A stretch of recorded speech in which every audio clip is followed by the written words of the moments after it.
So good morning, everyone, and welcome to the Nordic Pavilion at the COP28. The next session will be about green mobility. The heading is From Slow Lane to the Fast Lane. This is also the first morning program here at the Pavilion. We should also get to the fast lane. We have just started this day in Dubai. Transport is often considered as a slow lane, but it's vital for the green transition. And this is what we are now discussing. How do we get from the slow lane to the fast lane? What is the role of finance? This session is hosted by the Nordic Investment Bank, which is the international financial institution of the Nordic and the Baltic countries. And first, I would actually like to take the opportunity to say Happy Independence Day to Finland. It's the Finnish Independence Day today. But our panel today is actually more Sweden-dominated. We have two persons from Sweden, and that's not a coincidence because Sweden is very, very strong in green mobility. If we look at our own region, especially the automotive sector is pretty much located in Sweden. The first panelist in our discussion is Jonas Otterheim. He's the head of climate action at Volvo Cars. And actually, it's almost 100 years, I think, when the first car came out of the Volvo factory in Gothenburg. So, and then the second panelist is Eva-Lena Falk. She's the vice president, head of strategic account management at Volvo Cars. She has also a background, actually, in passenger cars, but then she moved to Scania and is now, of course, working more with the heavy traffic.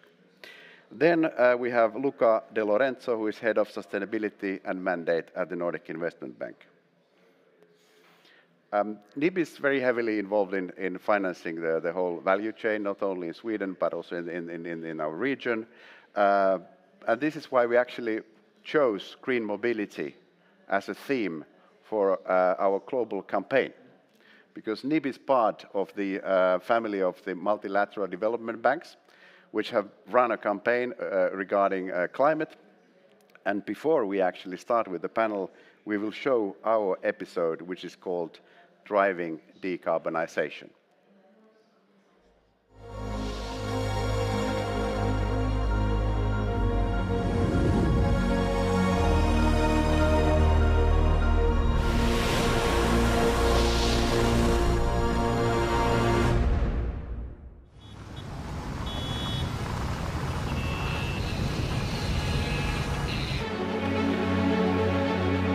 The convenience and cost of vehicles powered by internal combustion engines has made them our most popular mode of transport for a century. But fueled now by the urgency to reach net zero carbon emissions as quickly as possible, a seismic shift is happening across the world. A shift towards green mobility, requiring transformation and international collaboration across all levels of the value chain. Green mobility is, put simply, it's a mobility without using or without emitting greenhouse gases.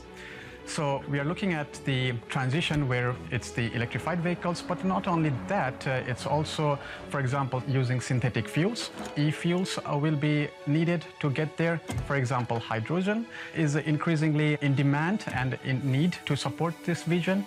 But we are not only talking about the private vehicles, we are also talking about, when we say green mobility, the public transportation, for example, trains, locomotives, ferries. They all need to be transitioning towards mobility without emitting the greenhouse gases.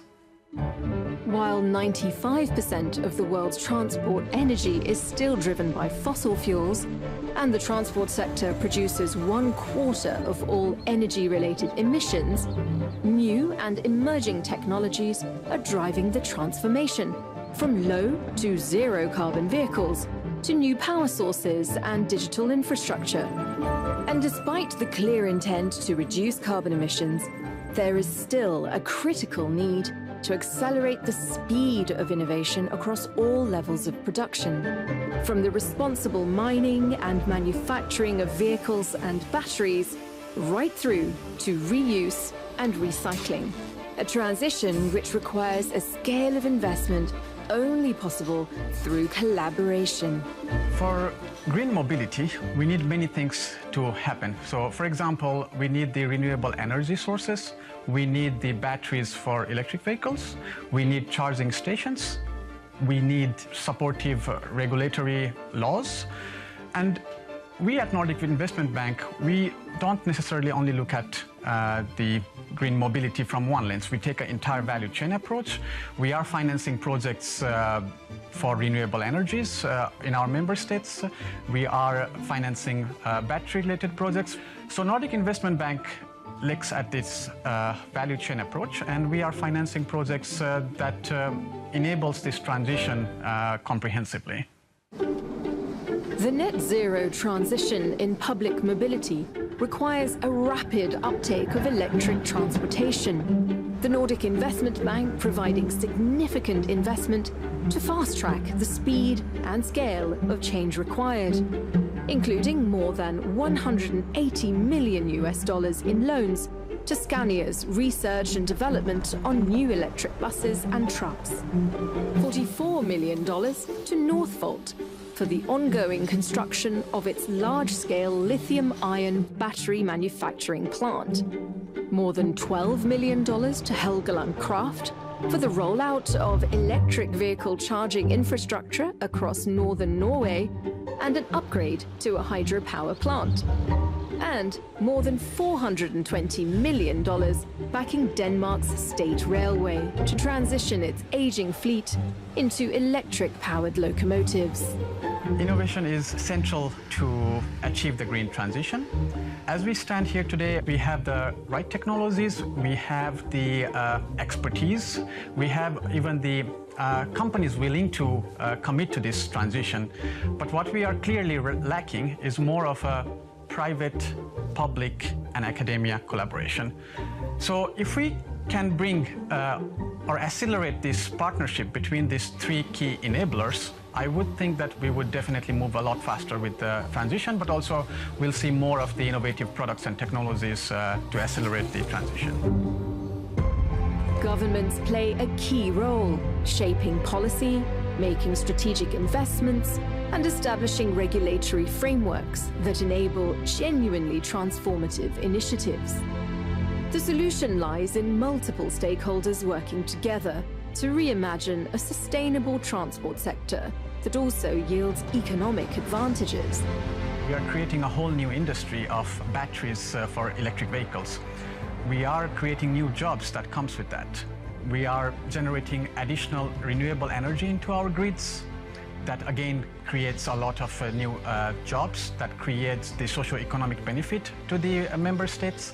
But not only that, I mean, when you think about the spillover effects, for example, moving away from the fossil fuel vehicles and transitioning to electric vehicles will basically give us good air to live at, which means reduced hospital admissions that comes with the health risks and from the air pollutions. So, like I said, I think we have a lot of economic benefits, many of which we are already realizing, many still to achieve as we move towards this transition. In the ongoing journey towards greener transportation, the way forward is clear. Collective action, innovation, and shared commitment, steering us all towards a cleaner, more efficient, and environmentally sustainable future.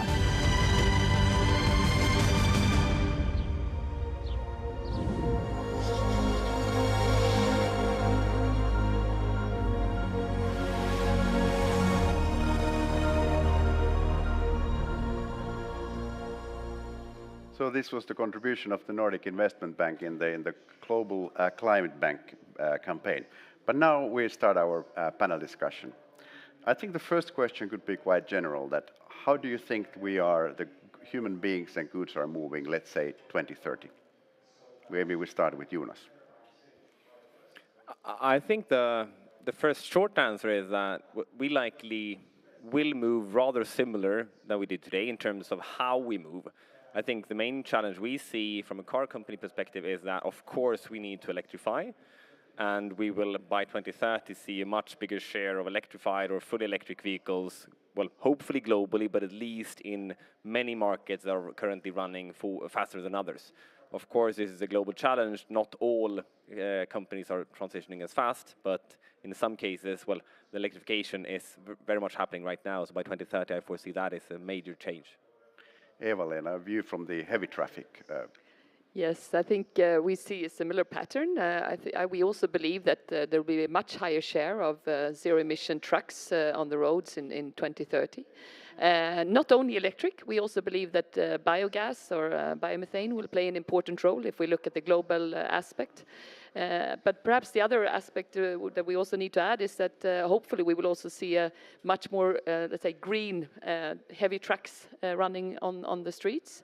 So it's not only going to be CO2 emissions coming out of the trucks, but also the production of the trucks should be done in a much more sustainable way by 2030. Then we will also see the beginning of the autonomous let's say, dimension, but it will be on a very initial phase by 2030. And look at the financier's view. Yeah, no, but the question is quite technical, so I think, but I think, 2030 is actually not that far away. It's 7 years, 6 years almost. So I tend to agree that I don't think we will see a difference in how we move. I think what we'll see a difference is maybe what we use to move. Hopefully it will be more electric, for sure. Actually, that will be for sure, or some other technologies. But I also think, transport is quite a varied sector, actually. We call it transport. But I think here there is already a little bit of difference. And this is still road transport. Then you have ships, you have aviation. That's also transport. You have rail. So in the next, up to 2030, I think you will see different pieces of the transport sector moving at different pace. Maybe, Jonas, how is Volvo Cars contributing to this electrification that you just mentioned? Yeah, well, I already started mentioning it somewhat in terms of going electric. We see it very clearly that to decarbonize, well, road transport or light-duty road transport, well, fully electric cars is the way to go. The recent UN Global Stocktake report pointed out that electrification is the way to do it. So we are following that science right now. Volvo Cars have so far said that we are to be fully electric globally by 2030, meaning that we will only sell fully electric vehicles globally by 2030. But as Eva-Lena just mentioned, of course, we recognize that we need to go further. So, well, firstly, we need to ensure that these electric vehicles are produced as sustainable as possible, meaning that we try to reduce emissions from the materials as much as possible. We recently announced a new corporate target saying that by 2030, we should have 75% lower CO2 emissions versus 2018. That therefore includes, of course, going fully electric, but that is, to me, the easy part, well, reducing emissions from steel, aluminum, etc., so we can reach this level on a per-car level. I think that's a real challenge we are having, but what we're trying to reach right now. Yeah, we come back to the value chain. But Eva-Lena, maybe one question. So basically, you are deciding on behalf of the customers that if you want to buy a Volvo, then it will be electric after 2030. Yes, we have set a rather clear strategy that we will only sell full electric vehicles globally. Yes. Yeah. All right. How is Scania contributing to the vision that we just discussed in the first round? Well, I think on the heavy transport side, it will not be possible to electrify all heavy transport by 2030 from our perspective. And since we have this take to really have a global sustainability responsibility from a Scania perspective, we see that our contribution is to have a wide range of solutions that can really help no matter where you are, because we need to work on different technologies depending on availability of infrastructure, because that will be the main challenge. When it comes to then the production of the truck, I think our announcements in the last weeks has been really exciting, that we are going for 80% of our truck production to be done by sustainable parts, so including both, of course, batteries, super important, but also aluminium and sheet metal and steel. So, and we have done that also together with our partners to really say that we can go with green steel 100% from 2030. So I think that is a very important contribution, that we work both on the decarbonization and also on the production value chain. But you mentioned the biofuels, for example. The heavy traffic cannot, bet on one technology like the passenger cars. No, I think if we look today, I mean, availability of green electricity is already a challenge in many parts of the world, and looking at the amount that would be needed to do heavy haulage on electrification, that will be a challenge everywhere by 2030, but definitely in some parts of the world it will be impossible. So I think complements are going to be necessary. What does it look at that you, when you are discussing the financing with the companies like Volvo Cars and Scania, what are the things that you look at? No, absolutely. I mean, as you know, we had the luxury of having the video from NIV at the beginning, so you get a sense of what we look at from there. But effectively, you know, our approach is to join you guys on your journey towards electrification or sustainable fuels. You know, so we finance primarily R&D on your side for now, or production of the vehicles when it happens. But I think our contribution there is as the video was saying, is a little bit more holistic. So we don't look only at your piece, which is super important, and you're a key driver, right? But we also have in our clients your customers, for example. So we also finance fleets, right? So, you know, in your case, I totally agree.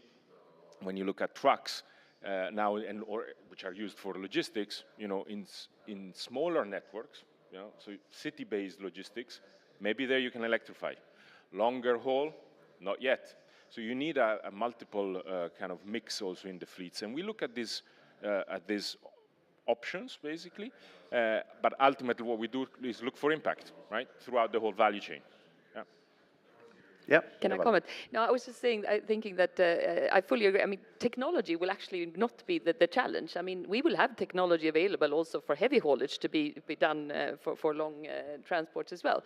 But the challenge will be the change of the ecosystem, like you're into. I mean, we are talking about the huge change of a complete industry that is really fundamental. So I agree with you that this working together to move the ecosystem forward, that will be the main challenge, together with infrastructure.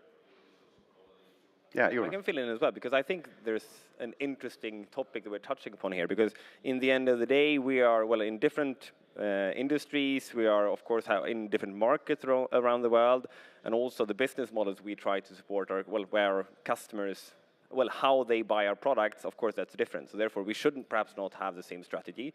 But in the end of the day, I think companies must be very clear on, well, what is their strategy? Because in our end, we realize even though we are a rather sort of big company, we're rather small in the global perspective.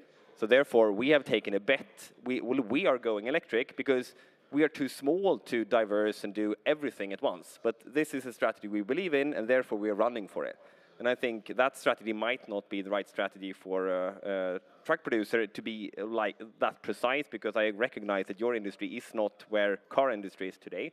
But I think sort of deciding, in your case, sort of being a bit more diverse, I think that's the key here. But at the same time, I would say that also for heavy haulage, electrification will be the main path going forward. So I think that is a strategic bet that we have also taken. We think that it will be needed to have complements with the biofuels, with the biogas, and also potentially hydrogen to some sectors. But electrification will be also, from a financial perspective, the most interesting solution. When it will be definitely diesel, and also other fuels. Luca. And maybe just to complement a little bit, of course, we're you know, mandate and sustainability driven bank, so we look at impact, but we also look a little bit at the profitability, let's say, you know, of the business model, because actually if you really want to drive this change, it also has to be business wise sensible, right? And for example, I think when we look at Volvo, it's very interesting to observe, you said it, as an automaker, I don't know what number you are in production, but it's not very high. But then if you take your EV, as an EV producer, I think you're number 3 or 4 now, which, you know, that's quite amazing as a step up if you look at it that way. And then I think my other reflection is more broadly, maybe more towards Scania. You are a global truck supplier. So of course what we are discussing here applies very much to our member region, and I think there is a lot of traction in those markets. But I'm sure it's difficult for Scania, you know, globally to provide these kind of solutions, and you see different appetite in customers. But you know, again, as a financiers, we also try to think ahead and see how you would be able to carry that over globally, right, as a sustainable solution. All right, Jonas mentioned already the value chain, and you mentioned the ecosystem, so it's not only the product that you are, of course, sort of producing. Maybe we could try to sort of describe what is it actually, what is needed for the whole ecosystem. You have the product, what else? That's a big question for the whole ecosystem, but we can start, and please fill in if you see other areas. Well, of course, we need to ensure that, well, in our case, electric vehicles need to be charged, so the charging infrastructure needs to be there. Of course, we need to have clean electricity put into the charging infrastructure, because in the end of the day, even though an electric car is better, even if it's charged with a rather high fossil mix, of course, we want to have that renewable. And then if we talk upstream, well, we recognize that many areas in our supply chain need to decarbonize very fast. We try to explore the use of, well, the near zero emission steel, because of course that is a key step to produce steel, along with recycled steel. And then aluminum, a very key area, battery manufacturing, and then I see in the horizon we're having challenges with electronics, a rather opaque industry right now that we need to decarbonize. So plenty of challenges, but those value chains are deep. And that is perhaps a tricky angle to your whole ecosystem question. Did Jonas forget something? Yeah, well, I think we share the challenge, of course, when it comes to infrastructure, and I think it is much more dramatic as a challenge when it comes to heavy trucking, because what we need, I mean, to make it simple, to have a fast charger for a truck, it's almost like a small village in terms of electricity needs. So I think that is quite a big difference versus our, the charger that I have at home for my personal car. But for me, I mean, the charging, I think everyone is aware of, but the whole topic of moving, I mean, we are talking about a very conservative industry when it comes to the truck. Many small truck companies that have been working in the same way for 100 years. So I think the biggest change that we need to make is to handle the risk of this new shift in together. Because right now we see that the transport buyers are pushing this risk towards the transport companies. And it's very difficult for them to assume the risk, not only of the residual value of the vehicle, which is, of course, a big risk, but it's also the operational risk. I mean, you get a contract from a transport buyer for 2 years, and you're supposed to invest in an equipment that today costs 3 times as much as a normal diesel truck. So, I mean, it's a really big risk that is coming into the ecosystem that was never there before. And we need to share this risk in a new way, where I think you, from the financial sector, really can come in and take one piece of that. We need to take our responsibility as a truck manufacturer as well. We are the experts on knowing when the new technology will arrive. But for me, this is one of the biggest challenges that we need to take on together. Oh, well put. I think from the ecosystem, you covered it well, Jonas. I wouldn't add anything, but you put it well. I think, and the same goes from a personal perspective, right? In personal cars, as I think all of us as an individuals. It is probably the biggest technological change that the auto industry has had since its inception. And that carries its risks, right? It means that some of the business models that are based on that transport asset, right, need to rethink somehow, right? I mean, you're doing the best to make it work in terms of keeping the same range, we're making that work, but also financially it does differ, right? You have maybe higher capital cost, initial capital, lower operational cost. You see some of that. And that in a business model means different, playing it differently. And that's where we as bankers also should have a look at those different models and finance accordingly.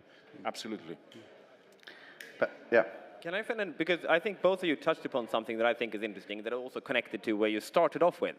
Because, well, if we as companies and, well, the whole ecosystem is to take on this challenge, we need to collaborate very differently than what we have done before. We need to share the burden and sort of share this risk. And I think too few companies today sort of share their future outlook enough, so we therefore visualize it for the others in the value chain. Like you are doing with steel, I think, well, more companies should do such sort of talk about the need in the future and do the actual offtake agreements to show the future business. We recently communicated that we have the same in aluminum, so we will need, well, the breakthrough technologies to, well, produce near zero aluminum, and therefore commit to a certain level of such offtake agreements right now, because otherwise this industry will not even know there is a business, so they will not change in time. And I think there's something in here that more companies should share where they're going and actually put the money behind those quotes. Otherwise, this will be too slow. I agree, and I think transparency is key to this whole change, because I think that is also the way to move forward when we talk about this collaboration between the transport buyer, the transport company, us as a manufacturer.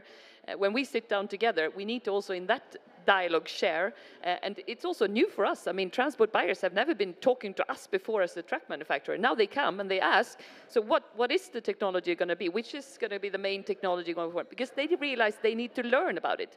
And there, I mean, we used to be very, very secret about everything we did at Scania, but now we are sharing very openly how we see the journey when it comes to electrification, as an example. So I believe you are right, transparency will be key in this discussion.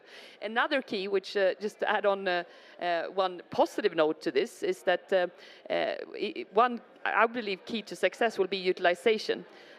Because for the heavy trucking, I mean, this whole financing these new risks will also be about optimizing utilization. And we do have a big challenge today. I mean, there is a lot of slack in the system, so roughly 40% of transports in Europe are empty. So this is something we need to address. And that will also be then a positive effect. Then we will also see that moving into then improved utilization by using digitalization and so on, then we will also have a more efficient transport system in 2030. So that's a positive note. Yeah. We can come back to this utilization. Maybe you mentioned that how you can impact the value chain.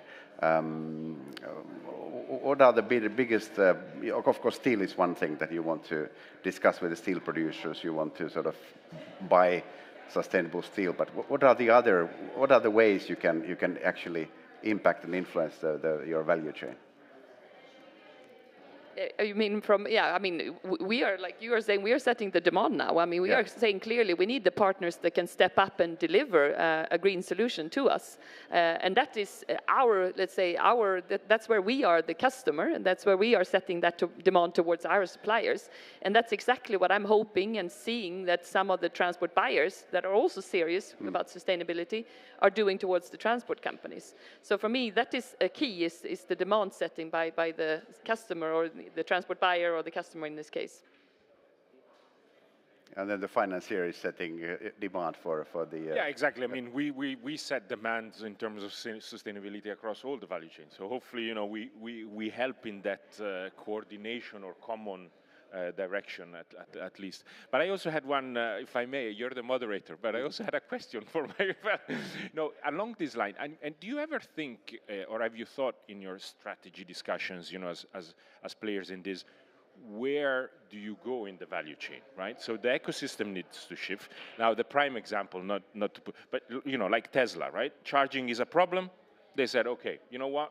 I'm going to do superchargers. So I'm going to actually, even though I'm a car manufacturer, I'm going to take on part of the infrastructure challenge so that I can sell.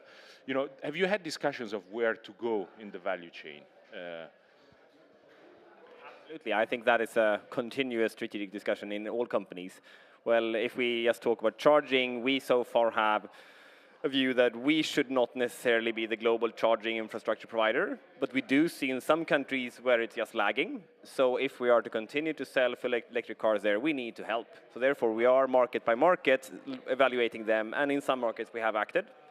If we talk our upstreams of material productions, well, hopefully we can see that our suppliers are doing this, but we can see that in some cases, we need to do it more. So for batteries, for example, we recently formed this joint venture with Northvolt to both have battery manufacturing on site to ensure that we have, well, sustainably produced batteries, but also to do an R&D together with them to develop the next horizon of batteries, because we don't yet see that that is coming fast enough. And I think that's another example to it.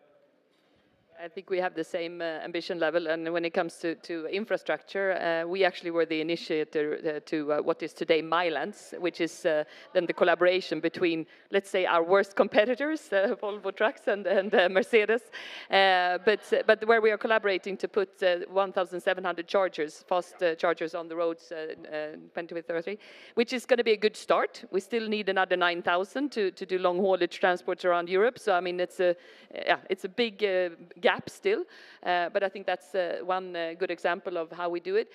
Another example is this topic about handling risk that I was into before. I mean, I think that's also very much on our agenda. Which role should we play in that? How can we collaborate with you from the financial sector to handle that risk, and what should be our role? That's another part where we are looking into the value chain. Well, I don't know, did you mention roads as part of the ecosystem? I think you didn't. I did not. Did you? Yeah, okay. Yeah. Okay. You, Eva-Lena, you were a bit hinting towards the kind of ownership and efficiency. So the whole thing about shared, sharing the cars, how do you see that at Volvo Cars, and how is it affecting your business model? And should that be the future, that more efficient use of the vehicles? Yeah, very good question, because I hope that we can come back to that. Because right now, we are building full electric cars and trying to build them as sustainably as possible to reduce the CO2 emissions of the cars coming out. But of course, long term, we see that that is not enough if our company is to reach our fully climate neutrality target, or if the world is to stay within the net zero 2050 targets, etc. So in one way or another, we need to make sure that, well, the sharing economy is becoming, well, is increasing even in cars. The challenge we have seen so far is that the business model is not really there yet, meaning that the profitability of sharing or having a sharing business is not as good as it is when it comes to selling cars. And that is coming back to our owners and the ones investing in us.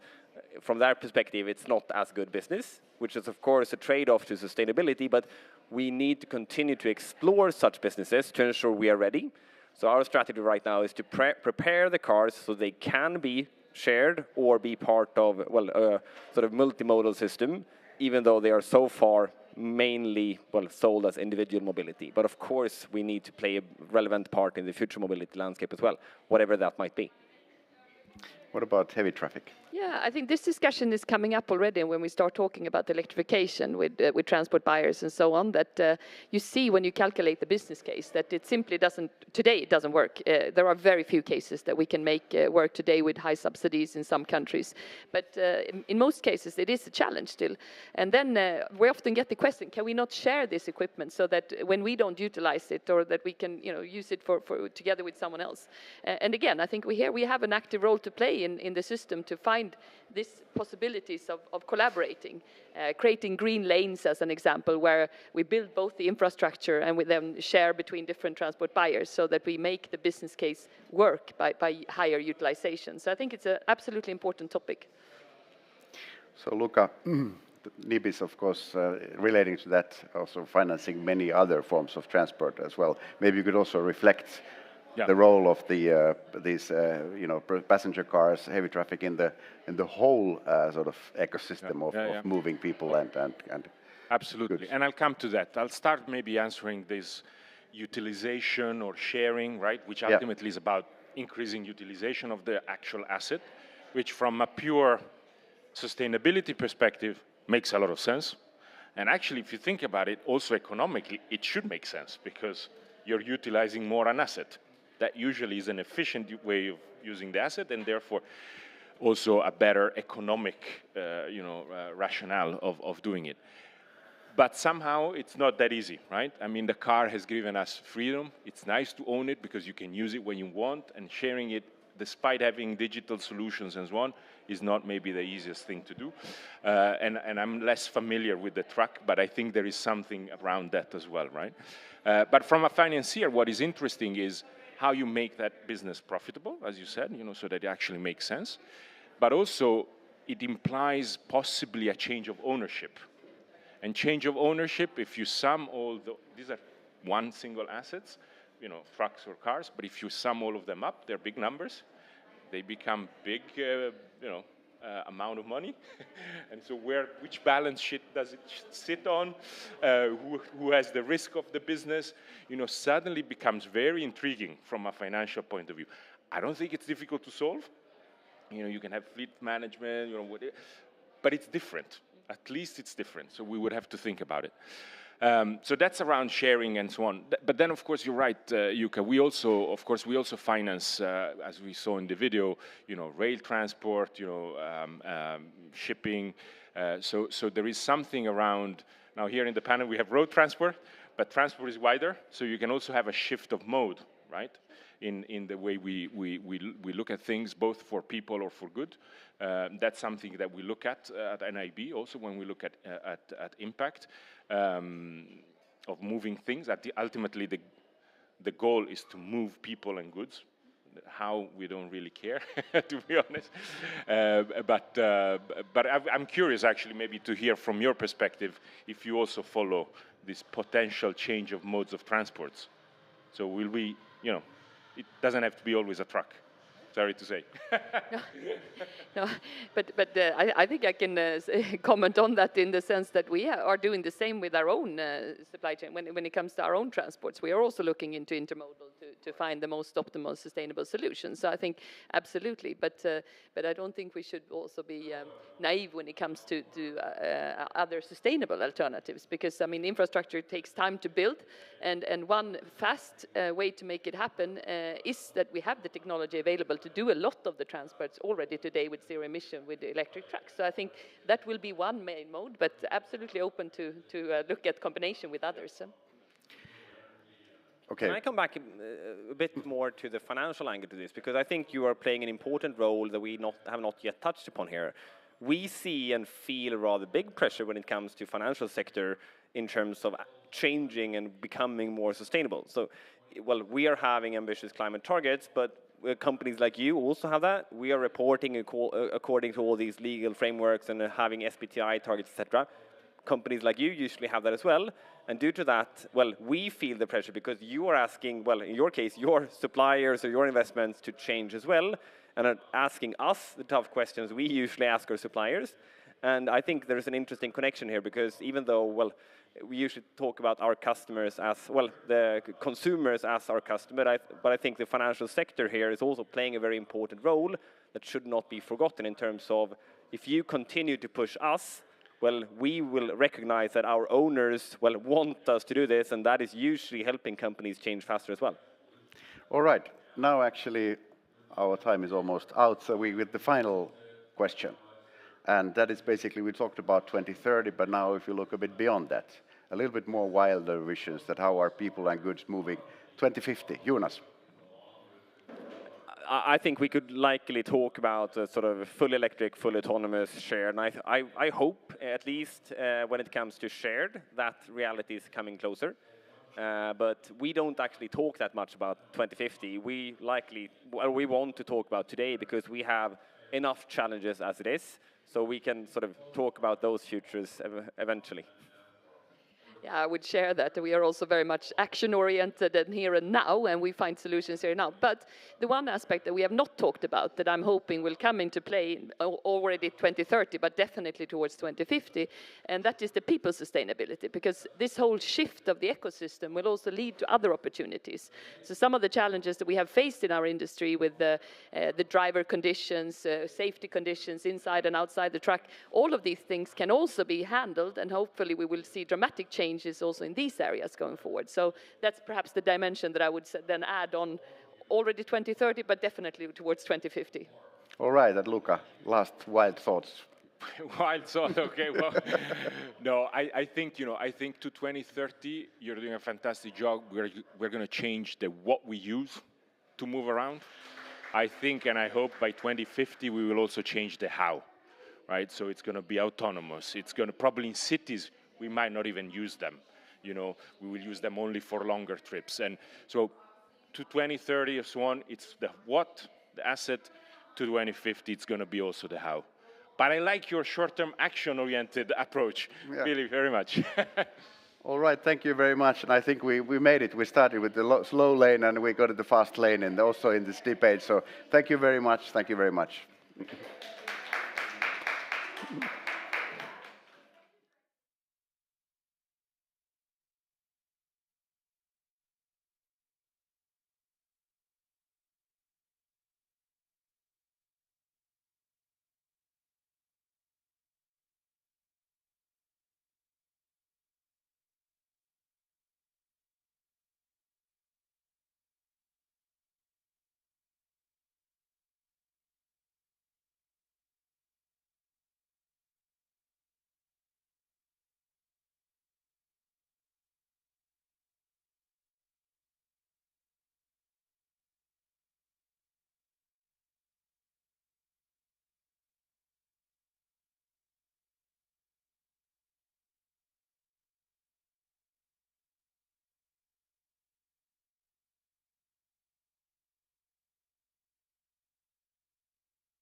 So, dear all, distinguished panelists and listeners online and in the room, welcome to this session, Nordic Green Shipping, hosted by Nordic Energy Research here at the Nordic Pavilion at COP28. My name is Kevin Johnson, I'm the COO at Nordic Energy Research, and I will be your moderator today. Nordic Energy Research is an institution for joint energy research and policy cooperation under the Nordic Council of Ministers. The aims of our work include increasing cooperation in sustainable forms of energy, stimulating the development of new and competitive energy solutions, and supporting the Nordic region's green transition to carbon neutrality. On your chairs, you can find a postcard with information about how you can connect with us and stay updated on our work. So, the fourth IMO greenhouse gas study estimated a 56% increase in greenhouse gas emissions from international shipping between 2012 and 2020. And consequently, international shipping contributed to about 3% of the global anthropogenic greenhouse gas emissions in 2018. We at Nordic Energy Research published a Navigating Towards Cleaner Maritime Shipping publication together with ITF, the International Transport Forum, in 2020, a report where we looked into how the future energy use in shipping sector of the Nordic region could develop. Following that, we in 2021 initiated a Nordic Maritime Transport and Energy Research Program, a research program where we aim to map, develop, and use alternative energy sources in maritime operations and support the decarbonization of the Nordic maritime sector, together with the Nordic research financiers, ending up funding 3 successful projects that ended this year. The day before yesterday, we opened a second round of funding through the Nordic Maritime Transport and Energy Research Program, funding projects focused on and/or including the supply chain and bunkering, ship design, energy efficiency, and safety measures and standards. And for the first time in Nordic Energy Research history, the Faroe Islands are also a part of the funding partners as well. So we will do a slight change of the program. So first up will be Tristan Smith. Let's welcome you to the stage.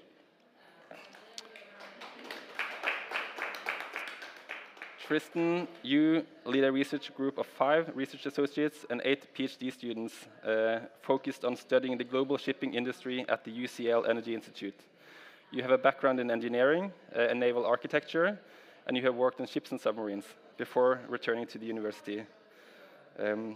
You stated that a few years ago you wanted to apply your knowledge towards emission reductions in the shipping industry, and today you will give us a brief introduction to the IMO regulations and IMO's revised strategy. So welcome. Thank you very much, Kevin. And good morning, everybody. Sorry, I'm losing my voice, but I hope you can hear okay. I'll try and speak clearly into the microphone. So, as Kevin very kindly introduced, I'm a researcher, I'm an academic, but I spend a lot of time at the IMO.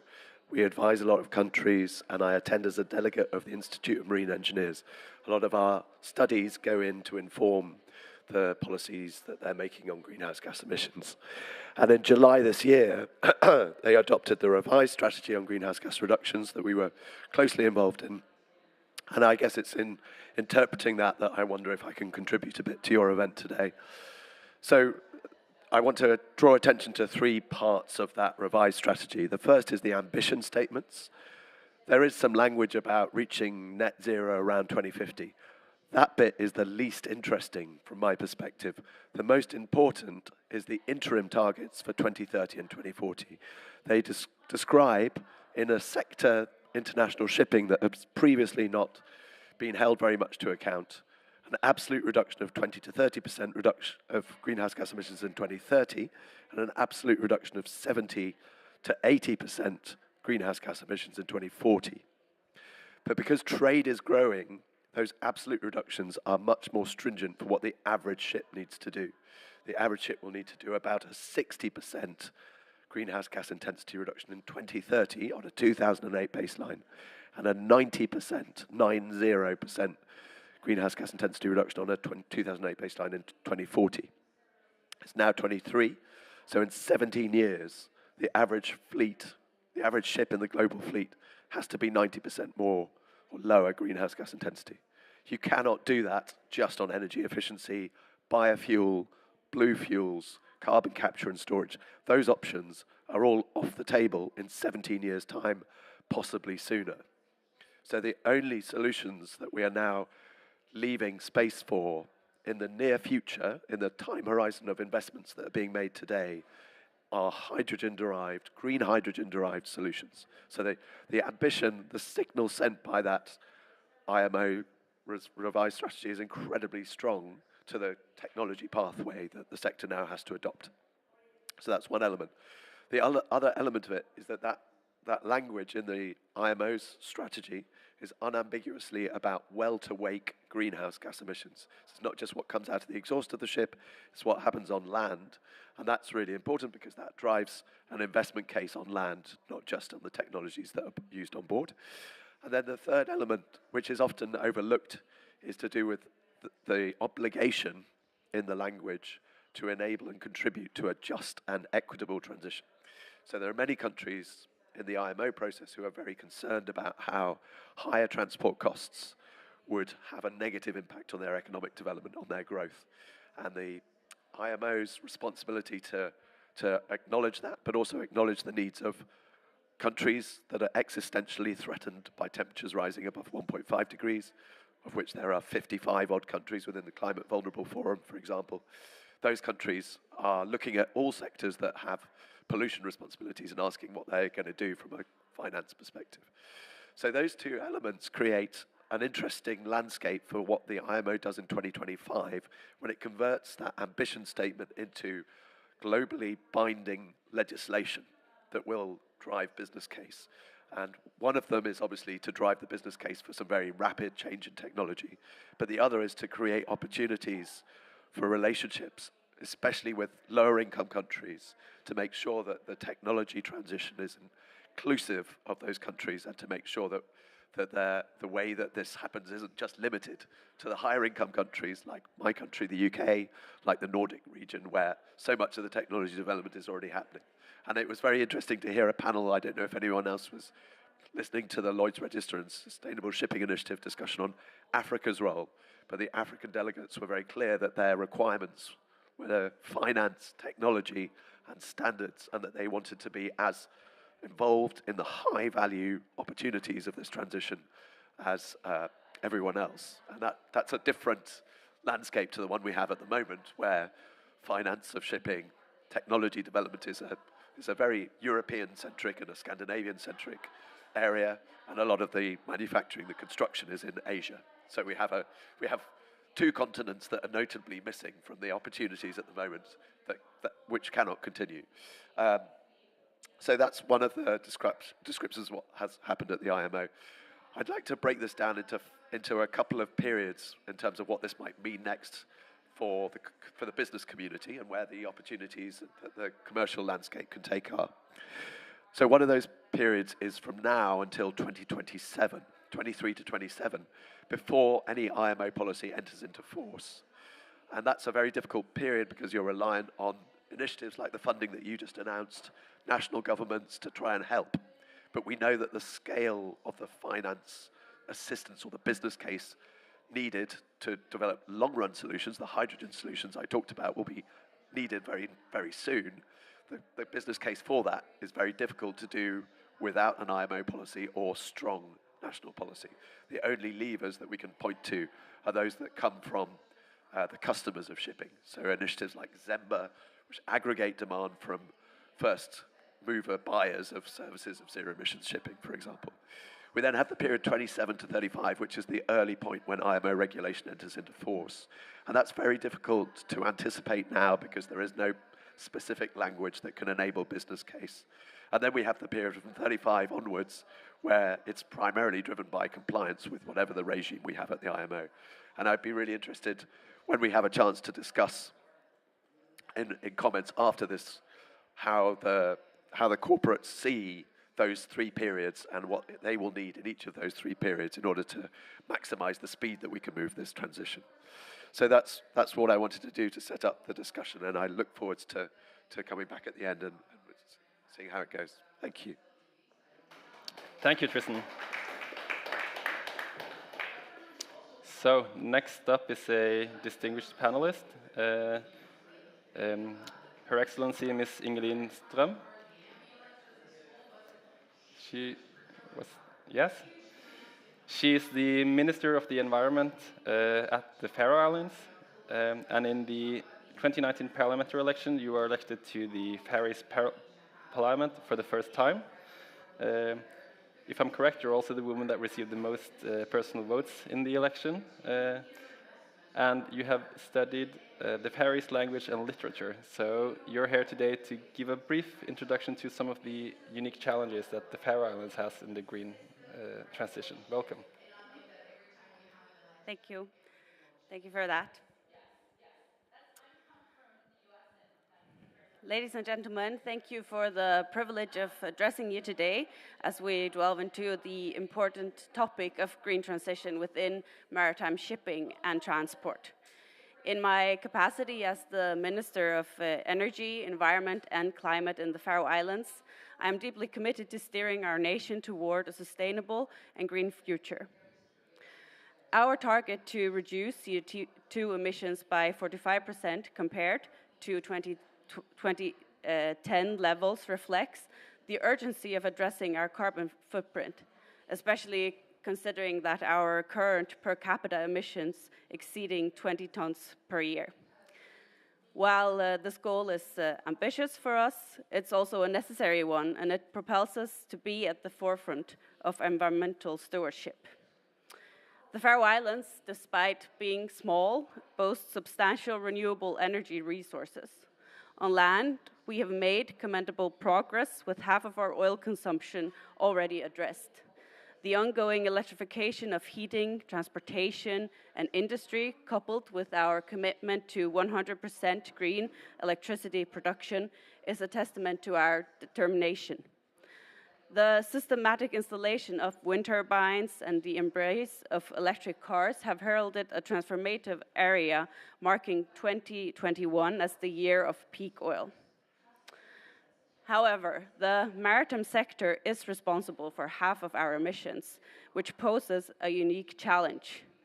To meet our 2030 target, we must initiate the reduction in maritime oil consumption without delay. Stakeholders across our maritime activities, fishermen, salmon farmers, and cargo and passenger ship operators are already aligning their strategies with green principles. Yet the transformation required at sea demands a global effort. International cooperation is imperative. In collaboration with our Nordic neighbors, we have seen successes, such as, for example, the first electric service vessel for salmon farming, which is a testament to the viability of green solutions. I am sure that once the industry sees the viability of such solution, change will happen. While battery electrification proves effective for activities close to the shore, like ferries, aquaculture vessels, and tourism, it falls short when vessels navigate the open sea. I therefore commend the Nordic cooperation for focusing ongoing research on uncovering innovative approaches to green challenges in the maritime sector. While the promise of power to X has seemed quite distant for some time, it is now becoming increasingly prevalent. And together with our Nordic friends, we are actively engaged in finding solutions. As we witness advancements in wind turbines, solar cells, and tidal energy, the prospect of producing hydrogen for fuel becomes feasible. This opens avenues to produce green fuels like ammonia, laying the groundwork for a sustainable maritime industry. Acknowledging the enormity of the energy required for such a transformation, we contemplate solutions like expansive offshore wind farms with floating turbines, a visionary steps toward a green future. Collaboration among the Nordic countries in this endeavor is of great importance. The benefits of shared knowledge, resources, and technological innovations are evident, propelling us towards a sustainable and resilient future. Together, we can forge ahead in achieving our climate goals, demonstrating that international cooperation is not just an option, but a necessity in navigating the complex waters of a greener maritime future. Thank you.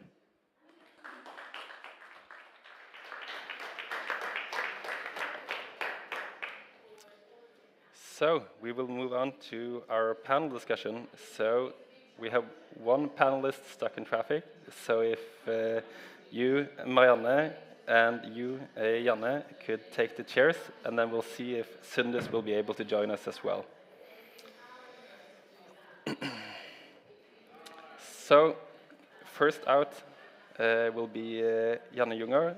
You are the communications and public relations responsible at Wärtsilä in Norway, a company that develops a green propulsion system to the shipping industry, both when it comes to electrification, to a diversity of vessels, and the development of combustion technology to meet the future demand of green fuels.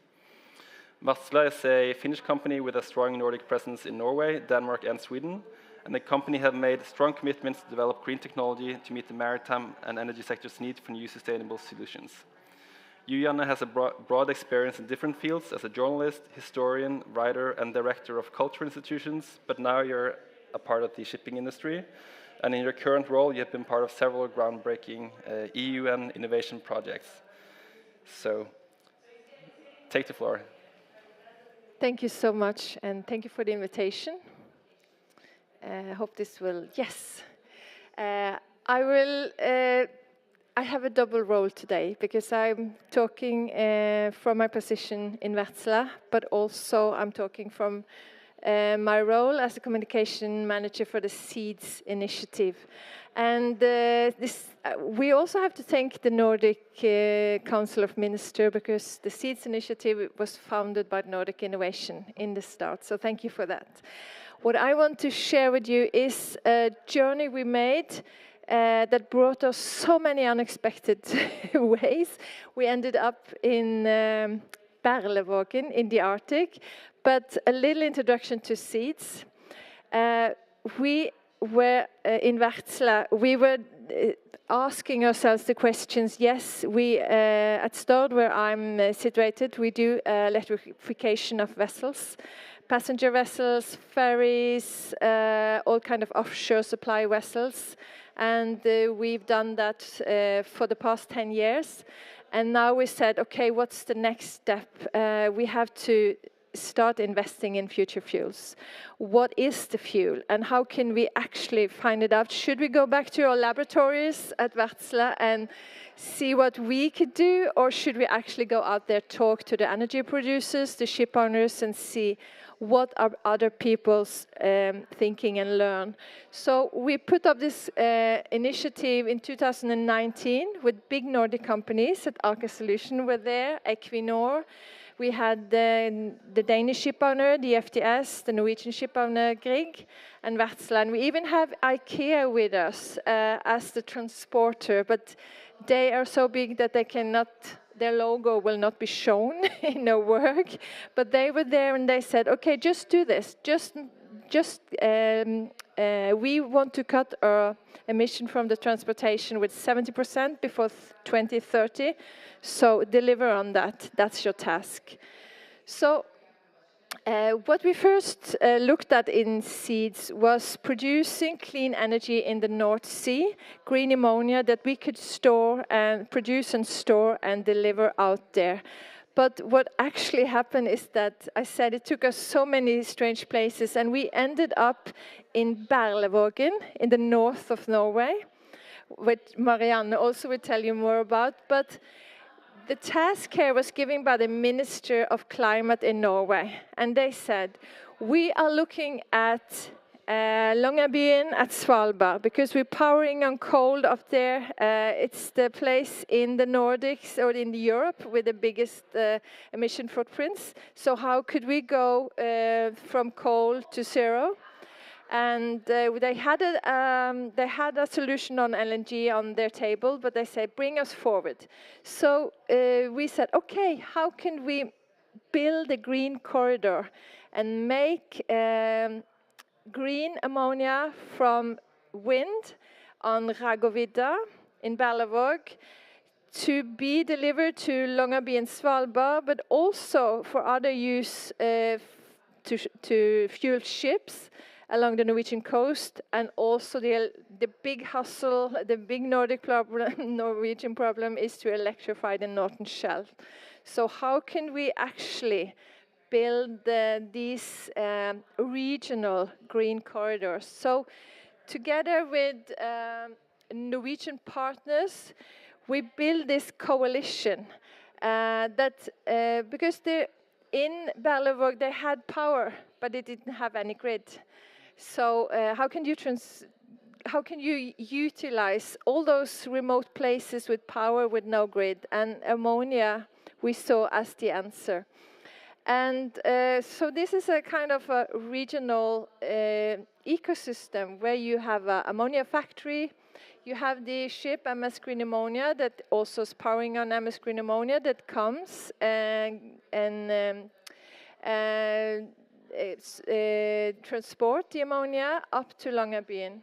And what we actually in Wärtsilä had to do is that, yes, these companies that we work with here, I will show you the logos later, are so competent in their technology. What is it Wärtsilä has to deliver?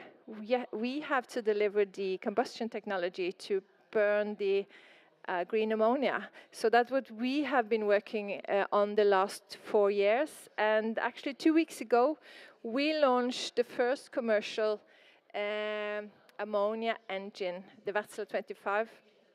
And we have a customer for it, Viridis, that comes from Amon Marine, that will also have built another ecosystem with in the Norwegian coast. So that's very, very exciting. And when putting together the different technologies of these companies and using it in new ways, we saw that we could actually build this ecosystem.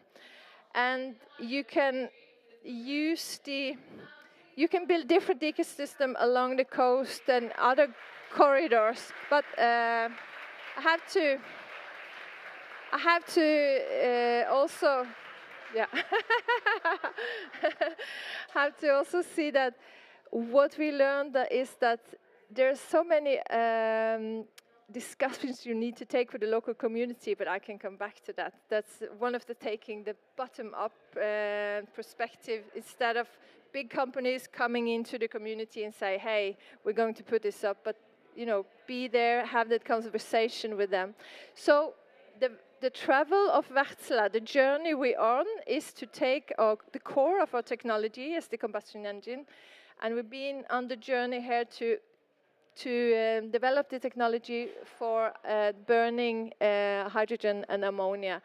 And the usage what I see is to also marine. We were very into the marine sector, but now we see there has so many other usages like power plants and off-grid societies and the offshore installation. I will be quick now because I think I'm running out of time. But here is the MS Green Ammonia together with Grieg that also will deliver the ammonia to other users. So this is the consortium that has put on the Berlevåg project. And here you see Aker Clean Hydrogen. And they have taken this further. So yeah, that's all for me now. So thank you, Janne. So our next speaker will be Marianne Stigseth, Director of Communication and External Affairs at Aker Horizon. A developer of green energy and green industry.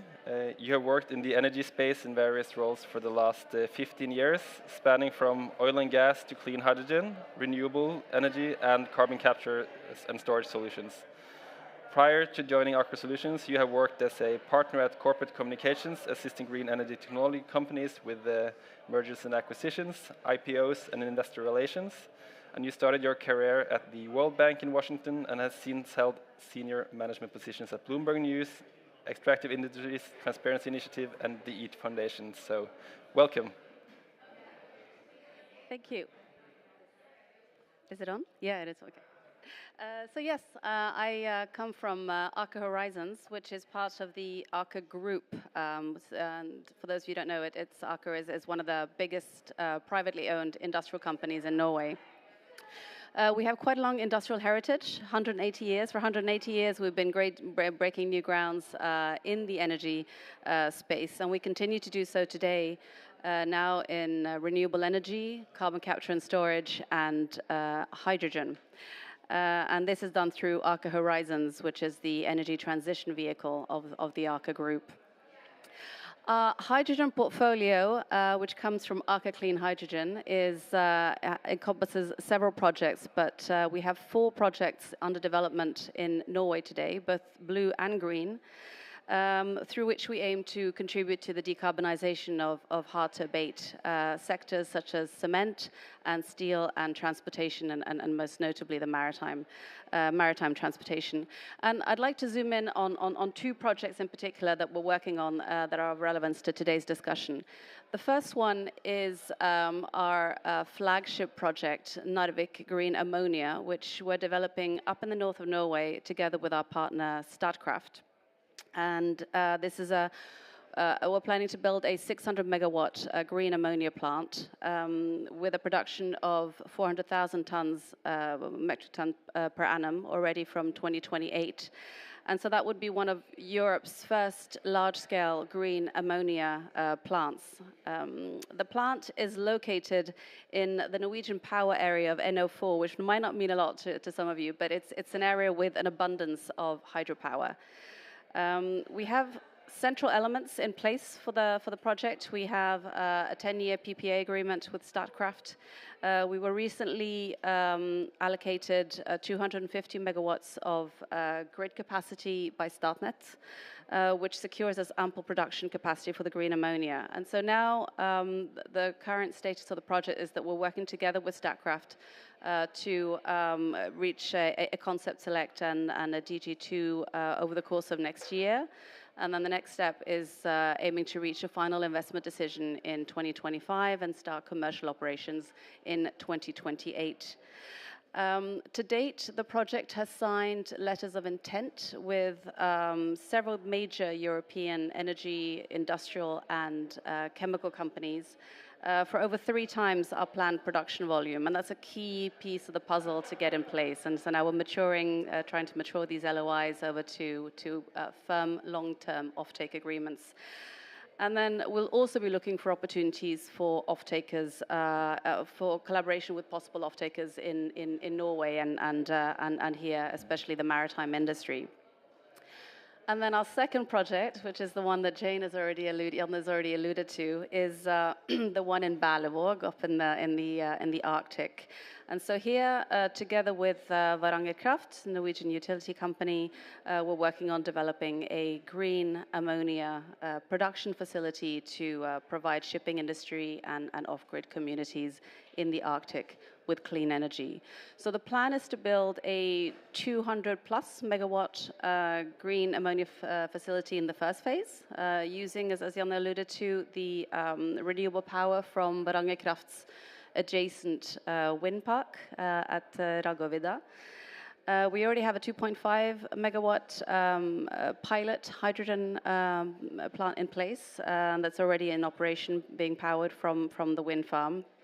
And just last month, we were awarded a grid connection from Statnett, which is important, like Jan alluded to. It's a scarce resource, grid connection up there. So that was an important element to get in place, 125 megawatt.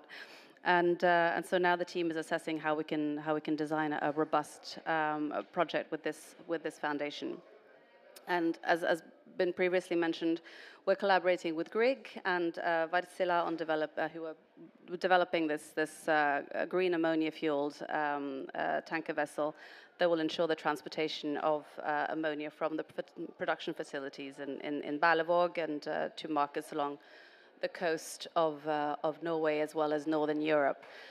And lastly, I'd just like to really emphasize that for us, it's important to be an early mover. We really want to move fast in order to meet the shipping industry's decarbonization efforts, and to take part in international efforts in bringing down the cost curve and make hydrogen and its derivatives, such as green ammonia, an attractive alternative to enable emissions reductions. I'll keep it at that for now. Thank you. So I would like to begin with a kind of narrowing down to the Nordic region and to the national countries. So what is the national and Nordic policy measures that you think would be most urgent to accelerate the adoption to support the deployment of green shipping technologies? Would you like to, do you have any points, Janne? You're asking me? Yeah. Is this on? So the question is what kind of national or Nordic policy we need? I think we need, the polluter must be punished. So we need to be more strict on taxes, CO2 taxes. And also in the Nordics, and especially in Norway, we have a discussion on the contracts of difference. So can we actually reward and give support to the vessel owners that want to take the green fuel into their operation? Because what we have seen in Norway, we have worked so long with electrification and offshore companies like Eidesvik that has been front runners, and they have not been awarded. They can be awarded to put the technology into use, but when it comes to the operations, they will not have any kind of awards from the government. So I think that will be very important. And also, of course, work on regulations that are not only for the Nordics, but are more common. And I really, really believe that we should support the ecosystem building, the building of the green corridors, the building of the putting up the first infrastructure supply chains, because today you can have funding to pilot new technology in a vessel or a research project, but we should fund the whole building of the infrastructure. So carbon taxes, contracts for difference, and building ecosystems. Do you have anything to add to that, Marianne? Well, I think that this is a nascent industry, so we need to do whatever it takes to create demand, and even if, in our case, even if we have very favorable conditions up in the north of Norway to produce green hydrogen, given that we have access to hydropower and access to wind power, it's still too expensive at this stage for off-takers to choose our green product rather than the grey hydrogen from natural gas. So we need policies, like Anna alluded to bridge that gap. It's been very positive what's been happening, what's been coming out of the European Union in the last few years with Repower EU and the Net Zero Industry Act, and now the European Hydrogen Bank auction round for 3 billion euros. So these are all very positive measures, and we also see specific countries such as Germany who have done a tremendous effort in mobilizing support and incentives that will increase sort of the willingness for industry to take that first step. It's a bit up for debate now in Germany. We hope it goes the right way. So this mix of carrot and stick approach, I think, really works from the stick angle, if you can call it that.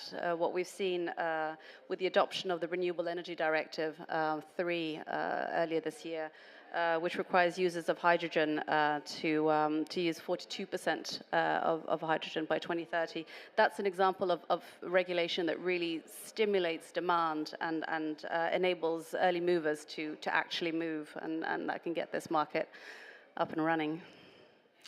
So Tristan kind of gave you a challenge earlier. How can the Nordic countries or the European countries also work with the developing nations in Africa and other places? So how can do you as companies work closely with the developing markets, and what would you say is your role in also making sure that Africa and other regions in the world can take part in this transition that is beginning to happen in the Nordics? Should I start? Yeah.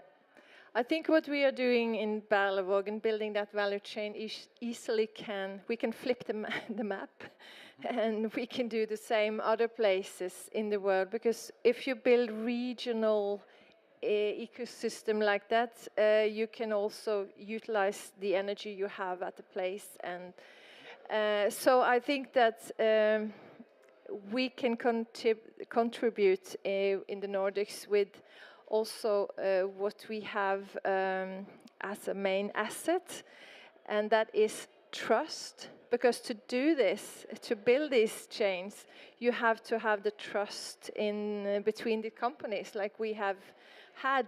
And for Wärtsilä, it's quite a new position to be talking with the ship owners, the energy producers, openly, freely about what we actually are doing, testing. Used to be very like we're testing this and then we will launch it, but now it's more like, hey, we are preparing this technology because we want to hear, is this the right thing to do, and how can we do this together? So maybe we can we have a thing we can export that we don't think about, but the knowledge of putting up collaborations and consortium, and of course share our technology and solutions that we are finding at the moment. Yeah. And at Aker's Horizons, are you also working outside of the Nordics as well? We are working outside of the Nordics. So we have a global presence. We have renewable energy projects all over the world, from Latin America to South Africa to Southeast Asia. So we and through those projects, the renewable energy projects, we're also looking to explore Paratex opportunities and opportunities for hydrogen projects.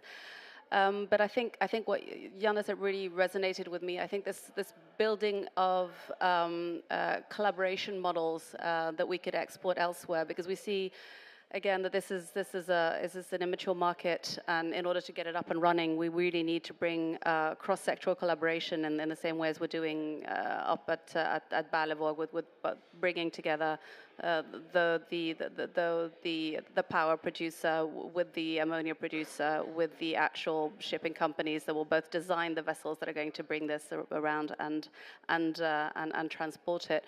So I think finding those ways of cross-sectoral collaboration that could be exported elsewhere is going to be key. And then also bringing down the costs. I mean, that's essential. If we're going to have a just and equitable energy transition, that we need to bring down costs, and the responsibility resides with us to bring it down, because we have the opportunity to do this. So I think through the technology developments that we're doing in the Nordics, through policy measures such as what we're seeing in the US with the IRA, that is going to bring down the levelized costs of production here, and have a trigger effect across supply chains that will also benefit other regions, notably in the global south. So I think that's two areas where we can really contribute. So you, Janne, mentioned that you're working also with the local community in the project.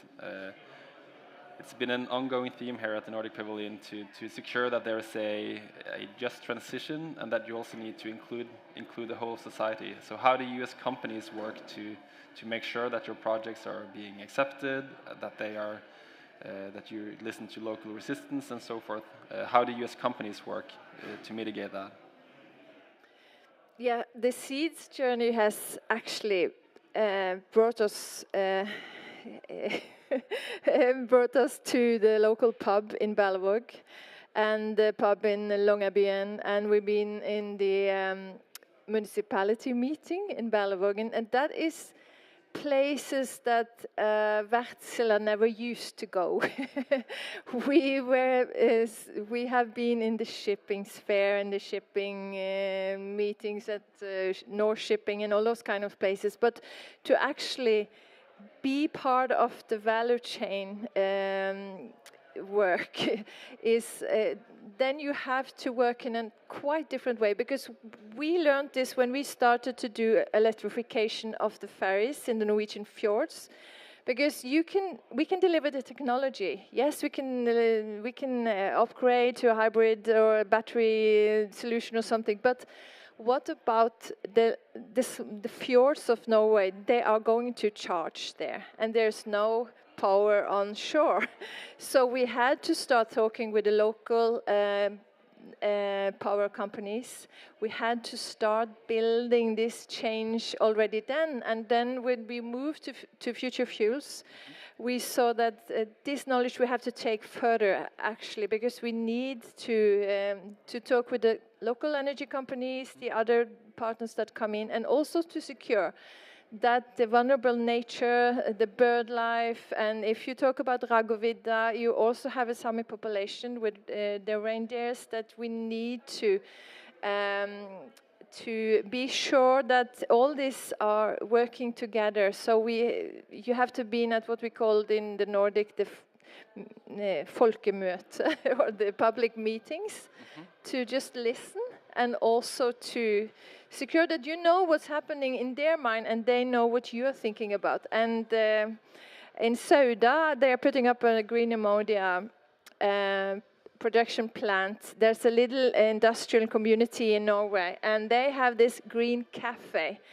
Every month, they invite the whole population there for a green cafe. They can come and have cafe, and they discuss and what's actually happening. What is green ammonia? How is it dangerous? Is it toxic? And what actually is this all about? Because they are used to making aluminium. But now they're going to make green ammonia in their little community. So I believe in this approach.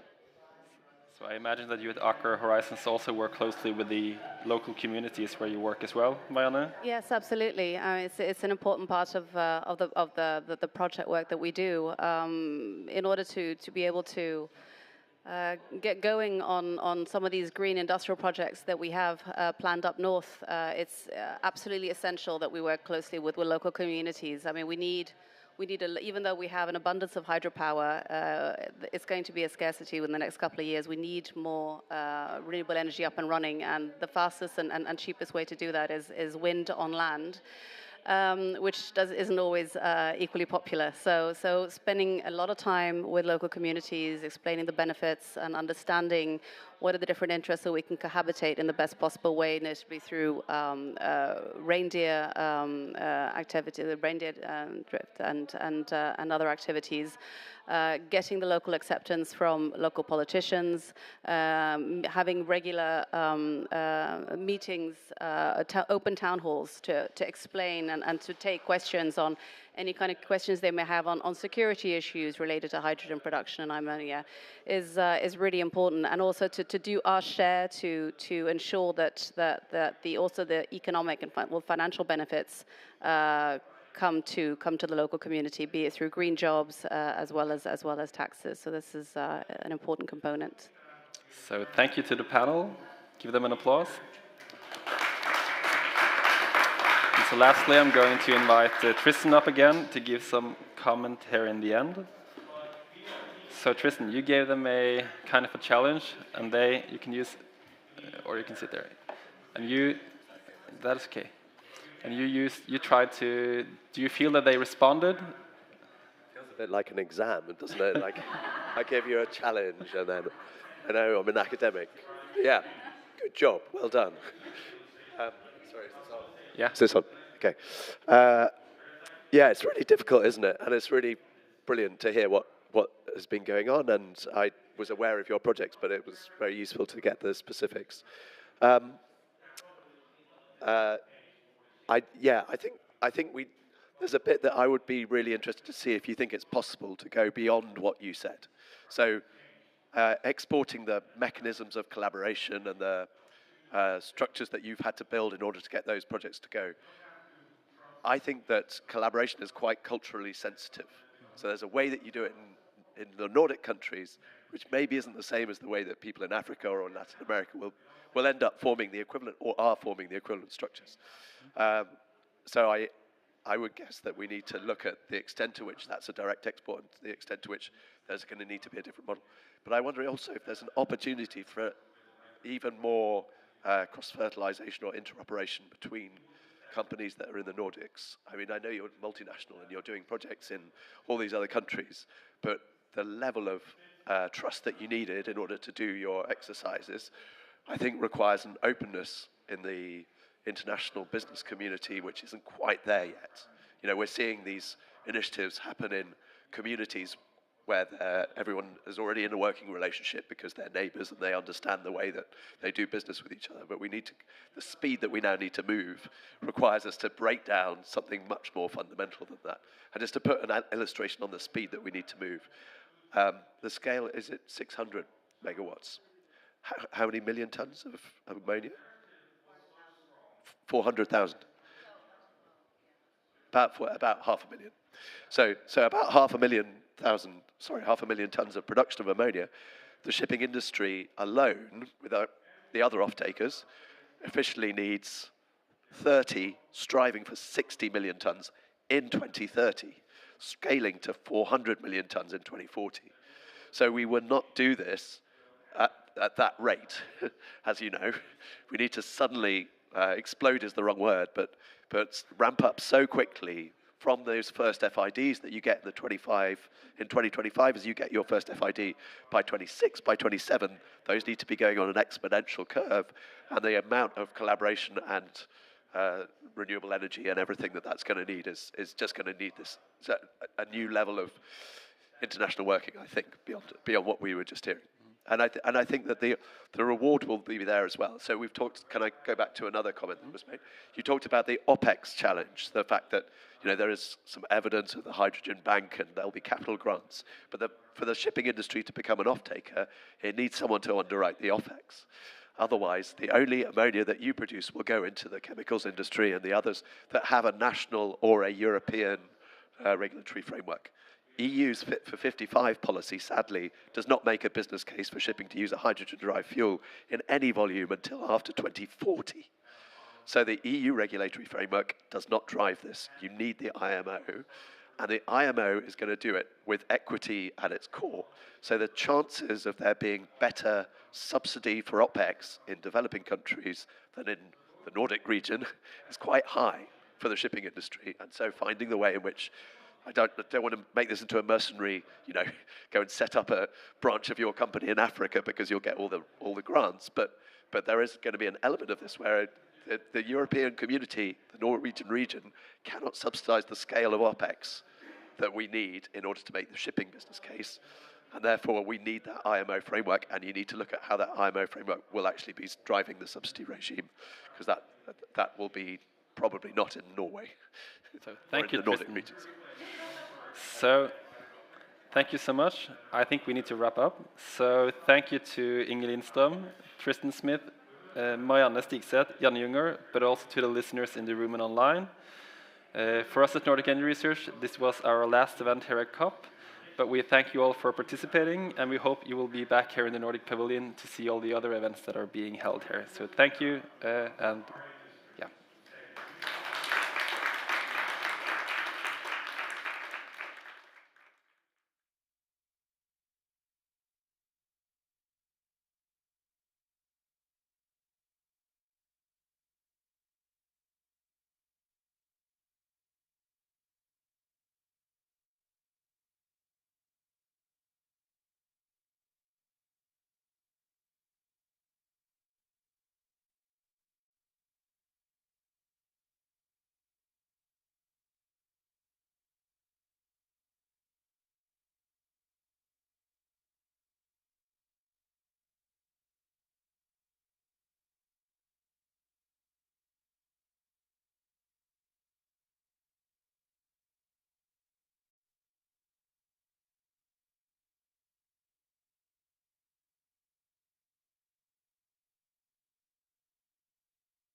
Good afternoon, everyone, and welcome to this event on the blue economy, hosted by the Nordic Development Fund.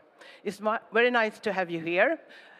Those of you viewing online, those of you in the room, and not least those of you that are in this excellent panel. We have Noel O'Brien here from the Asian Development Bank. You will also moderate this session. Then we have Lars Roth from the Environmental Defense Fund. And then we have Shakib Shenan from the World Bank. Very distinguished guests in our panel. I'm very happy to have you here. I'm Karin Isaksson, the Managing Director of the Nordic Development Fund. So what is more appropriate than kick off this event on the blue economy with some reflections on the Nordic angle on oceans and seas. Oceans and seas have been very important to the Nordic countries for many, many centuries. It even started with the Vikings roaming the seas. The seas connect the 5 Nordic countries. We depend on them for sustainable livelihood. They provide food. They provide routes for us trading with one another, but also with the outside world. In fact, all the Nordic capitals, they are situated along the coastline of the Nordic countries. 90% of the imports and exports for Sweden and Finland comes via the sea route. And fishing provides jobs and food for many of the countries and contribute to the well-being and livelihood of our 5 countries. This is also true on a global level. The oceans have served us well to fight climate change. Oceans absorb about 90% of the heat from the greenhouse gases trapped in the atmosphere and taken in about 25% of carbon emissions. The oceans also provide livelihood on a global level for approximately 3 billion people, and fisheries and aquaculture play a key role for food security globally. So apparently we have to take very good care of this resource. At the same time, higher temperatures that we're seeing will take its toll on the oceans, for example, when it comes to acidification and threatening the health of oceans and seas. One bottleneck to deliver on the promise to achieve SDG 14 is sufficient funding. According to OECD, SDG 14 is the most underfunded of all the SDGs. At the Nordic Development Fund, we try to contribute. We have been financing sustainable blue economy solutions and the conservation of marine ecosystems in sub-Saharan Africa, in Latin America, and in Southeast Asia. To date, we have co-financed with our key strategic partners 12 projects with a focus on this sustainable blue economy for a total amount of 54 million euro. We're very happy to have some of you here as our key strategic partners and discuss more about how we can contribute to the well-being of the oceans and seas. For all of us, it's thus the responsibility to make sure that we have great ambitions at COP28 and deliver climate action now and at a scale and at a speed to pave the way for sustainable blue economy and a better future for all of us. So with these words, I will then hand over to Noel and look very much forward to listen to your insights on the blue economy. Thank you very much. Thank you very much, Corinne, and thank you to Nordic Development Fund for inviting ADB to be part of this event. I've suddenly got two hats, so bear with me while I work through this process. And great to be here today with Lars and Jakub. So maybe I'll begin with posting a question to Jakub. I know you're based in, you're focused on West Africa, and I believe there's a lot of work that you've been doing on nature-based solutions, and obviously they can play a vital role in the protection of coastal communities and cities against coastal erosion, storms, and floods. So could you give us some examples of how the West Africa Coastal Areas program is helping local communities adapt to climate change through the use of nature-based solutions, standalone or combined with engineered solutions? Check it's working.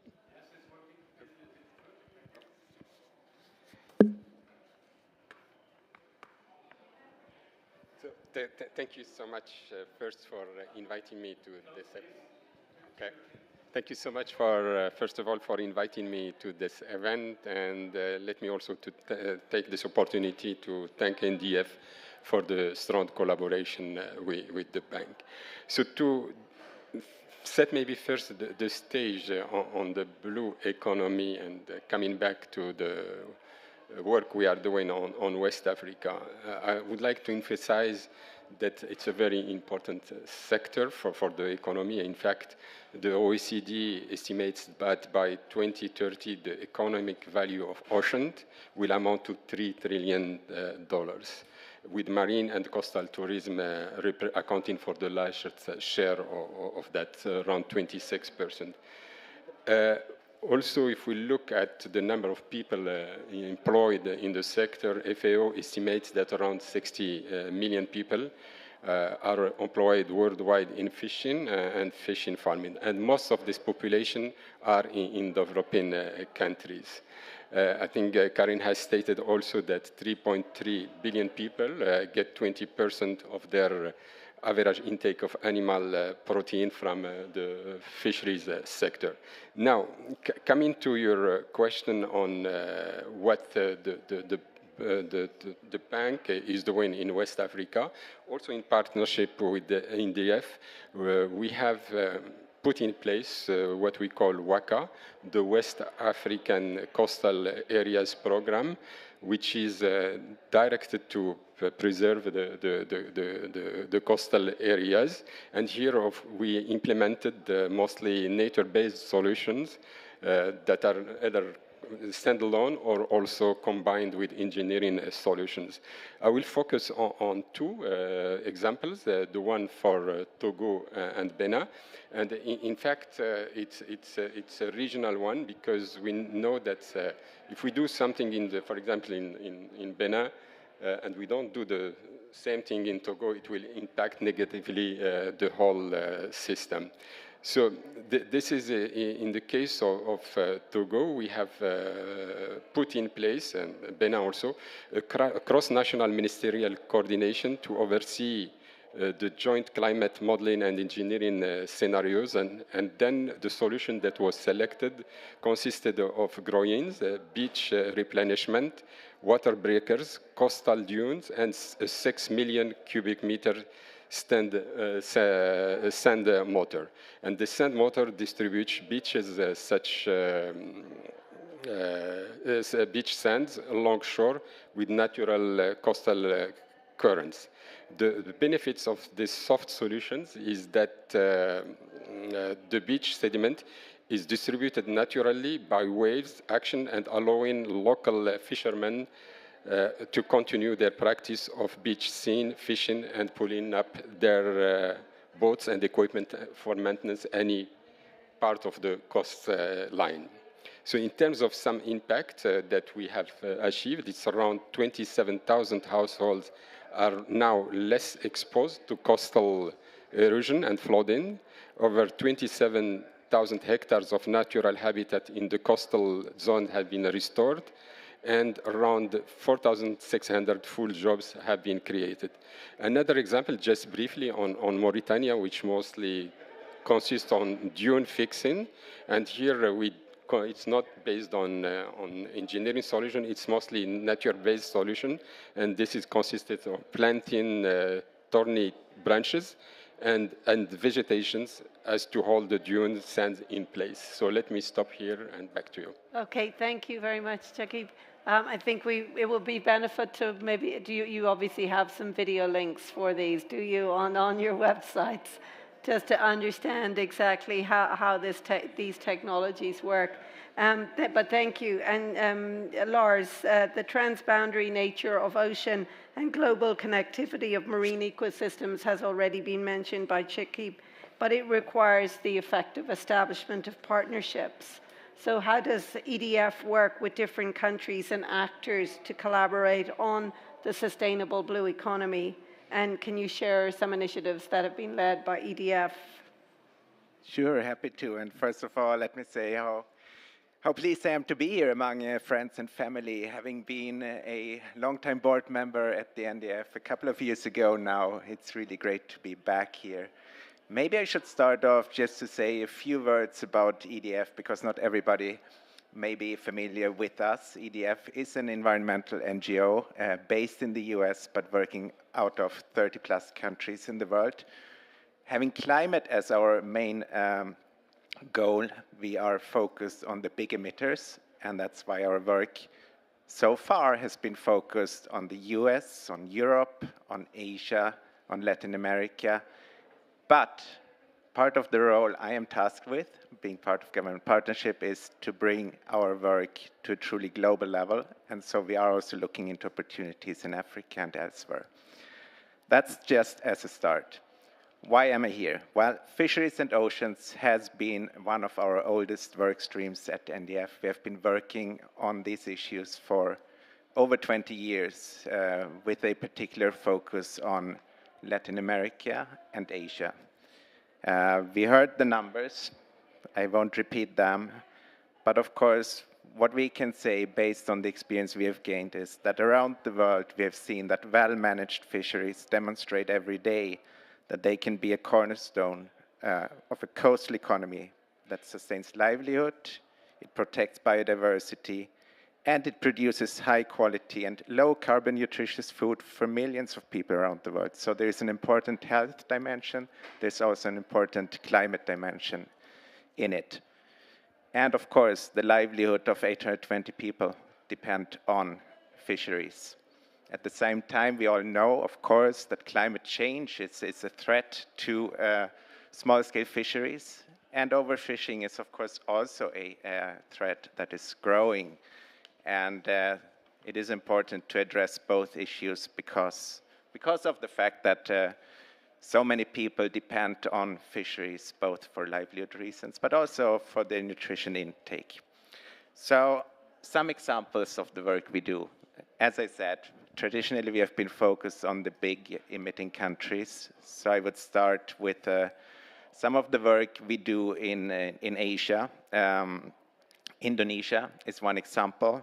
Indonesia, of course, is one of the most biodiverse places on Earth. It is also the second largest fishing nation, only behind China. And as with other tropical places in the world, what we see, of course, is that the fish stocks are shifting in search for cooler water. The challenge is immense, but the pathway forward, if I fly here, is to help communities diversify their livelihoods.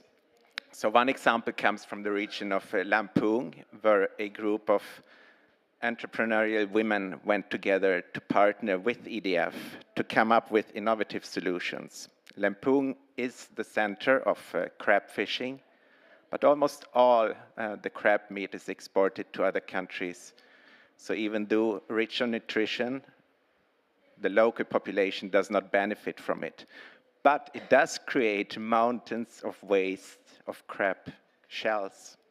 And EDF, partnering with these women groups, came up with innovative solutions, making use of those shells, producing crackers, for example, that are highly nutritious and that are used in nutrition programs in the community, where 1 out of 4 children actually are are suffering of malnutrition.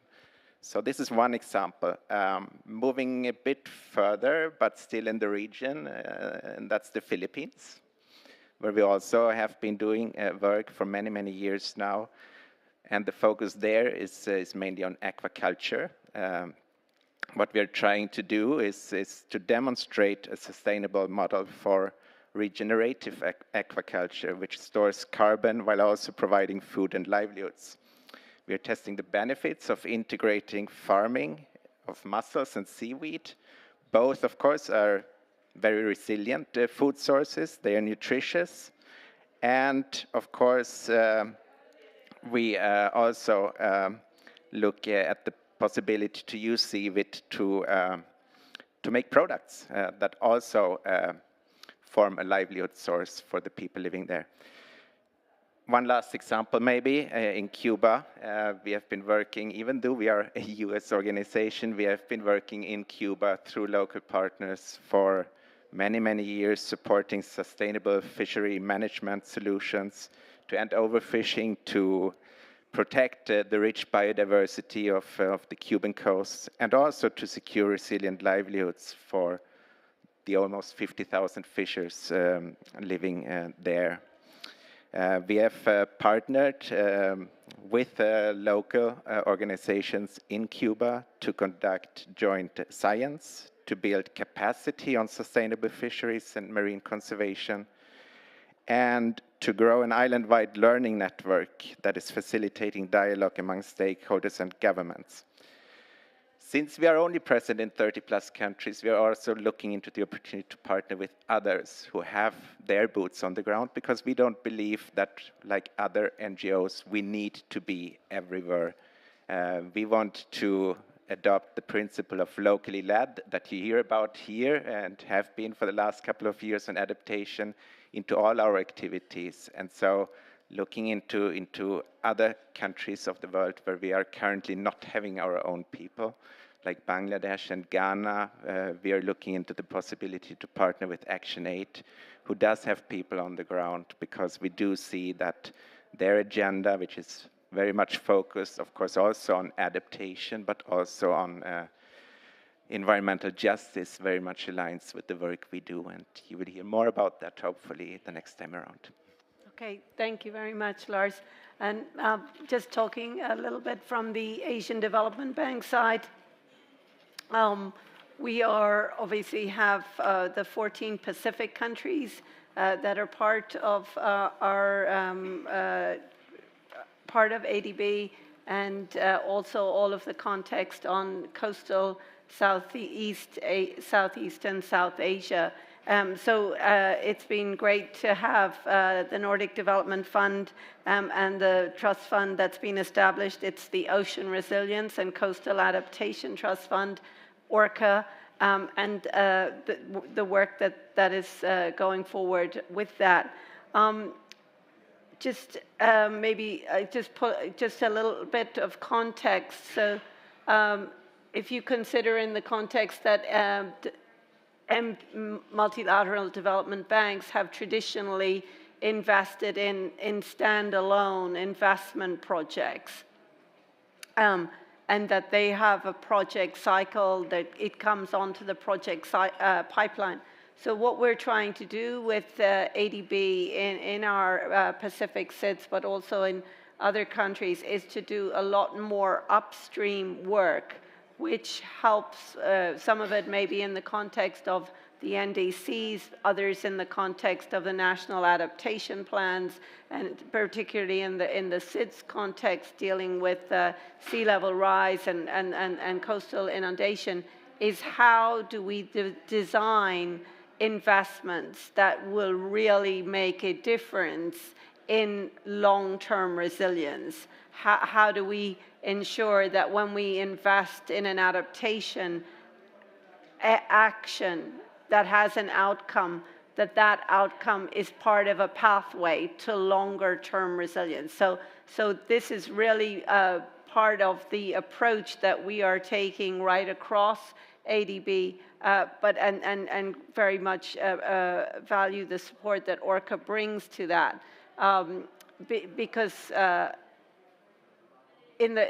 I'll pick up a couple of examples from work that we've been doing and the similar kind of efforts that we anticipate doing with the kind of support that NDF now brings.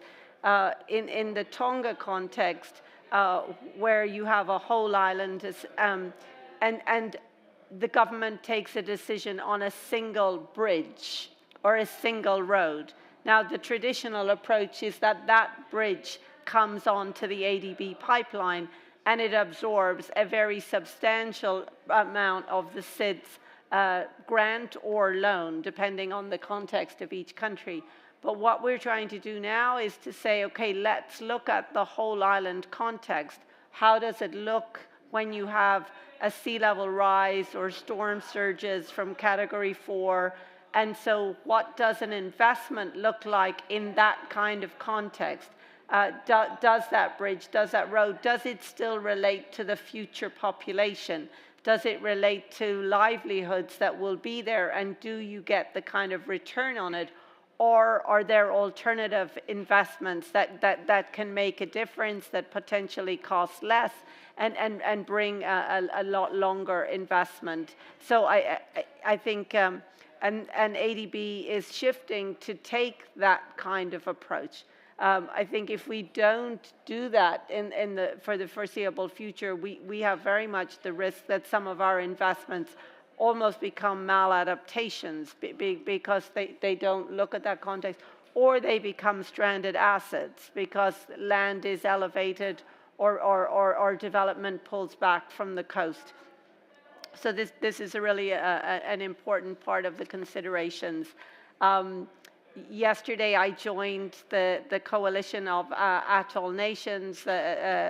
Briefly, the 4 ministers have come together. It's taken a 4-year process to actually sign a memorandum of understanding, but this has finally been achieved this week, where the ministers from Tuvalu, Kiribati, Marshall Islands, and Maldives, together with Tokelau, actually have signed a memorandum of understanding of working together, and I think that's really valuable in terms of a combined approach. Obviously, on the global level, it's an advocacy aspect, but also in terms of, for us at ADB, it's also considering how do we approach development and investment in those in a very strategic way.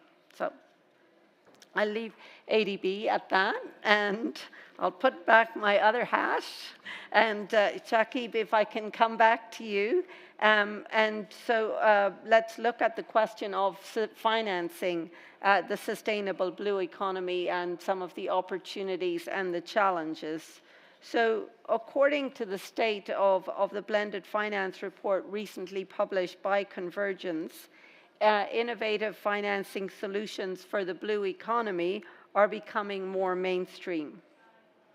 So if I can ask you, what are some of the most innovative financing solutions that the World Bank is promoting in the ocean sector, and what opportunities are they tapping into, and what challenges do they seek to address? Okay, so thanks. So on the financing part, I think our main stream will remain the use of IDA as a core financing source for the blue economy. And in fact, just a few minutes earlier, I was discussing with our colleagues from NDF the potential support from them to help in initial studies to develop blue economy strategies for the West African countries. And our management, we are discussing an instrument which we call the multi-phase approach, where we kind of approve a large financing, could be in the 1 billion, and then we have maybe 3 countries joining as initial phase, and then we moved, as we learn, to other countries. So this process is ongoing, and yeah, we will be using as our core financing for us the IDA. The second and mostly maybe innovative, but they are still at an early stage of discussion. One is the Transcend, and this is an innovation program that was put in place with the private sector. Let me get back to where, and this is was launched in 2020, and it's called WACA Call for Innovation. And the focus is on solutions related to coastal degradation in West Africa, and in addressing the impact of large commercial ports on sediment movement and coastal erosion. So here we have selected a proposal which is called Transcend, and it's a public-private pooled dredging funds financed by port operators, authorities, and other stakeholders to to operate a combined dredging capacity that support coastal resilience. So at this stage, we are still, as I said, at an early stage with feasibility studies, and we hope to launch maybe in the coming year, 2 years, this financial mechanism. The second one that we are looking at, but will be also in the medium term, is the blue carbon. Here again, we are working in establishing a pro-blue fund, which is called Unlocking the Blue Carbon Development. And we have now established or set up a framework, which is a step-by-step guide and checklist, which allows our operational teams from the bank to translate identified systemic challenges to blue carbon by reviewing a country's foundation in data analytics, policies, and institution and finance. So we have tested this framework in Mozambique and other countries, and now we are really trying to implement it in the West Africa countries under the WACA program. The next steps for us are the preparation of large-scale blue economy carbon project and make access, for example, to the mangrove data and establish verification purposes for accessing carbon finance. So these are the two kind of new instruments which we believe innovative but are still in the process of the making. Thank you. Thank you very much, Chakib. And interesting approaches there.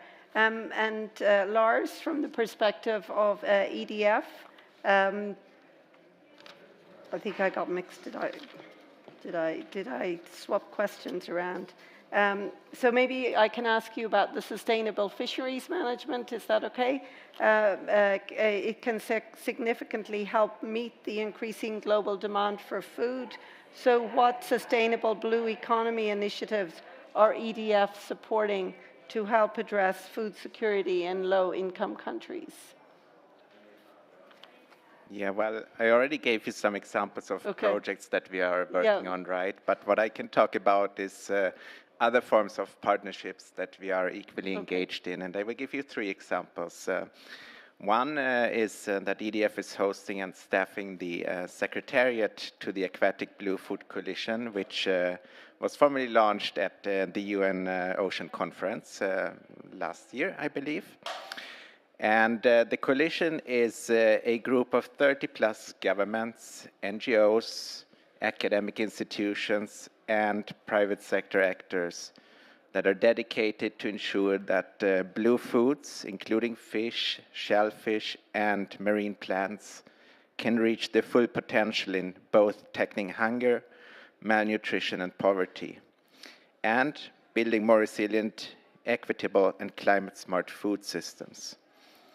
The coalition aims to do this through 2 pathways. One is to raise the profile of aquatic foods in discussions of the future of food systems, including in national policy making. The second one is to mobilize support, including investments, in technical capacity and partnerships in addressing hunger and malnutrition. Some of the current members of the coalition are the European Union, Fiji, Germany, Iceland, Japan, New Zealand, the United States, and Canada. And of course, we would love to see others to join the coalition as well. So that's an extension and invite both to NDF, but I guess also to ADB and to the World Bank to consider joining that coalition. A second one is that EDF is also hosting the Secretariat of the Small Scale Fisheries Resource Collaboration Hub, in short, the SSF Hub, which is an online multilingual platform which aims to strengthen small-scale fisheries by offering a platform where various partners within the value chain can share experiences with each other. So it's about sharing lessons learned, and also, of course, an opportunity to ask questions and to get support, to share success stories. The third one, and that is ongoing work. It has only started, but it is something that we really hope to get going, is to develop a program which we call the Small Scale Fishery Financing Facility, which we hope to be able to launch at the next UN Ocean Conference, which is going to be in Nice in June 2025. And what the fund aims to address is one of the most pressing issues that small-scale fishers are facing, which is the acute lack of financing, especially in the Global South. And we know that the lack of access to financing is often one of the more limiting factors, the most limiting factors for economic growth for small-scale fishing communities. And with too few options to access credit, fishers and fish workers around the world have great difficulties transitioning from subsistence workers to small business owners. That's bad for them, of course. It's bad for the communities where they live, and of course also for the environment. So these are some examples. Yeah, no, it's really interesting. And would really like to learn a lot more on some of those initiatives. So coming back to the question for ADB is really in the context of how is ADB addressing the climate adaptation and resilient needs of SIDS, and how are we addressing the barriers to investing at scale. So maybe I'll begin by just in terms of ADB at the overarching level made a commitment back in 2021 to that it would spend, or it would program 100 billion of climate finance between 2019 and 2030. So by 2024, we will have achieved about 35 billion of climate finance. But for the years 25 to 2030 onwards, that is the need to program almost 65 billion, which is over $10 billion per year, almost 50% of our current portfolio. So that shift in programming and upstream programming and identifying investments with appropriate adaptation and mitigation outcomes is vitally important for us to achieve that. At the same level, ADB is currently renegotiating with the development partners the Asian Development Fund, which is the next 4-year cycle. And within that, there is a specific window that is focused on adaptation and disaster risk management. The aim with that window is to ensure that it is supporting investments that have a long-term resilient benefits that are part of a programmatic approach to adaptation and resilience, and are avoiding those kind of piecemeal adaptation investments that I referred to earlier. In November this year, our president was able to announce while in Fiji that ADB would have a differentiated pricing for the Pacific SIDS. So that has been a significant step, and obviously for our adaptation investments, that is important. On the other areas, we continue to raise as much concessional financing as we can. I think yesterday's Lena was able to join our Community Resilience Partnership Program, which NDF is also supporting. But that is a first of its kind for us, at least, a programmatic approach with the GCF for $120 million of financing, $100 million of which is grant, that would be contribute to adaptation investments in the target countries. So there's that aspect. If I haven't really touched on, but if we look at the context of the Pacific SIDS, the tuna industry is such a vitally important part of their economies and is obviously at risk of enormous change as the ocean temperatures continue to warm, and the tuna stocks are they're likely to move. Potentially highly vulnerable context emerging where communities start to lose that access to nutrition, countries lose the revenue that they're generating, but also those fish stocks move into ocean waters, which are do not bring any income to any of those Pacific SIDS. So that's an area that's important. So important. Some of the work that has been done with the likes of Kiribati on coastal reserves for protection of fish stocks are all parts of the efforts with generating income and sustaining that long-term income.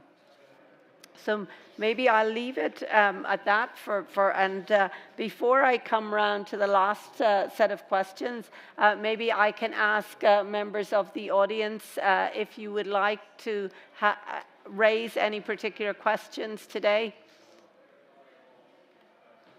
So.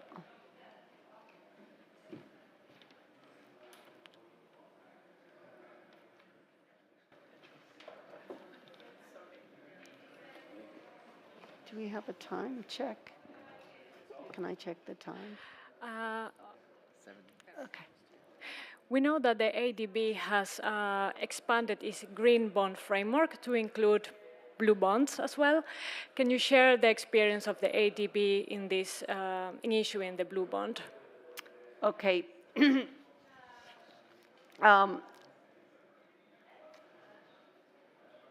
I am going. You're asking me a tough question.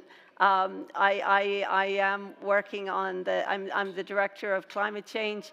We are very active in the bonds space and growing that, but I'm not in a position right now to give you examples. But what I will do is maybe link back to some of the larger work that we're doing to put the appropriate frameworks in place, and some of particularly the fiscal planning work that we are also doing with ministries of planning and straight through with the central banks and others that I think is of value. So we at ADB, we have a policy-based lending instrument. We have started since last year to do more work on PBLs that have a very substantial climate outcome focus. In the Philippines, we have the bond, which is 100% climate finance, and we are working on similar bonds, similar PBLs for both Bangladesh and Mongolia at the moment. So within that context, it's looking at the overarching climate, the architecture, the climate finance architecture, and how we work with ministries of finance to understand the risk, to understand the kind of management approach to that risk, and how we can finance that. And I think that's an important approach as we start to place bonds as solutions within that financing structure. We do have blue bonds, and they are in the back of my memory, but I'm not going to pull it up this quickly. Apologies for that. I don't know if Chakib is in a position to provide any experience of blue bonds in the World Bank context. As I said, I think we also starting. It will be a long process for us. We just at the initial part, we are more on the green bonds, but on the blue, it's just initial process, and I don't think we will come to solution within the 3-5 years. It will take more time. Sorry about that. And another question?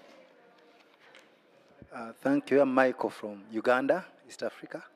2 questions. One, does investing in the blue economy only involve oceans, or does it also involve internal water bodies, like lakes and rivers? Number 2, I'm happy for my colleagues in Asia and West Africa. I've had a lot of interventions there, and the impact, very encouraging impact. I've not heard anything about East Africa, where I come from. Any plans, or are there any contacts, including EDF? I would very much want to ground that project in East Africa, because we have a lot of local communities we work with. I work for radio and education institutions. But I'm very much eager to see that NGO activities also come to East Africa. Thank you. Okay, I mean, maybe I'll just make a comment from the ADB side. I mean, we have a number of ecosystems within Asia where the fisheries stock from large inland lakes are vitally important.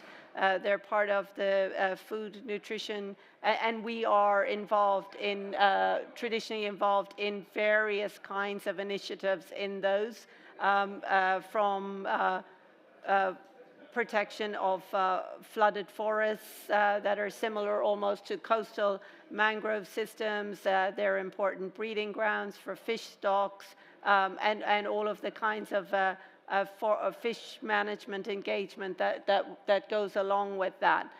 In terms of contextualizing, in terms of the blue economy, I think right now, as we are looking at blue economies, we're looking at it in terms of ocean coastal context. Chucky, maybe. So just to reassure you, we have also investment on, for example, in the Lake Victoria with the World Bank.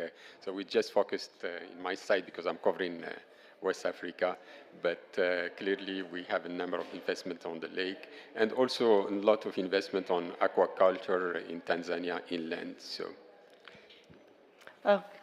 Lars. Maybe in the interest of time, I'm going to be short. I mean, as I said, our work in Africa only started. I mentioned Ghana.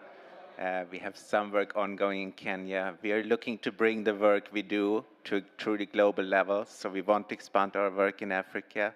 So I'm happy to follow up with you after this meeting to see what opportunities you see, because in the end, as I tried to outline, is we are dependent on partnerships, right? If we can find the right partners, we are happy to partner.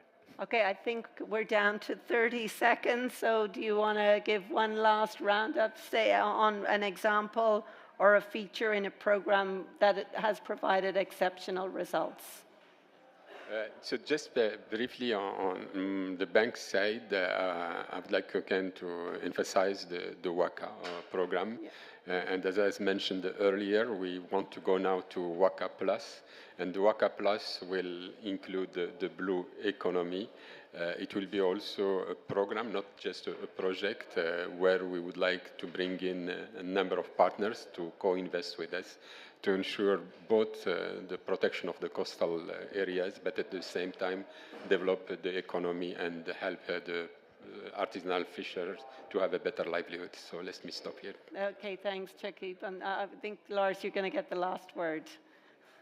Thank you. Well, rather than repeating some of the examples I already gave, I want to end on a positive note and to share with you what we believe is the key success factor based on the work we have done for so many years.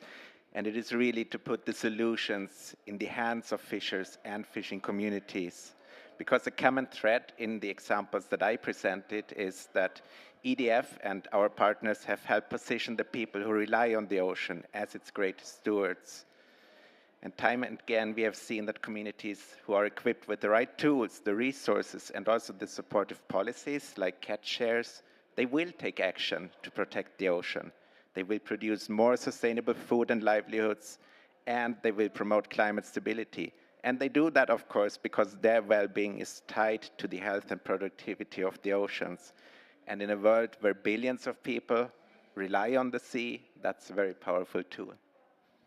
Okay, so thank you very much. I think we're out of time.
Hello, everyone.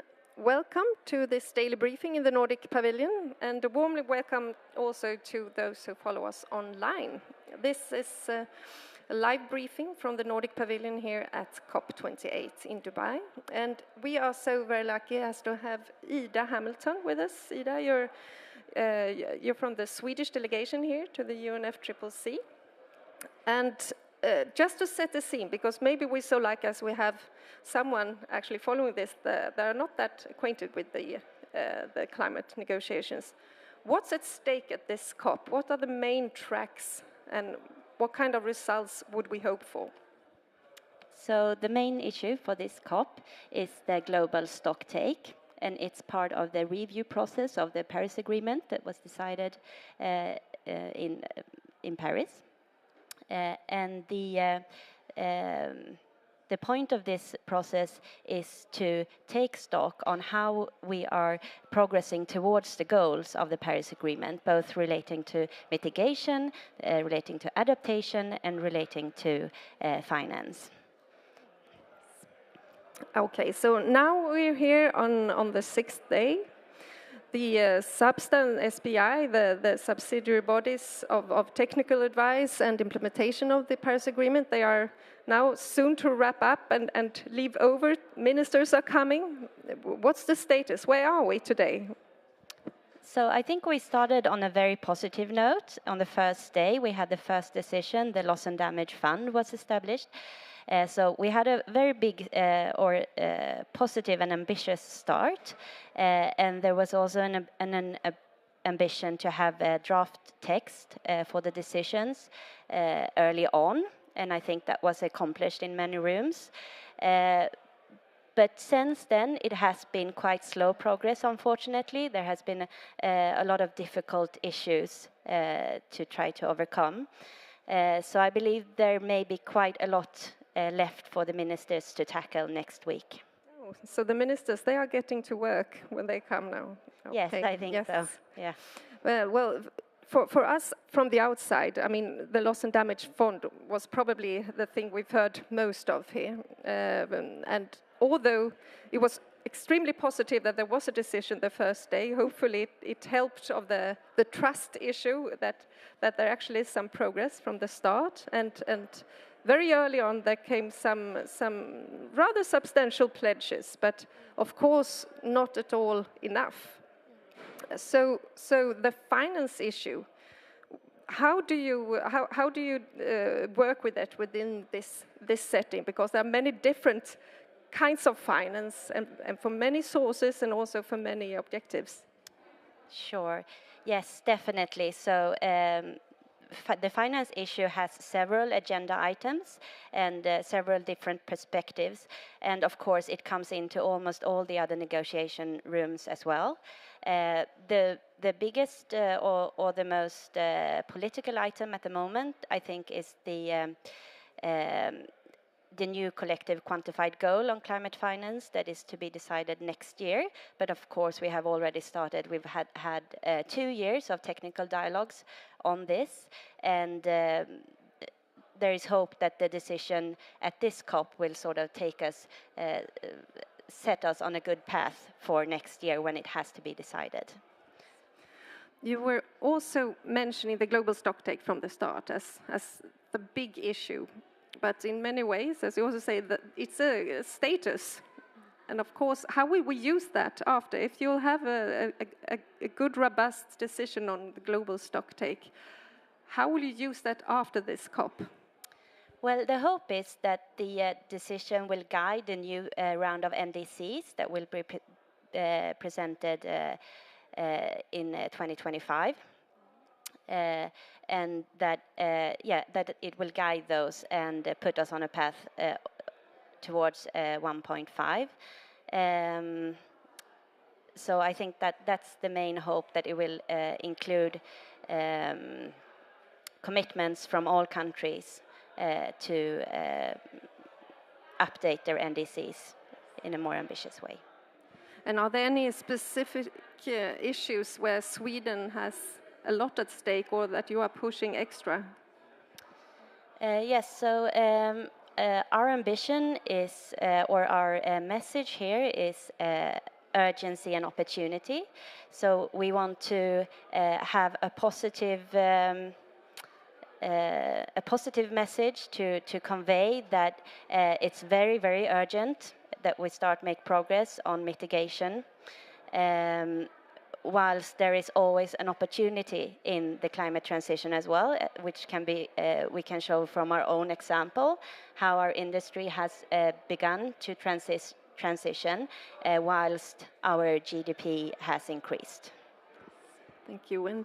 And these are some of the aspects of that are also very much present in a newly released report from the Nordics, a Nordic stocktake. It's not an official submission, but an independent report that was commissioned by the Nordic Council of Ministers, where we looked up how we as a region, how we're doing with regards towards climate neutrality, recommendations on how we co-Nordically could lift the country's own initiatives, and the third part, which maybe is well, very interesting part, if you ask me, is to try to create new visions for if we'll get there to the climate neutrality, or if we actually will make the transition so much needed within every sector, within all parts of society.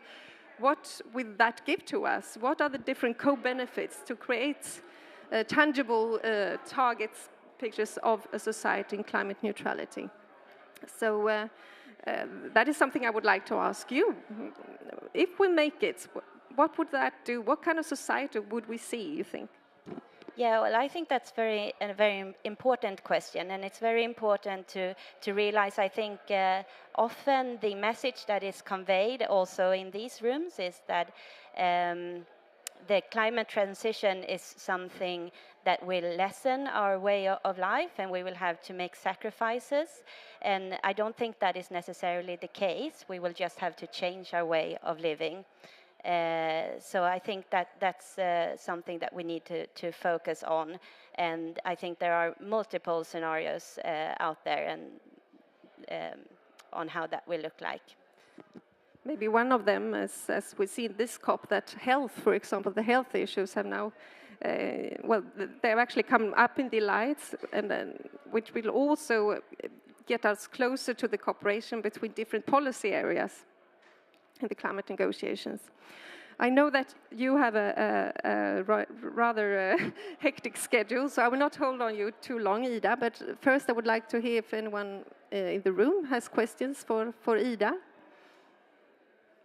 And if not, then I would just ask you, I mean, we are not, here in the Nordic Council of Ministers, we are not a party, we are observers to the Climate Convention. So what we can do is to provide a platform for dialogue. We initiate analysis and projects that could enhance the knowledge base of the different issues within the negotiations. Is there anything within your field of expertise where you think it would be interesting with more focus on this, or maybe the Nordic Council of Ministers could strengthen or arrange or initiate something on this specific topic? Well, I partly focus on finance. So I would say that something, as I mentioned, we have the new collective quantified goal that needs to be decided next year.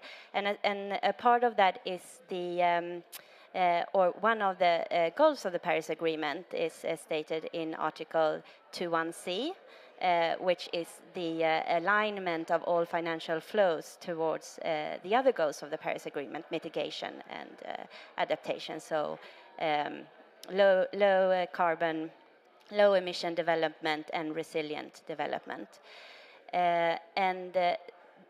This is a very infected issue, unfortunately. It should be something that we could all agree on, that needs to happen. It's already in the Paris Agreement.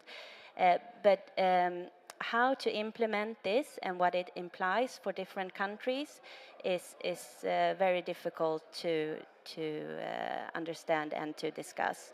So I think more knowledge and also more communication around this would be very helpful.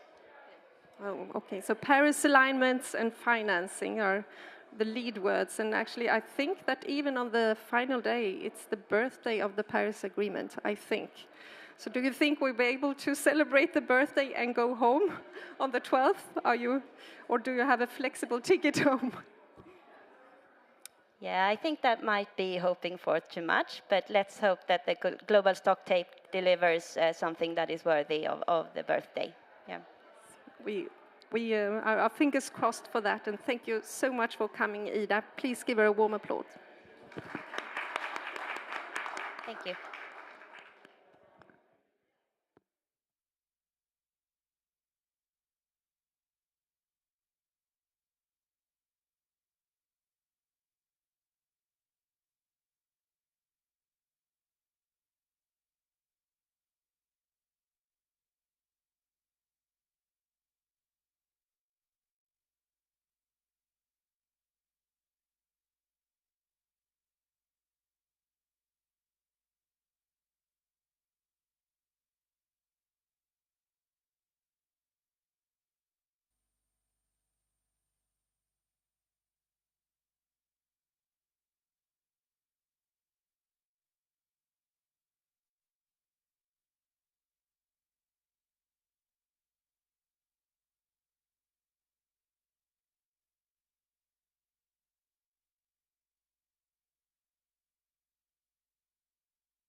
Welcome, everyone, to this event here today in the Nordic Pavilion.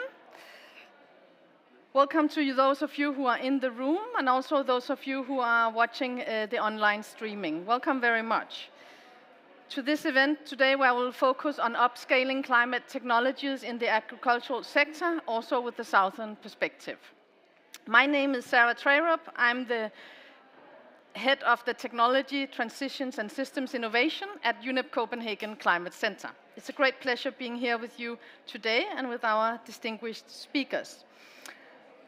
In this event, we'll focus on how we can also replicate good practices, how we can upscale the diffusion of climate technologies that are the needs of developing countries, and how we can use all the technologies that are already there, both in terms of the South and Northern cooperation. From the experience of UNEP Copenhagen Climate Center, having supported more than 100 developing countries in identifying climate technology needs, we know that there are great needs. We know that the technologies are there, but how do we reach actual implementation of those technologies? So we will start our program today with a keynote from our Minister of Taxation in Denmark, Mr. Jeppe Bruus. So I would like to invite you to take the stage and kindly provide a keynote. And there's a microphone just here. Well, thank you very much. And obviously you might wonder, what do Minister of Taxation has to do with agricultural work in the development world? Well, quite a lot actually. And that's what I'm going to say a little bit about today. Firstly, thank you very much for this opportunity to speak at this event at the COP. Normally, one might say that there are a little connection between Denmark and Dubai, and maybe even Dubai and the agricultural sector. But actually, Dubai are at the forefront of investment into advanced farming, such as vertical farming. And we're here today to talk about the agricultural sector and how it can be part of the transition towards a carbon-neutral planet. From our perspective, no single policy measure on its own can fully deliver on the Danish and the international climate goals. All sectors obviously has to contribute. This, of course, includes also the agricultural sector. Green transition requires substantial investments from both the public and private sector, and our overall goal is to achieve both a national and international targets for the most cost-effective and possibly with the least possible cost to citizens and society as a whole. And I have been Minister of Taxation for almost 2 years now, and the first task I had on my desk was actually to do a carbon pricing on Danish industries. Then we have done taxation on emissions from the heavy trucks in Denmark. These days, actually, I'm negotiating with Parliament on implementing an aviation tax. And in the spring, we are going to form a carbon pricing on agriculture. And obviously, that's the most difficult part that we have saved not to the end, but it's the next sector. And that goes in line with the Danish climate goals that we have to reduce by 70% by 2030. And being able to do so, we need to have all sectors going through the grand transition fast and make sure that we get to a stage where we, by 2045, want to be totally neutral. And so it's very ambitious goals, and therefore the agricultural sector is very important. As of today, the total emissions from the agricultural sector in Denmark accounts for around a third of the emissions, and by 2050, it will account for half of the emissions in Denmark. And so that's why the agricultural sector in Denmark is extremely important. And also why the technologies set to reduce emissions from the agricultural sector is technologies that are not only to be used obviously in Denmark, but as something that we are going to cooperate with countries and sectors all over the world and also in the development world, technologies that will have to make sure that we can produce more in a less emitting way. And so that's also why I'm very, very happy that to be part of this, because doing this COP, we're trying to gather information on countries and regions that are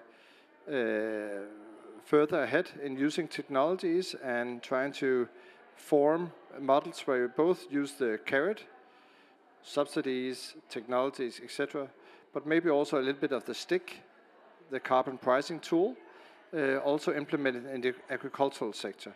It's not done efficiently anywhere in the world, and so I hope to be leading that task in Denmark through the spring. And when we look towards not only this COP, but to the COP by COP30 in 2 years, obviously at that time we should be successful in Denmark by having a carbon pricing model on the Danish agricultural sector. And we hope to inspire and to be part of international corporations, institutional-wise, bilateral, multilateral, etc., also to shape that debate going forward towards COP30, which falls at the same time at Denmark, as Denmark has the EU presidency. And so that's also part of the reasons that I'm very happy to be here today. We see at the European level there's a lot of movement, both in terms of regulating the agricultural sector, but also to set high standards and high quotas through the European trading system. And what we have done in Denmark with carbon pricing is actually to add on, because our climate goals are higher than the broader European goals. But it should also be seen as an effort that are also at the multilateral level, at the UN level, organizations, institutions, and a lot of positive things is going on. If we're focusing on the agricultural sector and technologies, what drives the green transition of the agricultural sector in Denmark? Denmark being a country where 60% of our land is covered by or used in the agricultural sector. So it's quite a lot. And so we need to use all modern technologies to be able to produce more in a way where we don't pollute, obviously. And those techniques and that knowledge and that technology is something that is that we try to both obviously invest in, but also export and do partnerships with other countries to do so. And just to wrap up, we hope that with our high climate goals in Denmark, well aware that if we spend the same money and the same resources trying to combat emissions in other regions and in other countries, we could actually have more reductions. But trying to use Denmark as a showcase on how is it done at the same time as we do it social balanced and in a way that is just, that we can actually use those technologies and that knowledge to be part of influencing both institutions, multilateral organizations, bilateral talks, and obviously also the work going on through these COPs that are essential if we are going to reach also the global climate goals. And so that would be our contribution. So with that said, thank you again very much for this opportunity. And I look forward also to be a part of the debate. Thank you.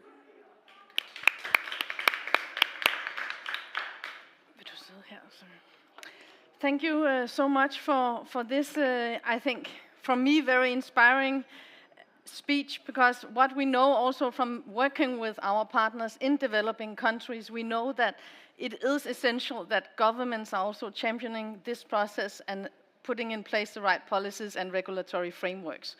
So without further ado, I would also like to invite our panelists to enter the stage here with me. So I would like to invite Erika Johnson, External Affairs Manager at Agrina, Reik Hår Müller, Vice President and Head of Green Energy and Infrastructure at the Danish Investment Fund for Developing Countries.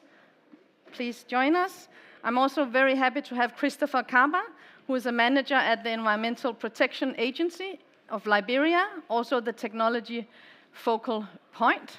And it's the same institution who's also the NDA of the Green Climate Fund. And then I'm also very happy to invite Abdi Majid Nuno from Somalia, who is the lead adaptation expert also in preparing the National Technology Needs Assessment. So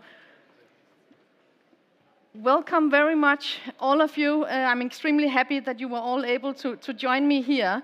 And perhaps I would like to kick off the conversation hearing from Abdi Majid on what are the needs for Somalia. Not all of them, but if you could make a few highlights for the agricultural sector and also the challenges that you are facing. So please, Abdi. Do I need to stand up? Yes, no, you can sit. Oh, okay. Just keep the microphone close. It's on. Good afternoon, ladies and gentlemen. Hello, Minister. It's a pleasure to be here today to take part of this important session on agriculture. It's closer to home for us because the sector accounts for more than 65% of the GDPs of the region, including Somalia. And for the specific case for Somalia, which I'm here, it accounts for more than 70% of the GDP and also employs more than 60% of the people, especially from the rural populations. Somalia is a water-scarce country, and so much dependent on the agriculture, on rainfall, and the agriculture sector is actually the first entry point of vulnerability. And you find in the last, from 2020 to 2023, we had 6 consecutive failed rainfall seasons that created a humanitarian catastrophe where millions were displaced, and it pushed a lot of Somalis into Ethiopia and Kenya as well. And right now, as we sit here, more than 33 districts in Somalia are facing El Nino crisis, with more than 100 people killed, nearly 800,000 displaced again. So the story of the climate crisis in Somalia, as right now, I think as we are in this COP, and one of the highlights has been the conversation around loss and damage. And for us, in the Horn of Africa, we're already living in the reality of the climate-related loss and damage.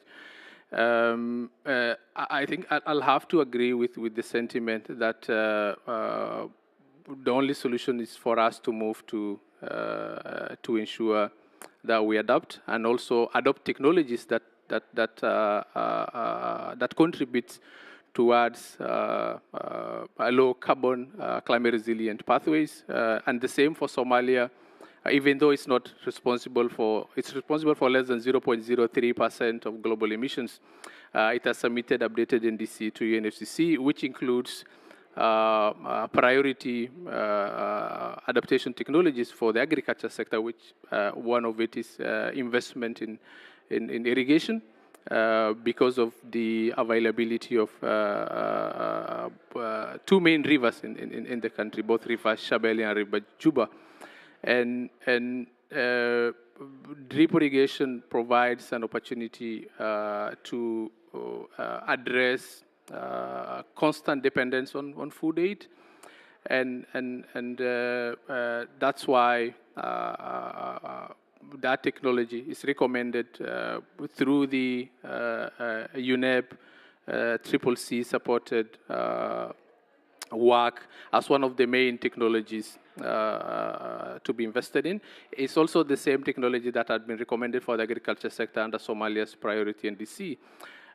To finalize my sentiment is to recognize that Somalia, the enabling environment is not as conducive as Denmark because of the existing security situation and the limited resources to actually deal with the constantly firefighting one climate crisis to another. Although there's opportunity in investment in irrigation and water conservation efforts and investment in early warning systems, which is another important technology, there's limited opportunities in terms of access to climate finance and as well as support for capacity development,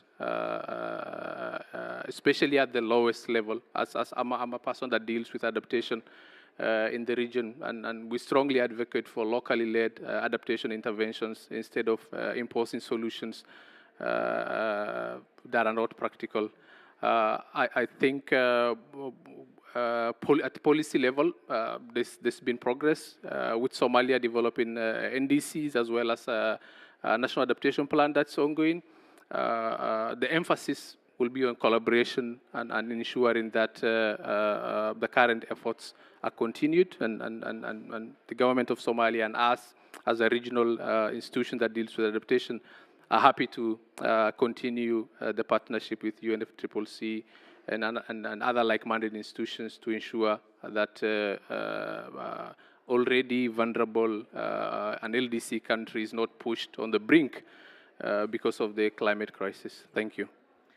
Thank you so much for these reflections, and I know that you are in the process of identifying for your main technologies in the agricultural sector the challenges that exist for this transfer and uptake of technologies in Somalia. So while we hear from you, I would also like to turn to Chris, who has already, I know, spent quite a lot of time and carried out assessments of the challenges that exist in Liberia for the agricultural sector and technology implementation. And perhaps, Chris, you are also here as a government representative and also working closely to identify and elaborate on policy frameworks and so forth. Perhaps you can also share some of the challenges for Liberia and how you see Liberia overcome these for technology transfer in agriculture.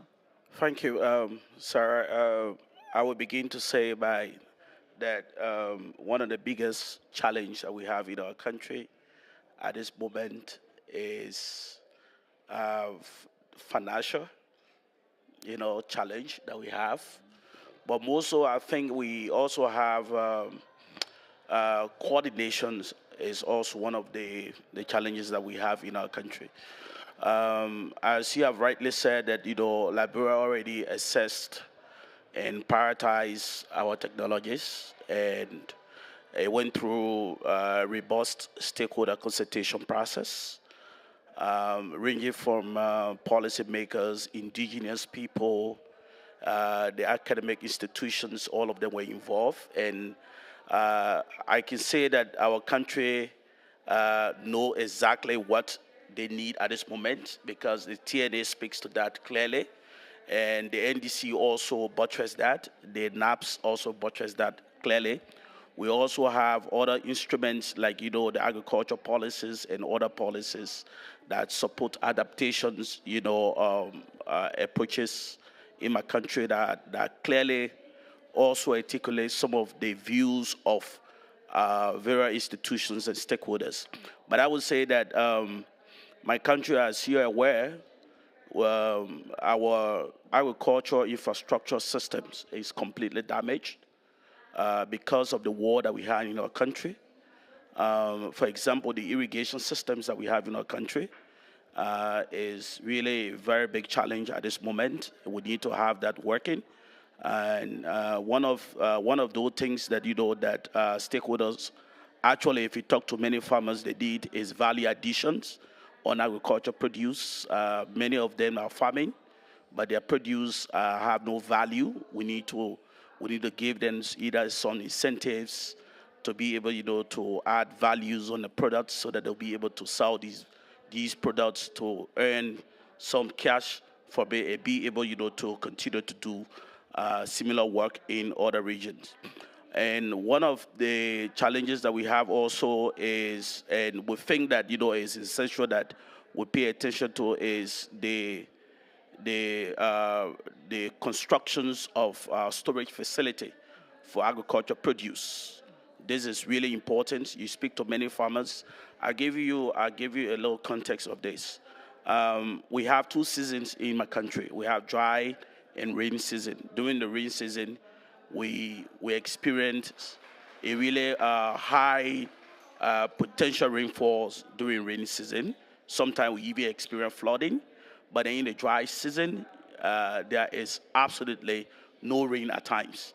So if you notice that in a dry season, in a rainy season, you will see a lot of vegetables in the markets. For example, you will see watermelon will be of excess. Sometimes one big watermelon is even sold for less than 20 cents United States dollars. But then in a dry season, the same watermelon, you cannot even see one. But if you see one, you might even get it for $25. So you could see the difference between these seasons. So it is important that we have a storage facility that will allow farmers to store their crops that they have harvested, especially when it comes to vegetables. That will allow them, to have fair appreciations of the work that they are putting in. And then we need access rule. I'm talking about, access to farms, because our rules are all being destroyed as well, So there is no link between the city and most of the, provinces in my country. So these are all some of the challenges that we have. But everything, is really, everything will come down to finance. We need to be involved into things that will bring up finance, and government also need to raise some awareness around these issues, and government need to ensure that this is placed in the budget. We've been stressing that if you look at our budget that was casted for last year, and even this year, there is less than 25% of the overall budget going toward agriculture. So normally we have been talking with to policymakers. We need to to create awareness for our policymakers to be aware that that the only way that a country like Liberia can be sustainable is to put in more money into the agriculture sector. So I'll stop here, maybe and entertain other comments that will come from other colleagues. Thank you. Thank you so much. And I think bringing the perspective also of how it's not only total sum of food available over a year, but also addressing the fluctuations that are there between seasons, and how can we, you could say, create resilience against such fluctuations, which are getting much larger now with climate change. So I think that's also a really important point. So may I turn to you, Erika, and also ask you you work for Agrina, and you can say a few words on that. And then I would also like to invite you to share with us where do you see and how do you see the adoption of your technology or the technology in the areas that you are working with, knowing that it's not a southern specifically focused company, but also northern. But yes, please, Erika. Yeah, sure. Oh. Am I on? Just closer. Okay. Thank you for having me, and thank you for the question. So I guess I would first like to start by saying, we're facing 3 crises right now. We're facing a climate crisis, a food security crisis, as well as a biodiversity crisis. And while agriculture is responsible for more than 1/4 of global emissions, we have the ability to actually use agriculture as part of the solution. So by transitioning to a set of regenerative agriculture practices, or more commonly in Denmark, conservation agriculture practices, we're able to essentially turn our soils into carbon sinks. So soil is the world's 2nd largest carbon sink, capable of removing and storing carbon from the atmosphere, CO2 from the atmosphere today at scale, unlike more technical solutions that currently exist in development for future date. But then beyond that, soil fertility also has the opportunity to increase long-term yield gains so that farmers are able to have more nutritious food and help support our food crisis. And then on the biodiversity front, we've got the soil being, in 1 teaspoon of soil actually, there's more living organisms than there are people on this earth. So by transitioning to regenerative agriculture, that's actually what Green is completely focused on, is leveraging both finance and technology solutions to be able to scale the adoption of regenerative agriculture practices and support all 3 of those crises. So we have a farmer-facing platform where farmers are able to log into our system, make annual plans surrounding their harvest strategies for the year, including different practices such as minimum or no-till, introducing cover crops, organic fertilizers, and essentially we're focusing on minimizing soil disturbance to issue carbon credits to the voluntary carbon market, so bridging that financial gap which is necessary. There is a lot of risk for farmers in making the transition to regenerative agriculture practices with initial yield drops, but then also risk of it being unknown, particularly in Europe. We're basically working to pay farmers to go back 100 years in agricultural processes, but it's an entirely new way of operations. So beyond the farmer platform and connecting farmers to the voluntary carbon market, we're also leveraging MRV technology, so measurement, reporting, and verification technology, utilizing satellites and remote sensing to track what's actually happening on the field level. So coupling ground truth data with satellite and remote sensing technology, we're able to calibrate models and build out carbon intelligence at scale to see what's actually happening on the fields, and also provide additional integrity to the carbon market with continuous monitoring for that. So expanding beyond the farmers, we're working also to support government supply chains, et cetera, in monitoring what's happening at the field level to support us all on the pathway to net zero, but also those additional co-benefits of biodiversity. Right now, we're working with farmers, 1,000 farmers across 17 European countries.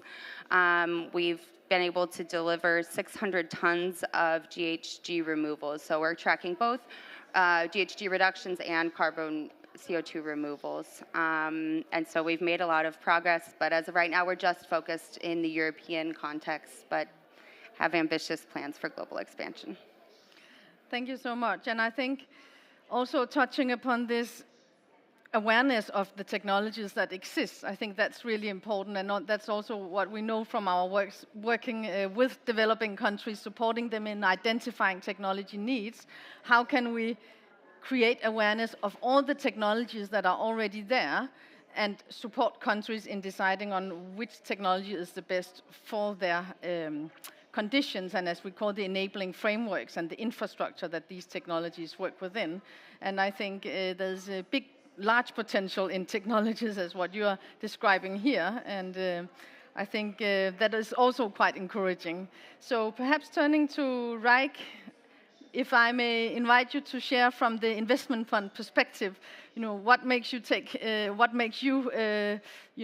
take decisions on which projects to invest in, and here we are now also with fragile states and the developing South. So perhaps if you could elaborate a bit on that now, of the importance of this in the green transition. Thank you. Thank you, Sarah. So just a few words about the firm or institution I represent, IFU. We are Danish DFI, which means we are a development finance institute. We've been set up by the Danish government to promote investment that support sustainable development in developing countries. We do that by providing risk capital alongside private companies with a view to take technologies and products to developing markets, typically technologies that have been proven, and we're now trying to take that, one step further. So, I mean, climate change is of course very real, and for that reason, agribusiness is one of our key themes, key sectors at IFU. We invest along the full value chain in the food business, all the way from primary production to fertilizers, storage facilities, processing, and retail as well. Because ultimately what we want to do is we want to take these locally produced products to the market, either locally or exporting, which is also an important part of building, say, the capital flows in the country and food security and so forth. So I think that's generally how we work. We have, I mean, our investment policy and investment guidelines demand that we invest on a commercial basis. We do have some facilities that allow us to take, say, slightly more risk, typically, because generally what we see in the markets, that's often it's not the risk, but the perceived risk that often ends up being the things why investors opt out. So we believe we are in a position to promote alongside companies that are willing to go into these markets and share the risk in these markets. And we do that by different finance instruments that we use. We can come in using equity, which is what we do most. We have also loan facilities, different kind of instruments that we can price competitively to take some of these to the market. I represent, say, the private arm of IFU. We also have a public sector arm at IFU, which typically do larger scale infrastructure projects, which are more concessional than what we typically do. Thank you for that, and I think I would actually use that to ask Abdi in a few minutes about your challenges with accessing finance, getting into the implementation stage of projects and technologies. But perhaps giving you a bit time to think about that, I would also like to turn to our minister here and also perhaps ask if you could share some reflections on. From our work with developing countries, we work quite a lot with stakeholder engagement, awareness raising, not only at the stage of identifying technologies, challenges, but also in implementing regulatory frameworks and policies and so forth. And perhaps you could also share experiences from how the ministry is working with that, because I could imagine that implementing such, I don't know if you would call it reforms, but such new policies, as you have also shared with us here, that also requires to get your stakeholders on board, being the farmers, being the consumers, perhaps having to pay higher prices and so forth. So may I invite you to reflect on this? Sure. And as I said, is it on, yeah? Yes. Yeah, okay.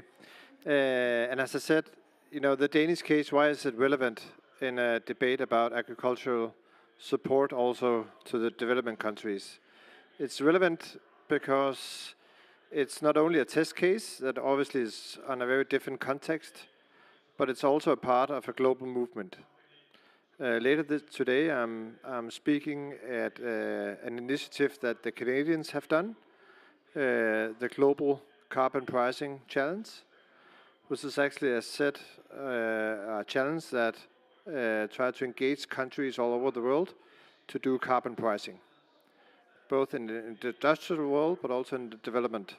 And so I don't see it only as a tool that are useful in Denmark, but also a tool that is actually useful in creating funding for also to develop our agricultural sector. And let me give you just a couple of examples and then also answer your question. Carbon pricing or taxing more generally is often seen obviously as a burden put on consumers and customers and the farmer. But it could also be seen as a tool to create more incentive for private investment. Because obviously if you don't pollute, you don't pay any tax. So those who are far ahead, being a company, being a farmer, whatever, that use technologies available that can find funding and investment in funding would also have a competitive advantage towards those companies, farmers, whoever, who doesn't invest and are able to develop methods of producing that are not polluting. And so I see it as a way both to obviously create an incentive to actually invest, but also to create an incentive to attract more equity and more investment, and therefore also give a better business case in different sectors. And obviously it would be a competitive disadvantage if it's only introduced in one country and not the other. And so what we can do to work more regional and preferably more globally on carbon pricing would also create a situation where you can actually compete on being able to both invest in new technology and also give that incentive to create more private investments. Doing so, obviously, it's very important to do it with the sector. And I've looked around the world and see where do they have carbon pricing in the agricultural sector. And as I said, it's not successfully done anywhere. You have introduced it in New Zealand with a very low carbon pricing, but with a lot of resistance from the agricultural side.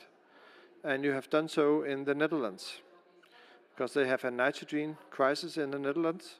And so they had a ruling at the High Court saying that actually quite a lot of their countryside would not be able to produce, and they also had places where you could actually not, create housing because of the nitrogen crisis in the Netherlands. And so the former government introduced some pretty harsh regulation, but from the top down. And actually last week, Thursday, the Dutch, or the tax minister of the Netherlands visited me in Denmark, and we had a debate about it, because I was interested in knowing what went wrong.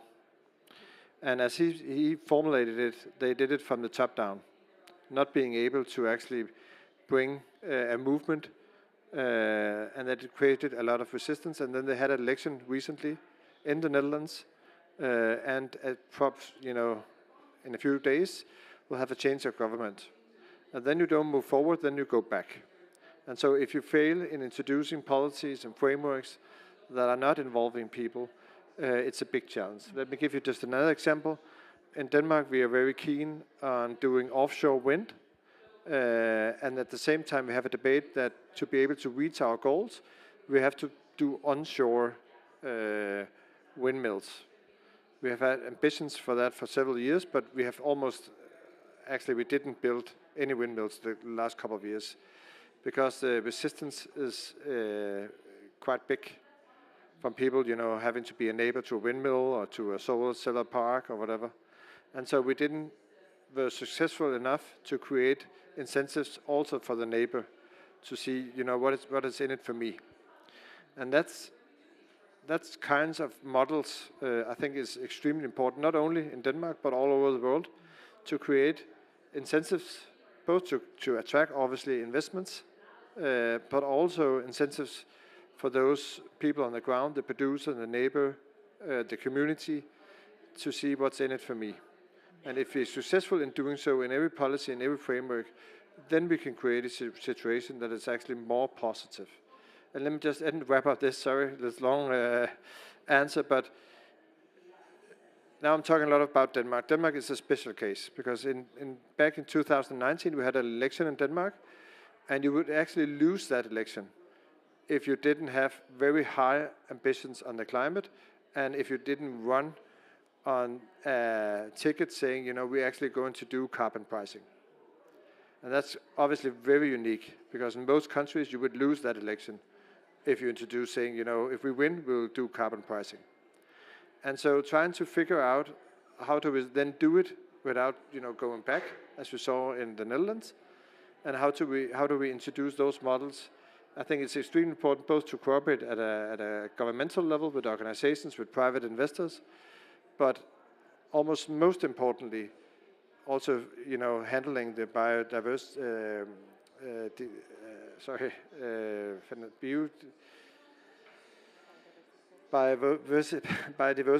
crisis and all the other crises you mentioned.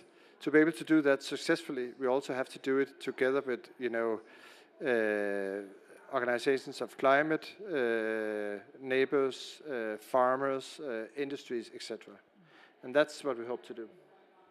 Thank you so much for that. And I think highlighting also this key, I would say, even changing the narrative to also say this is actually an opportunity, and to have, everyone buying into that. It's really difficult and challenging, but it is an opportunity, and also for our colleagues from the developing South, the opportunity also of leapfrogging and actually accelerate socio-economic development, of course, at the same time. So I think that's very important. I'm so sorry, Abdi, but I actually wanted to ask the floor if there are any burning questions before I turn back to you. So do we have any burning questions? Otherwise, I will simply ask all of you perhaps to give us 1 minute of silver bullet on, how do we overcome these challenges of accelerating the speed and scale of climate technology implementation in agriculture. So if I could ask each of you 1 minute. Abdi, please. Thank you. I think at the end of the day, that's the biggest question for us from the global South, especially in the Horn of Africa. The technology prioritizations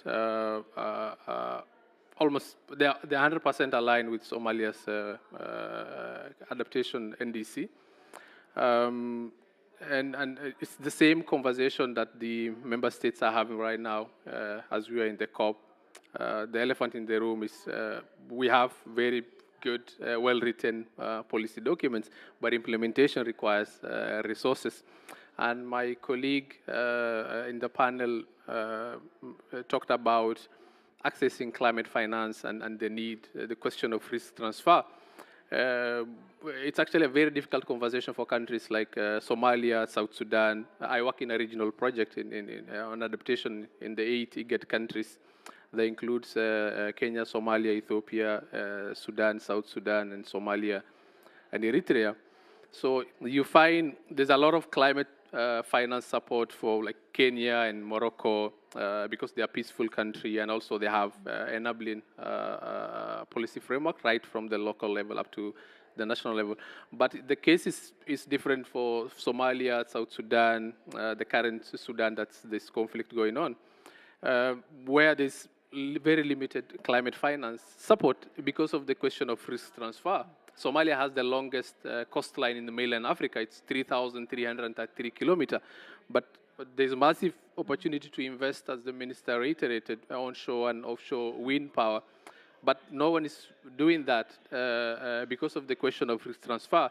So my appeal will be so that we don't leave these countries behind. There has to be a mechanism to ensure that there's climate finance for countries that have conflicts going on. Thank you. Thank you so much. I think I was caught before in a very long answer, so I'll just pass on.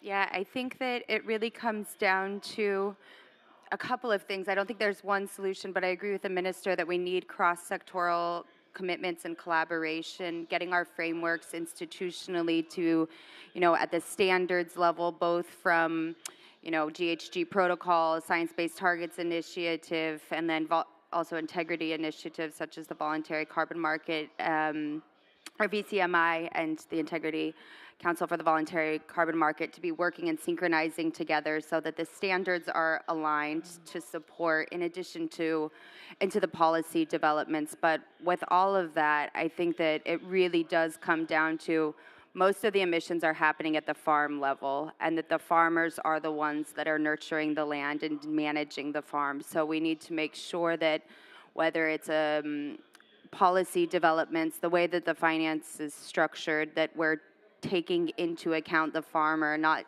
the big agricultural holding businesses necessarily, while they have reporting requirements and are also making commitments, but that finance gets back to the farmer, because that's what's actually going to mass mobilize the movement towards overhauling our food systems, really, and bringing us to global net zero. Thank you. Thank you.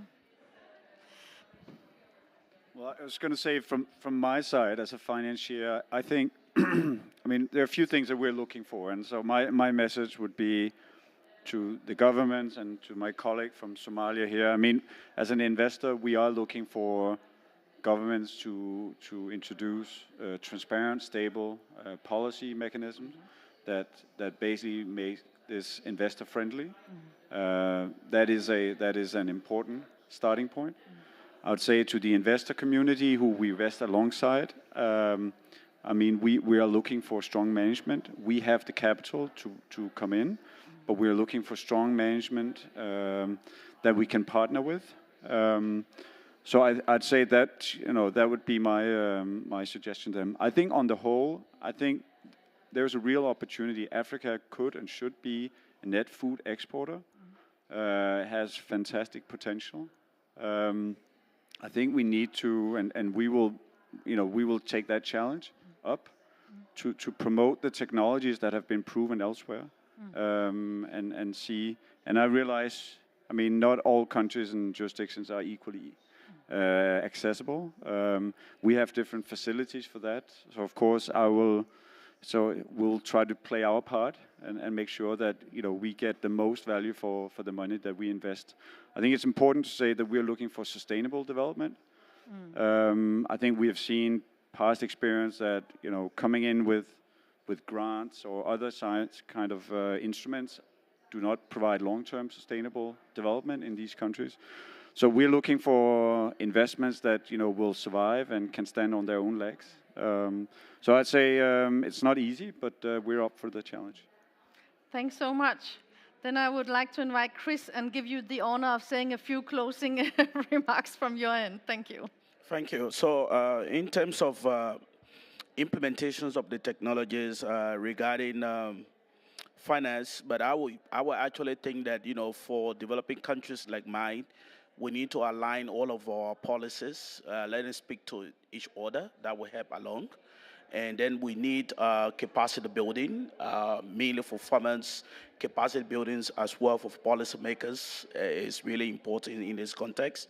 And in our case, in terms of climate finance, there are a lot of winners that I would even advise other developing countries to make use of them to be able to implement some of the technologies that they are prioritized. For example, GCF window is there.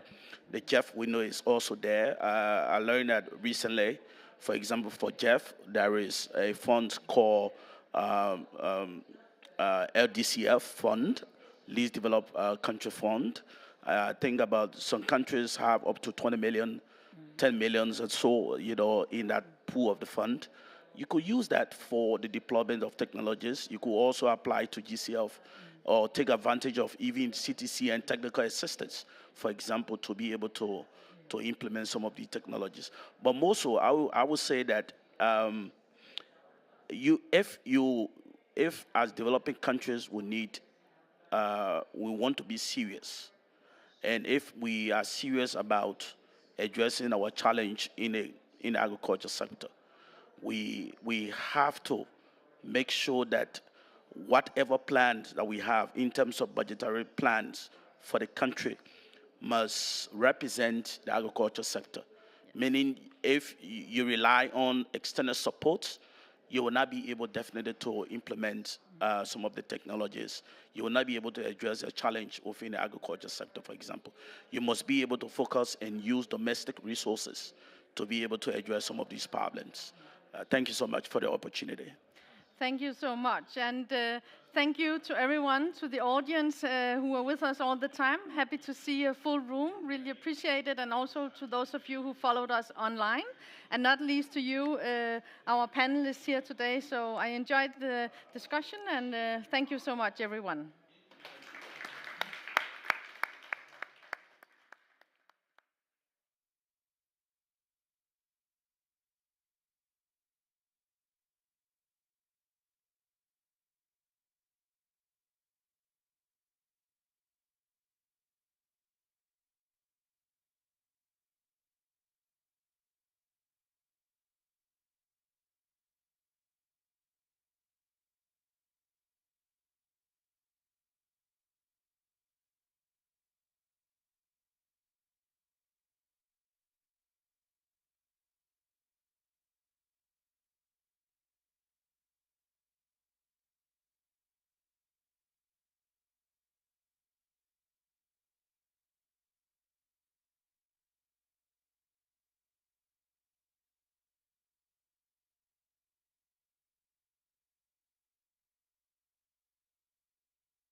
A warm welcome to all of you, both you joining here with us live, but also you watching online.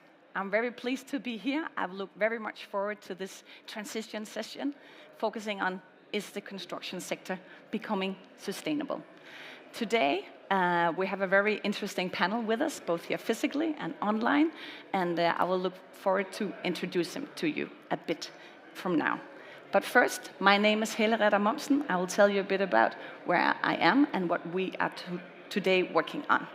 So I come from the Danish Authority of Housing and Social Services, and where we are in the process of implementing the Danish National Strategy for Sustainable Construction. I'm here today as head of the Nordic program we have on Nordic sustainable construction. So, are we becoming sustainable? I will take you on a little story. It started with a vision. So back in 2019, the Nordic prime ministers and larger CEOs came together and made a vision of the Nordics to become the most sustainable and integrated region in the world by 2030. So at that time, housing and construction ministers said to reach that aim, we need to change the way we build. So they made a declaration focusing on low carbon principles and circular principles in the construction sector.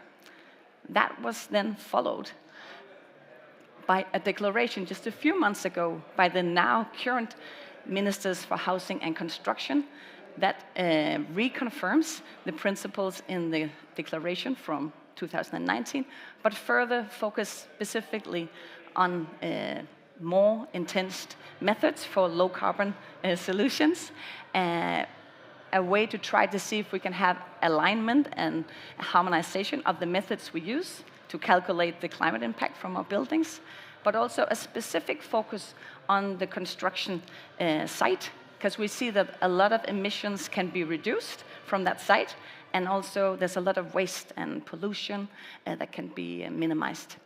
And then the last part, it really focuses on the potential in preserving the existing building stock and the existing square meters that we have.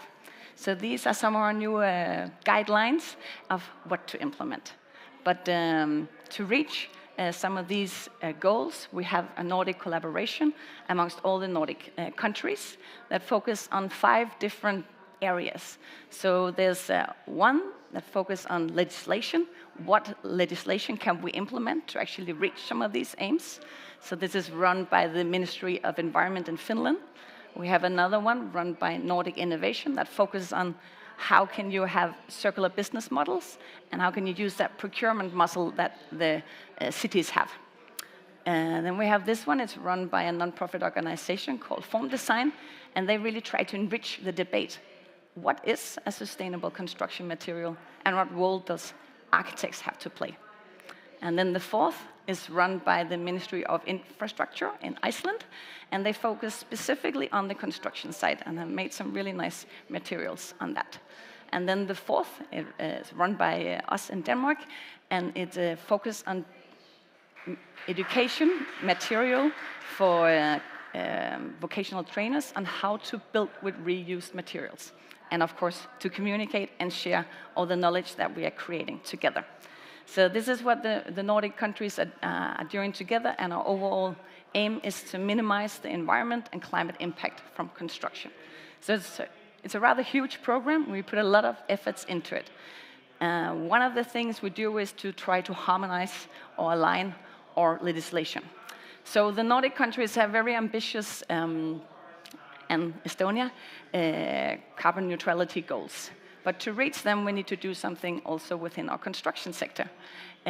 So it's a bit difficult to see on the slide, but Sweden were the first to demand that when you build the building, you have to calculate the climate impact. Following them came Norway, and then Denmark also came in 2023. And you can see more has it planned. Denmark also implemented by January this year a carbon limit. We call it a limit value. So you have a budget, economic budget when you build, but we also introduced a carbon budget. So when you build new that is over 1,000 square meter, You cannot emit more than what's equivalent to 12 kilogram CO2, 12 kilograms CO2 per square meter per year. So that's a limit. And that target will be revised every second year. So we're currently negotiating it, 2025, 2027, and 2029. That means that by 2029, of course, it's a political agreement, it can be even more ambitious, but by 2029, 9 out of 10 construction companies have to change method. So we need input. We need all this innovation that we will talk about today, and that the construction sector is changing fast. We see a lot of change already, and we want to spur that today. So I would really love your input, because to get that change happening, you need to see what's coming in the future.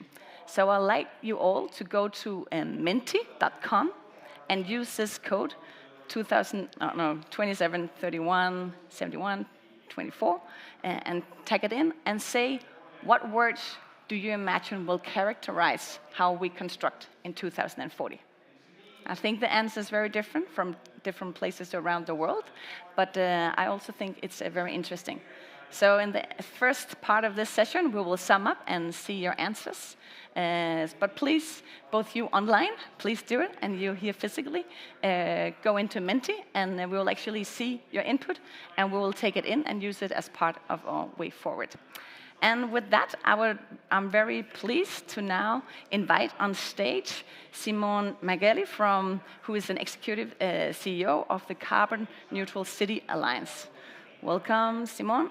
And with us online, we today have, yes, very nice, we have Emilia Walport, who's a material specialist from OOP, Global Materials, for the decarbonization of materials. And we have Raj, who is Raj Kaili, who's a mission lead from Dark Matters Lab.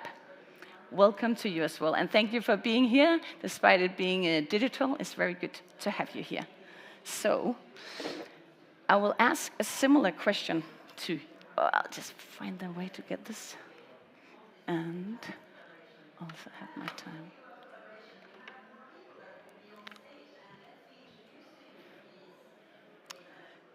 So I would like to start by asking you a similar question, but maybe a bit more specific.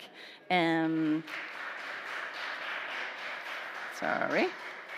So often the construction sector is not known as a first mover and one that changes very fast. There are good reasons for that, but still it's very important to see this change. So I would like to start by asking you, Raj, how do you think we'll construct or build environment by 2040, and what are some of the biggest changes and what challenges have we overcome? You will start, Raj, and then Emily, you will follow, and Simone. So a short but interesting reflection from all of you. Thank you. Raj, the floor is yours. Thank you very much. I'll try to keep it very short and interesting, most importantly. Thank you for this. I think from my perspective, I think it's all going to be about... Please. All okay? Yes, great. Oh, sorry. Okay. I was just going to say that I think from my perspective, what we do in the future is going to be greatly impacted by what we do with our available carbon budget between now and that future.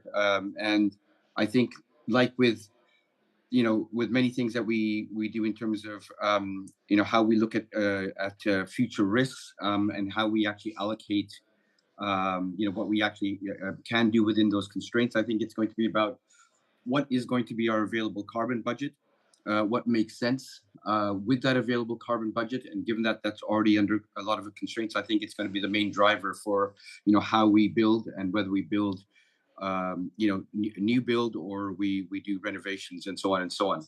But I think that's for me the key driver is how do we govern it? How do we regulate that carbon budget? Obviously, with more regulation, does also requires a lot more of a systemic agreement between all the parties that are actually users of that budget. So I think that's going to be the main driver. Thank you, Raj. Very interesting. And Emily, please. Thank you and good afternoon. So 2040 really is not that long away, and the reality is that much of the built environment that we'll be using then has already been built. So I think that we're going to be focusing a lot on adaptation, repurposing of these assets to best support the needs of our society in 2040.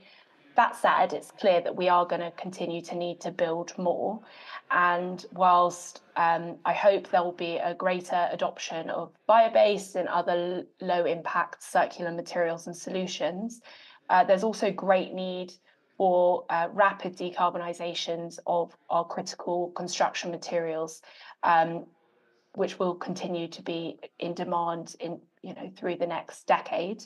We're already seeing great strides made by these material supply chains around decarbonisation, but their investment cycles are very long. The investment required to decarbonise is very significant.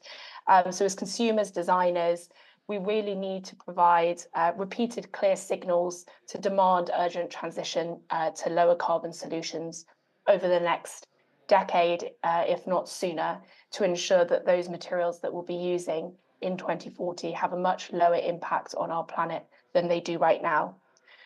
From a design perspective, I think we're also seeing great shift towards efficient design, recognizing that the best thing we can do is to use as little new material as possible. And we're also seeing really exciting, I think, exploration of new aesthetic goals.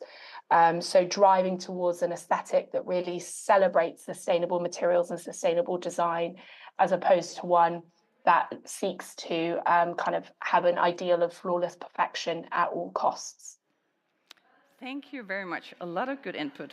I'm scribbling down. So, Simon, please, the same. Hello.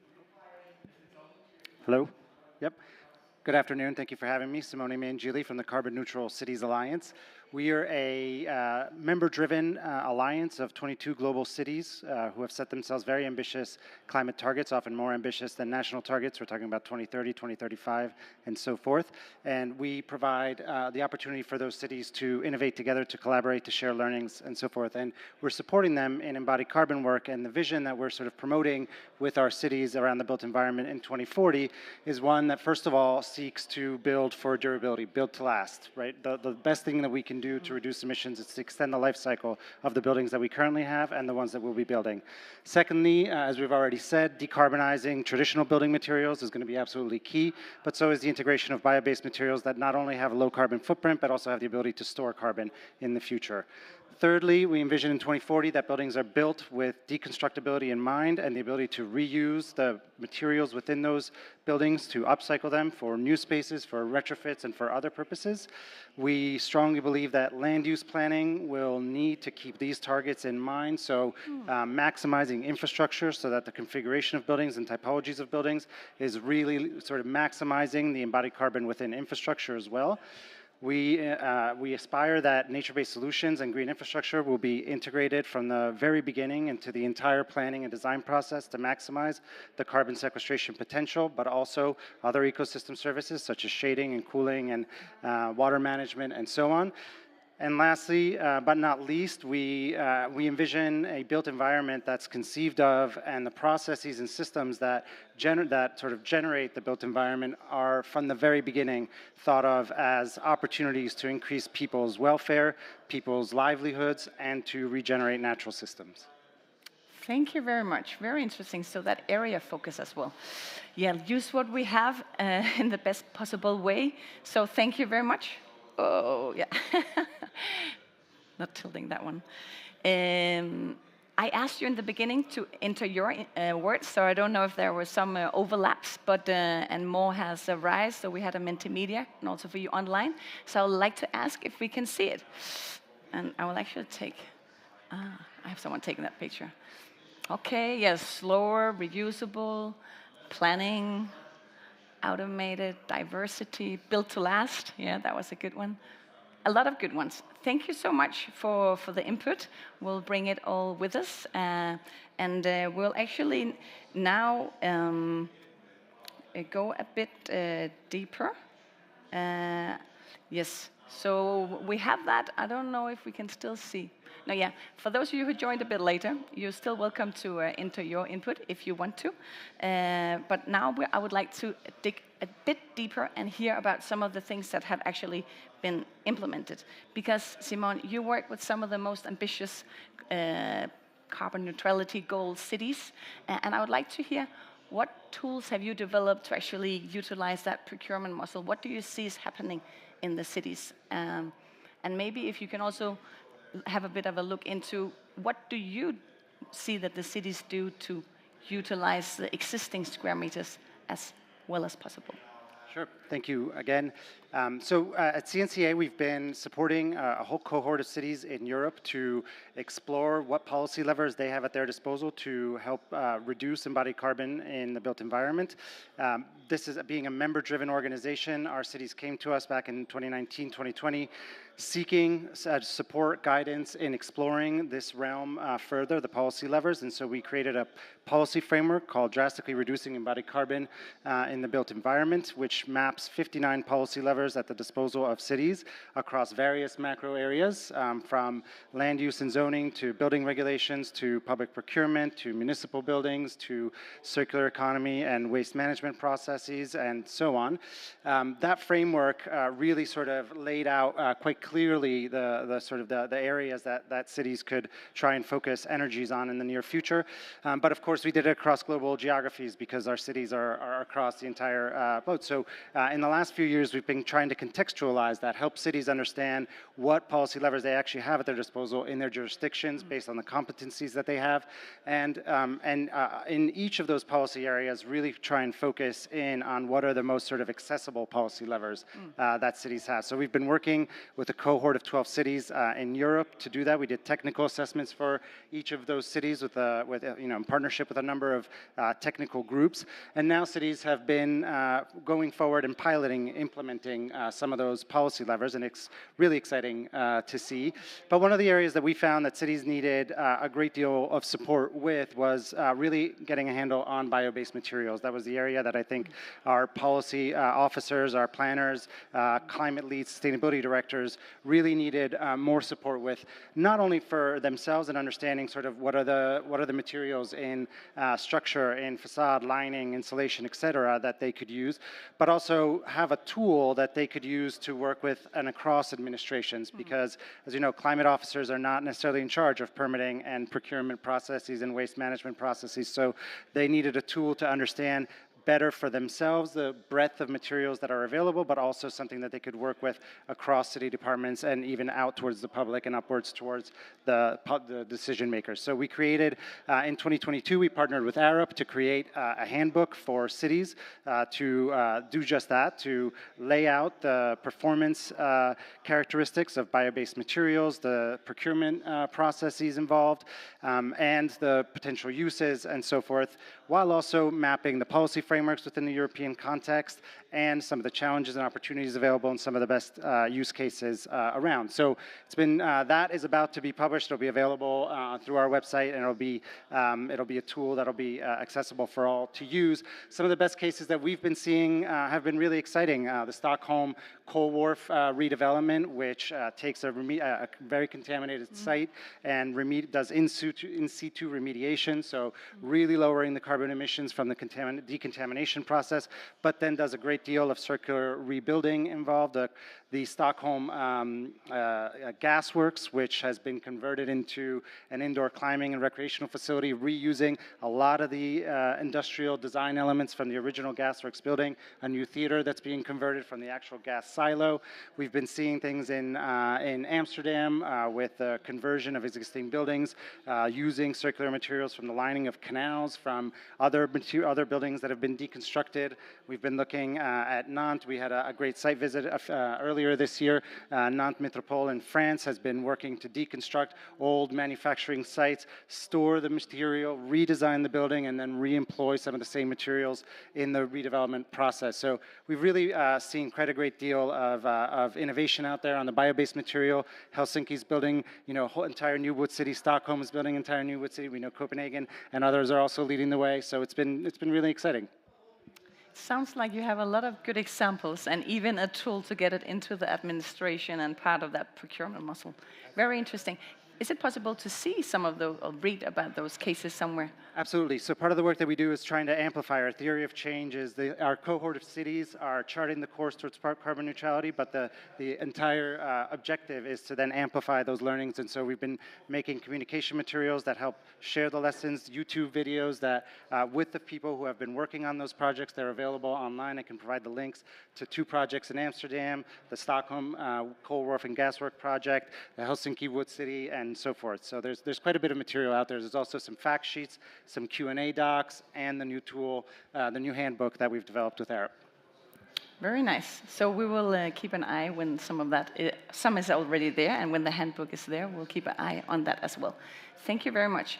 I think from the Nordic countries' side, we see that one can, as a nation, go forward, but of course it helps a lot when cities, or some of the cities, start competing amongst each other and really show what road is possible. And of course you have to make mistakes when you go forward, also if you do it fast, but having that fostering of knowledge amongst each other, I think it sounds very powerful. Thank you very much, Simone. That was very interesting.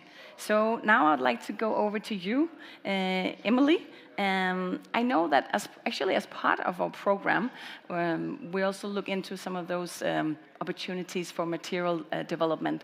And you in ARB have been behind this, what we call Blue Marine Bio-Based Alliance. I would like to hear if you can share some of the results and some of the things that you see in your position, what's happening with products these days in the construction sector and the demand.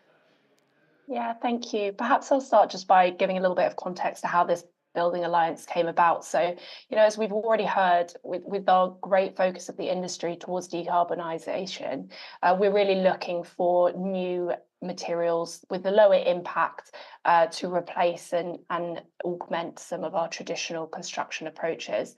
And bio-based materials are of great interest. Simone gave some great reasons for that, both around their lower embodied carbon, but also the fact that many of them sequester carbon during growth and can be locked away within our buildings.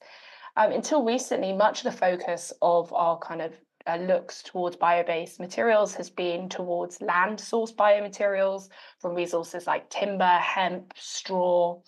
But increasingly, we're seeing interest and focus towards resources from our marine environments. So in particular in the Nordics, there's this focus towards the blue bioeconomy. And accordingly, this consortium was brought together earlier this year, really to explore the potential opportunities of the use of marine-sourced biomaterials in construction. This is a nascent industry, and what a consortium approach has enabled us is to bring together parties across the public, private sector, academia, in order to bring together all the different perspectives and really to understand both what the current status is of this industry, but also what some of the key challenges, barriers and opportunities are for further adoption of marine bio-based materials. So it's been an incredibly interesting study. It's been led by our colleagues in Copenhagen. And we've been speaking to researchers, growers of materials like seaweed, environmental consultants in Iceland, the food industry, government players, to really get a very holistic understanding of what the current situation is. And the reason for that broad stakeholder engagement as well is that this is a very interlinked bioeconomy. So the resources that we're talking about with potential application for our construction industry are also resources that are critical for the biosphere. They're utilised in the food sector, in pharmaceuticals. And so one of the focuses of the work has really critically been around understanding what the impacts might be if we are to utilise these resources for the construction industry to the broader environmental system and other supply chains. So we've been similar to the work that the CNCA has been doing around land-based biomaterials. Our team has been pulling together a technical playbook on marine-based low-carbon construction, which will be pulling together the findings from all of these different engagements across the supply chain, presenting some of the kind of nascent technologies that are coming to the fore, and some of these key impacts and challenges that we need to consider, as well as the opportunities for helping us build lower carbon, but also healthy, safe spaces for our societies. So that report will be published early in 2024. Yeah, I think it's going to be a really useful first report to talk to this topic. There's still a lot of uncertainty, unknowns, and I think that perhaps we can talk about that in a bit more detail later. But a real need as well highlighted for further research and development of products to meet the needs of both our construction industry as well as our planetary system. Thank you. Very interesting, and also interesting the last part you touched upon. And by the way, to ensure that what we construct with these materials is healthy and safe, at least how we see it working with the building regulation.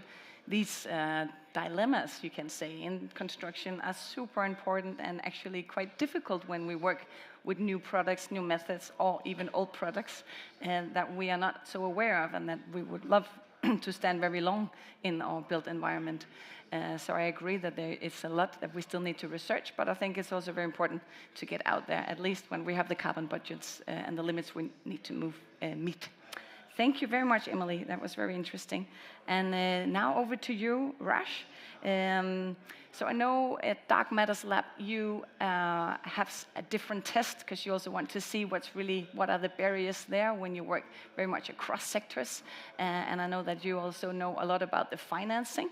So one of the things I find very interesting of the things that you are doing is both you have a digital focus, which is also one of the things we're looking at, and you also look not only at new build and how to do that with biobase, but also on existing buildings and how to renovate that. So I don't know if you can put some words on that, and maybe also to what extent that is a good investment, because of course we have a lot of forces, and those with a lot of money has a lot. So to what degree is it a good investment also to transform existing building stock, or should you just tear it down, all the materials, and build new? Yeah, thank you. Actually, while I was listening to both Emily and Simone about the many great examples of the work that is being done, I started to think about, well, if you could do that at scale, then that's where we need to be. And so one of the things that we're thinking is that, first of all, going from renovating existing buildings rather than new build is almost out of necessity. Again, as in my opening remarks, I'm focusing like a broken record on risk budgets, and in this case, we're talking about a very tight.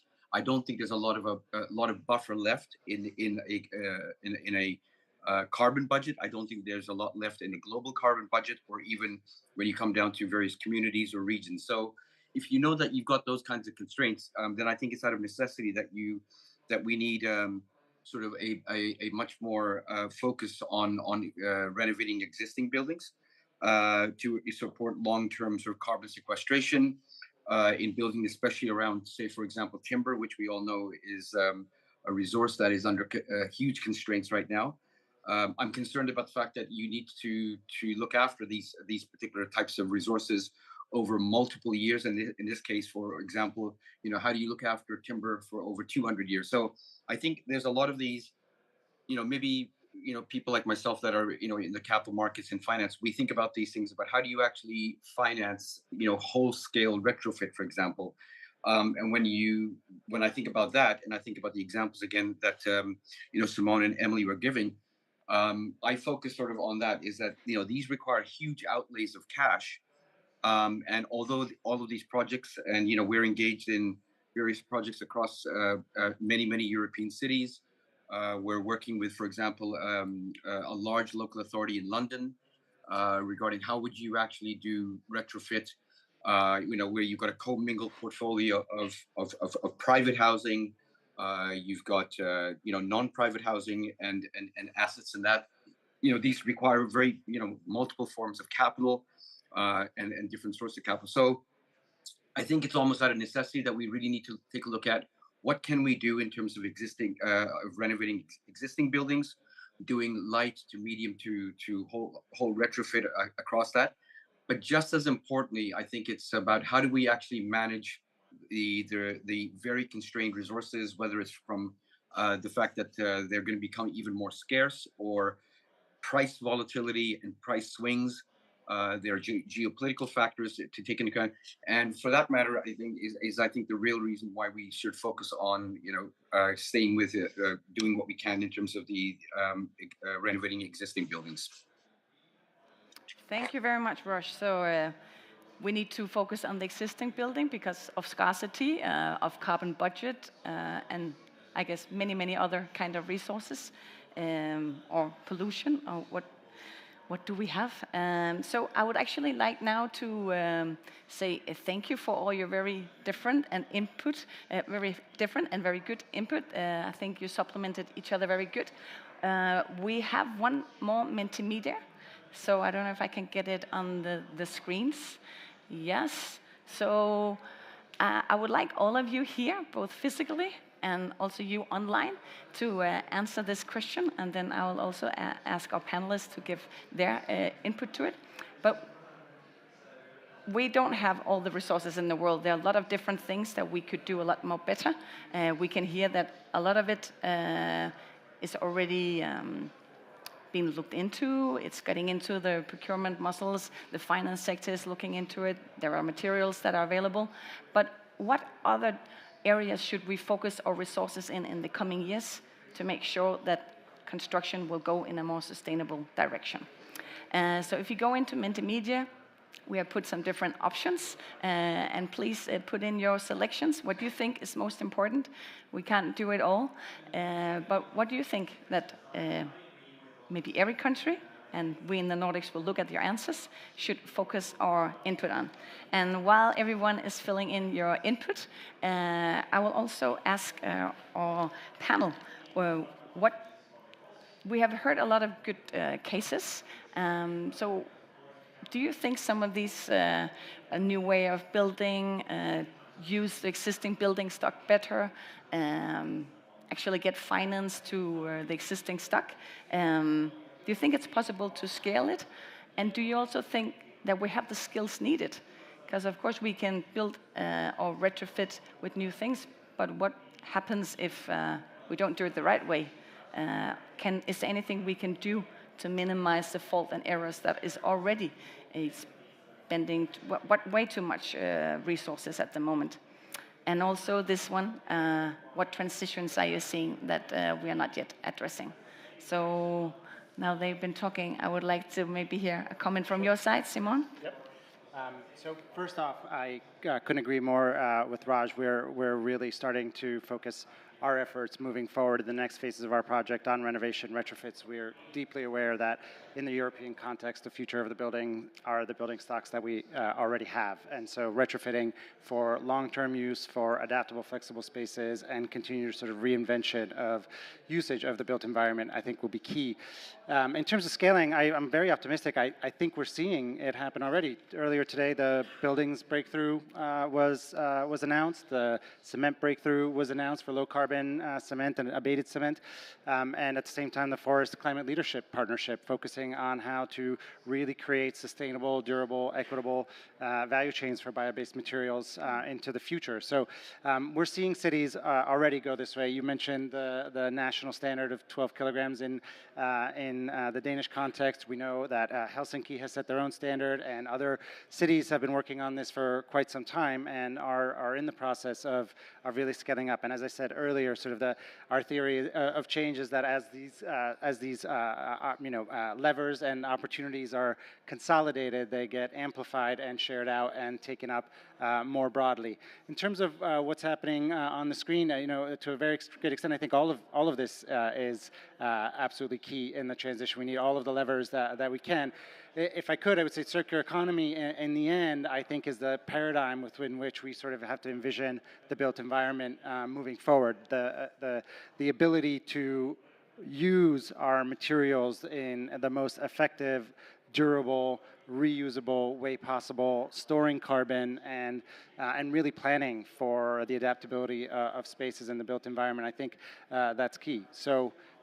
Yeah, I think we have a lot of work cut out for us, but I think our cities are leading the way, and hopefully many others will follow. Thank you for a very positive and optimistic note. It's happening. We just need to speed it, and we need all of it. Thank you. So now I'd like to move to you, Emily. What is your input to the questions? What's happening? Of course. So, I mean, I agree with everything Simone said. I'm also optimistic. Scale is beginning to happen. We need to scale. We don't really have a choice at this point. We will not be able to meet our decarbonisation targets, as well as, minimising the impact to broader planetary boundaries as well, if we don't start to scale and start to scale very rapidly. I think that in terms of all of those different factors on the slide, many of them are interrelated. The adoption of low carbon materials and bio-based materials is beginning to happen, but there are also some significant challenges we need to overcome around kind of having technical understanding of the performance of these materials, how they fit within codes, standards, traditional insurance approaches. So these, many different parts of the supply chain need to come together to really first understand what these barriers are and then come up with approaches to overcome them. They're not insurmountable. They just need collaboration and focus. I think that one of the great strides forward in the last 5-10 years has been around kind of how data informed we are. So when we start to calculate the impacts, whether that's embodied carbon, biodiversity, loss or net gain, we start to have much greater insight about the impacts that we're having through our design and consumption of materials. And I think it's a really exciting future that we're seeing, where we are much more data informed, enabling us to make informed choices and changes. Because where we aren't informed, we may have the right intentions, but actually have unintended consequences. So just focusing solely on carbon, for example, might have negative impacts to wider eco-biospheres, or to the people along the full supply chain, or those that are occupying our built spaces. So I think that it's absolutely possible. I think we need to work across the breadth. I think that the circular economy kind of framework is a very well-defined kind of holistic approach to the way in which we approach the design operation of our built environment and wider sectors. And so it's a great place to focus. Thank you very much, Emily. Very interesting. So we also need to see where the challenges are. Technical standards, insurance are noted down. For sure that is needed as well. Because, of course, we don't want to make it more expensive if that is possible. Because maybe the social element of sustainability is not that happy with that. Thank you very much, Emily. Yeah. So, Raj, please. Sorry, Emily. Raj, please. Yeah, again, to everything that Emily as well as Simone said, I think we do, I think, ultimately need to figure out how do you actually finance the entire life cycle of material you use, and that is not an easy one to crack. And I think that's the only way you can actually build the frameworks. And it's not just about financing the entire life cycle. It's also about understanding how you organize and govern that particular process. So, for example, you could think of how we would create for example, a circular timber trust that will actually be able, circular timber trust, and also financing would come from that, just as an example of using timber. So I think it's about understanding how to finance it, given that there is still a huge outlay of capital that you need, but also how do you then actually govern that particular process and manage that process, given that these are very constrained and volatile resources going forward. Yes, so we'll come back with an answer on how to finance it in COP29, isn't it, Raj? Great, thank you. Okay, hopefully. So I will now actually like to see the result from the Mentimeter, please. And then I will also, there is a few minutes for questions, so if you have a question somewhere there, it is possible.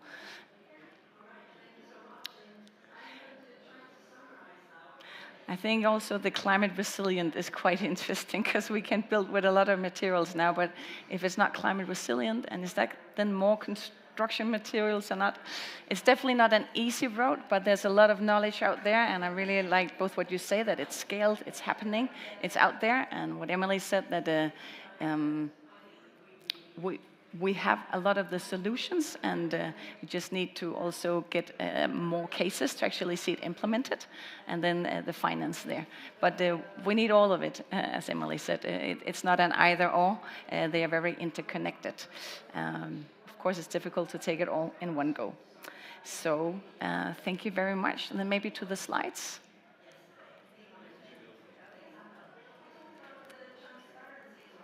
Yes. Yes, I got your answers, and it's noted from my colleagues at home as well. Yes, so I think we got a lot of input now that carbon budgets are being implemented. Denmark was just the first country. As far as I'm informed, then Sweden, Finland is coming in 2025, and Iceland is following. Estonia is in the process of defining what they will do, and I know that the Energy Performance of Building Directive, at least in an EU level, is currently very much in the discussion and where it is an element. I don't know if they will finish it this year, but of course we hope, at least in the Nordics, we're really pushing forward with that, and I think there's a lot of places where there is a focus on it, because I think that is a key driver. But to be able to implement, of course, we need the cities to show us the way, we need the products to be implemented, and the finance to be there.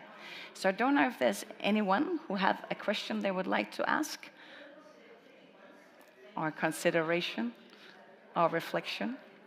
Yes, there's a brave one. Please say where you're from and your name. Hi, my name is Karin Alden, Sweden product manager at Sundahus Arbeiter Group. So I have a question for Simone regarding this handbook and the material. One issue that prevents reuse of materials, which we all agree is required, is that you know what you have in the materials. Otherwise, it might be fishy whether you want to use it or not. Is there anything in your documentation that supports this, or how this can be formulated in a procurement situation or so forth? For the reuse of materials, or for new generation bio-based materials? Or? So keeping data, yeah.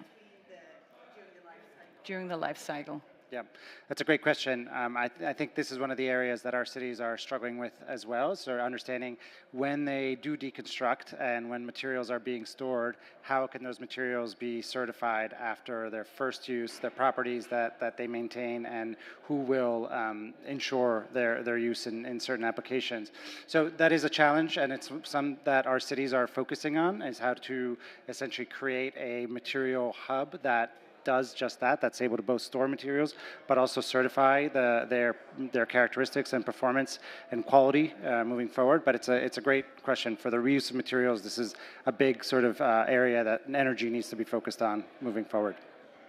Yes, and maybe I'd like to add to it, because a part of our program, we will be developing teaching materials for teachers at vocational schools, so those teaching carpenters or bricklayers, and that focus on how to build with reused construction materials. And of course, first, then we need to know, to start that, is there already education materials? So there isn't, but on our website we have a mapping of what materials is there.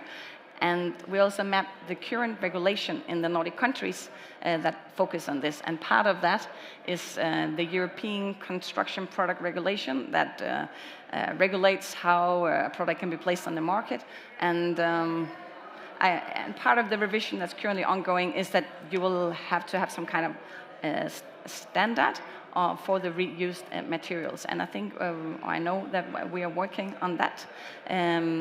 And for the specific data, I know that, and I will just say it, Rush, because we don't have much time, but Dark Matter Lab have something they call a MAT-R, where they actually have a method of how to map all the building components in a building and to put it into an open format in a database so it can interface with others.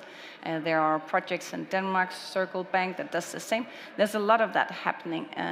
So I think it's a part of maybe connecting it. And of course it links to the EU's digital passport and what is it, the Eco-Design Directive that just came into force yesterday. So I think it is really on the move. Yeah. A last question, and please say your name again, but thank you for a very good question. Michael from Uganda. I run a radio station. I also run... just maybe closer to the mouth and Sorry. repeat. Michael from Uganda. Perfect. I run a radio station in Uganda. I also run a vocational technical institute, and I'm also small time in construction. Okay. I'm facing a sustainability conundrum here, especially from the answers that have been given. When you compare regeneration, renewable biomaterials with the aspect of building to last, and also considering that new generations come with new innovations, they have new social labor needs, and when you build construction to last, some of these buildings will become an eyesore in society, they will become outdated, and then the materials are, built to last. So where is the element of reusability, recycling, and so on in that kind of water? Thank you. Thank you. That's a very good question. And it's one of the things I love about constructions, that they are built in their different time, and it's really difficult to predict how they would love to live in, I don't know, even maybe 2050 or 2070. But I think that a lot of things is actually happening in the field of how to build. So in Norway, they implemented a regulation that when you build new, you have to build so that it's possible to disassemble it again. So they are the first I've known that put in this regulation, and I know also that Matt have some tools of how to do it. But I think there is also a balance, like should you build to disassemble, and should you put it so that it should not stay for long? Is that resource optimization or not? And so there are dilemmas. Yeah. I don't know if one of you have a comment to that. I might just... Emily? Yeah, of course. I might just add, I think that there's no one size fits all. So I completely agree that, there are solutions that bio-based materials are best suited to, and in other instances where perhaps durability is a stronger focus, perhaps some of our more traditional construction materials are used.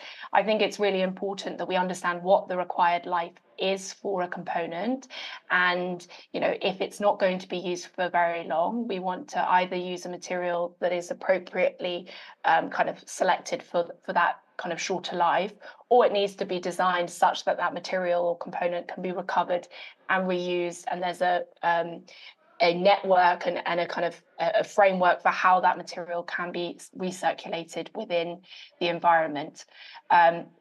The way in which we use buildings is ever changing. We've seen a radical shift in the way in which we use buildings post the pandemic, and so designing our spaces such that they're adaptable for those changing needs is really important. But I hope that going forward we will kind of celebrate existing buildings. Yes, they may have a slightly different trend in terms of their aesthetic, but that will be something we'll celebrate because it will have a reduced impact to our environment. So I think it's about using the right material for the right application. There isn't one size fits all. Thank you, Emily. So using the right materials for the right application, there is no size that fit one thing that fits it all. Thank you very much. I think that was a very good sum up of, maybe I can get the slides again, sorry. Yes. So thank you very much. So our program has all these partners, and it's financed by Nordic Innovation. And if you want to know more, we have a lot of information online, and we will make an article summarizing some of your good points. And there you can also get the links to the different sources of information. And I think it was a very positive note that it's possible, it needs to be scaled, and we still have innovations going forward in the future that we will receive with open arms, but implementation is needed, and that transition is happening because carbon budgets is not a fantasy, it's real regulation happening and being implemented. So thank you very much to our panelists online, and very much for you, Simone, and for helping the cities to share knowledge and for the products to be there, and to that sometimes provoking new ideas from Dark Matters Labs. And thank you to the audience here in the room, and those online, and everyone organizing this pavilion. Thank you very much.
Welcome to this the Nordic Pavilion at the COP28. Welcome to this panel discussion. The headline for our discussion is Reporting on Climate Change, Journalism in Times of Urgency. Media coverage increases on stories related to climate change in numbers, but also in the accuracy of reporting on climate science. So journalists and scientists, they can shape the public debate. They can also push back on climate disinformation. So climate change issues are divisive. They touch upon conflicts of interest. And journalists, they can sometimes expose wrongdoings. So unfortunately, when we see growing media coverage of climate-related stories, we also see growing attacks on journalists and scientists. So this is why the Nordic Ministers for Culture have set a very clear direction. Media has to be free, especially in global crises such as COVID-19 and climate crisis. And for that same reason, the Nordic Council of Ministers have a cooperation program with a clear emphasis on media that has to be critical and solution-oriented and provide quality journalism. So Nordic Council of Ministers is walking the talk. For 18 months, young aspiring journalists, Nordics and from Canada, have been participating in journalism boot camps, reporting trips, and exhibition in Toronto. That is the Nordic Canadian Fellowship on Environment Journalism I'm talking about. And one of the very concrete outcomes is this very interesting publication, Dispatches, Stories of Hope, Resilience, and Change, from Nordic Canadian Fellows in Environmental Journalism. So today we are so lucky to have two of those young journalists with us online, Sarah Tingström and Miral Jamal. And I will tell them more about their very exciting background very soon. But first, another Nordic project, Critical Voices. The delegation where I come from, I'm deputy head at the permanent delegation of Denmark to UNESCO, has in collaboration with UNESCO, and we have UNESCO people here as well, and we are very happy for your engagement. We've been working on a project because we want to raise awareness about UNESCO tools, how UNESCO tools can defend freedom of expression for journalists and for scientists and for artists, and how these tools actually also can help support local efforts and amplify local efforts. So we have this report, 25 recommendations to member states, to civil society, and to UNESCO.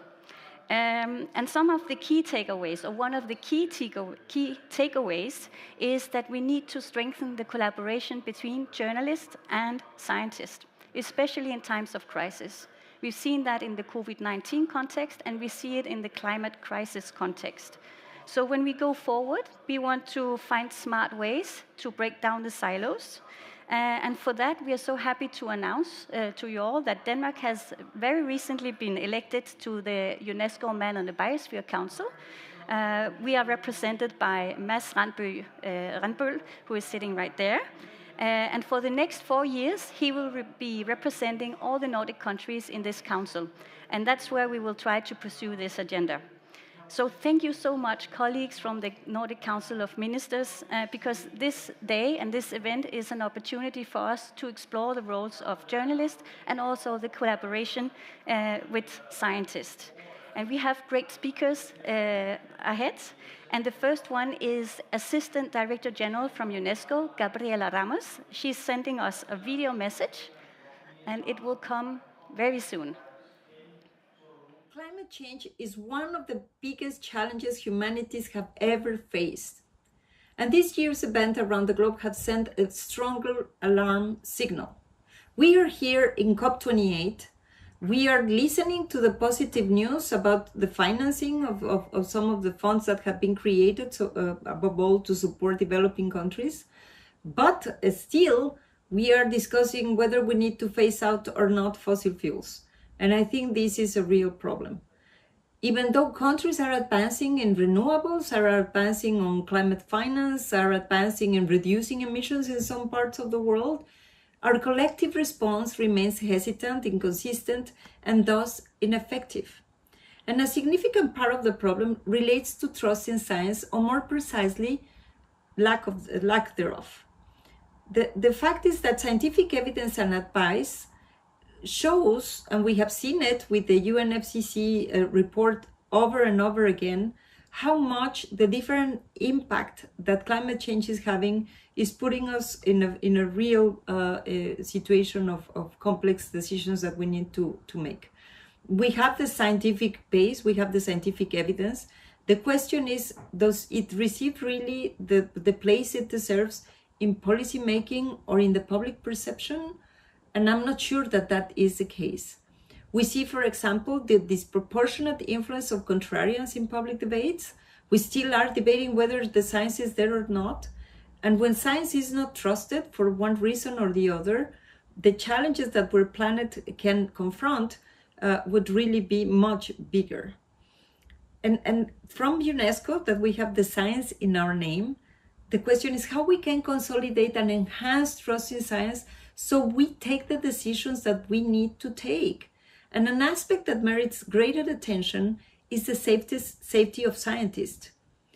When climate scientists are increasingly harassed, when sharing their findings with the public, as research confirms, our capacity to act is seriously curtailed, because it's only through open and safe science ecosystems that scientific progress and innovation can flourish. It's the plurality of perspectives from different disciplines and domains of expertise that help create a stronger science policy and science society nexus. And importantly, at UNESCO, we have tools both at the normative and the political level to promote transformative change. A recommendation on science and scientific research reaffirms the importance of intellectual autonomy, freedom of science, and the related obligations of member states that were signed by them. Moreover, at our general conference that has just finished, the members endorsed the launching of a program on freedom of science and scientists. And this is going to equip us well to ensure that scientific research, that academics, that all the institutions that need to elaborate a better understanding of the issues have the space to do so, have the support to do so, and that can really help us tackle the most intractable issues. We trust that we trust in science, we will make progress. So thank you very much for UNESCO's Assistant Director General, Gabriela Ramos. Now, upon these messages, let's move on to our two young journalists online.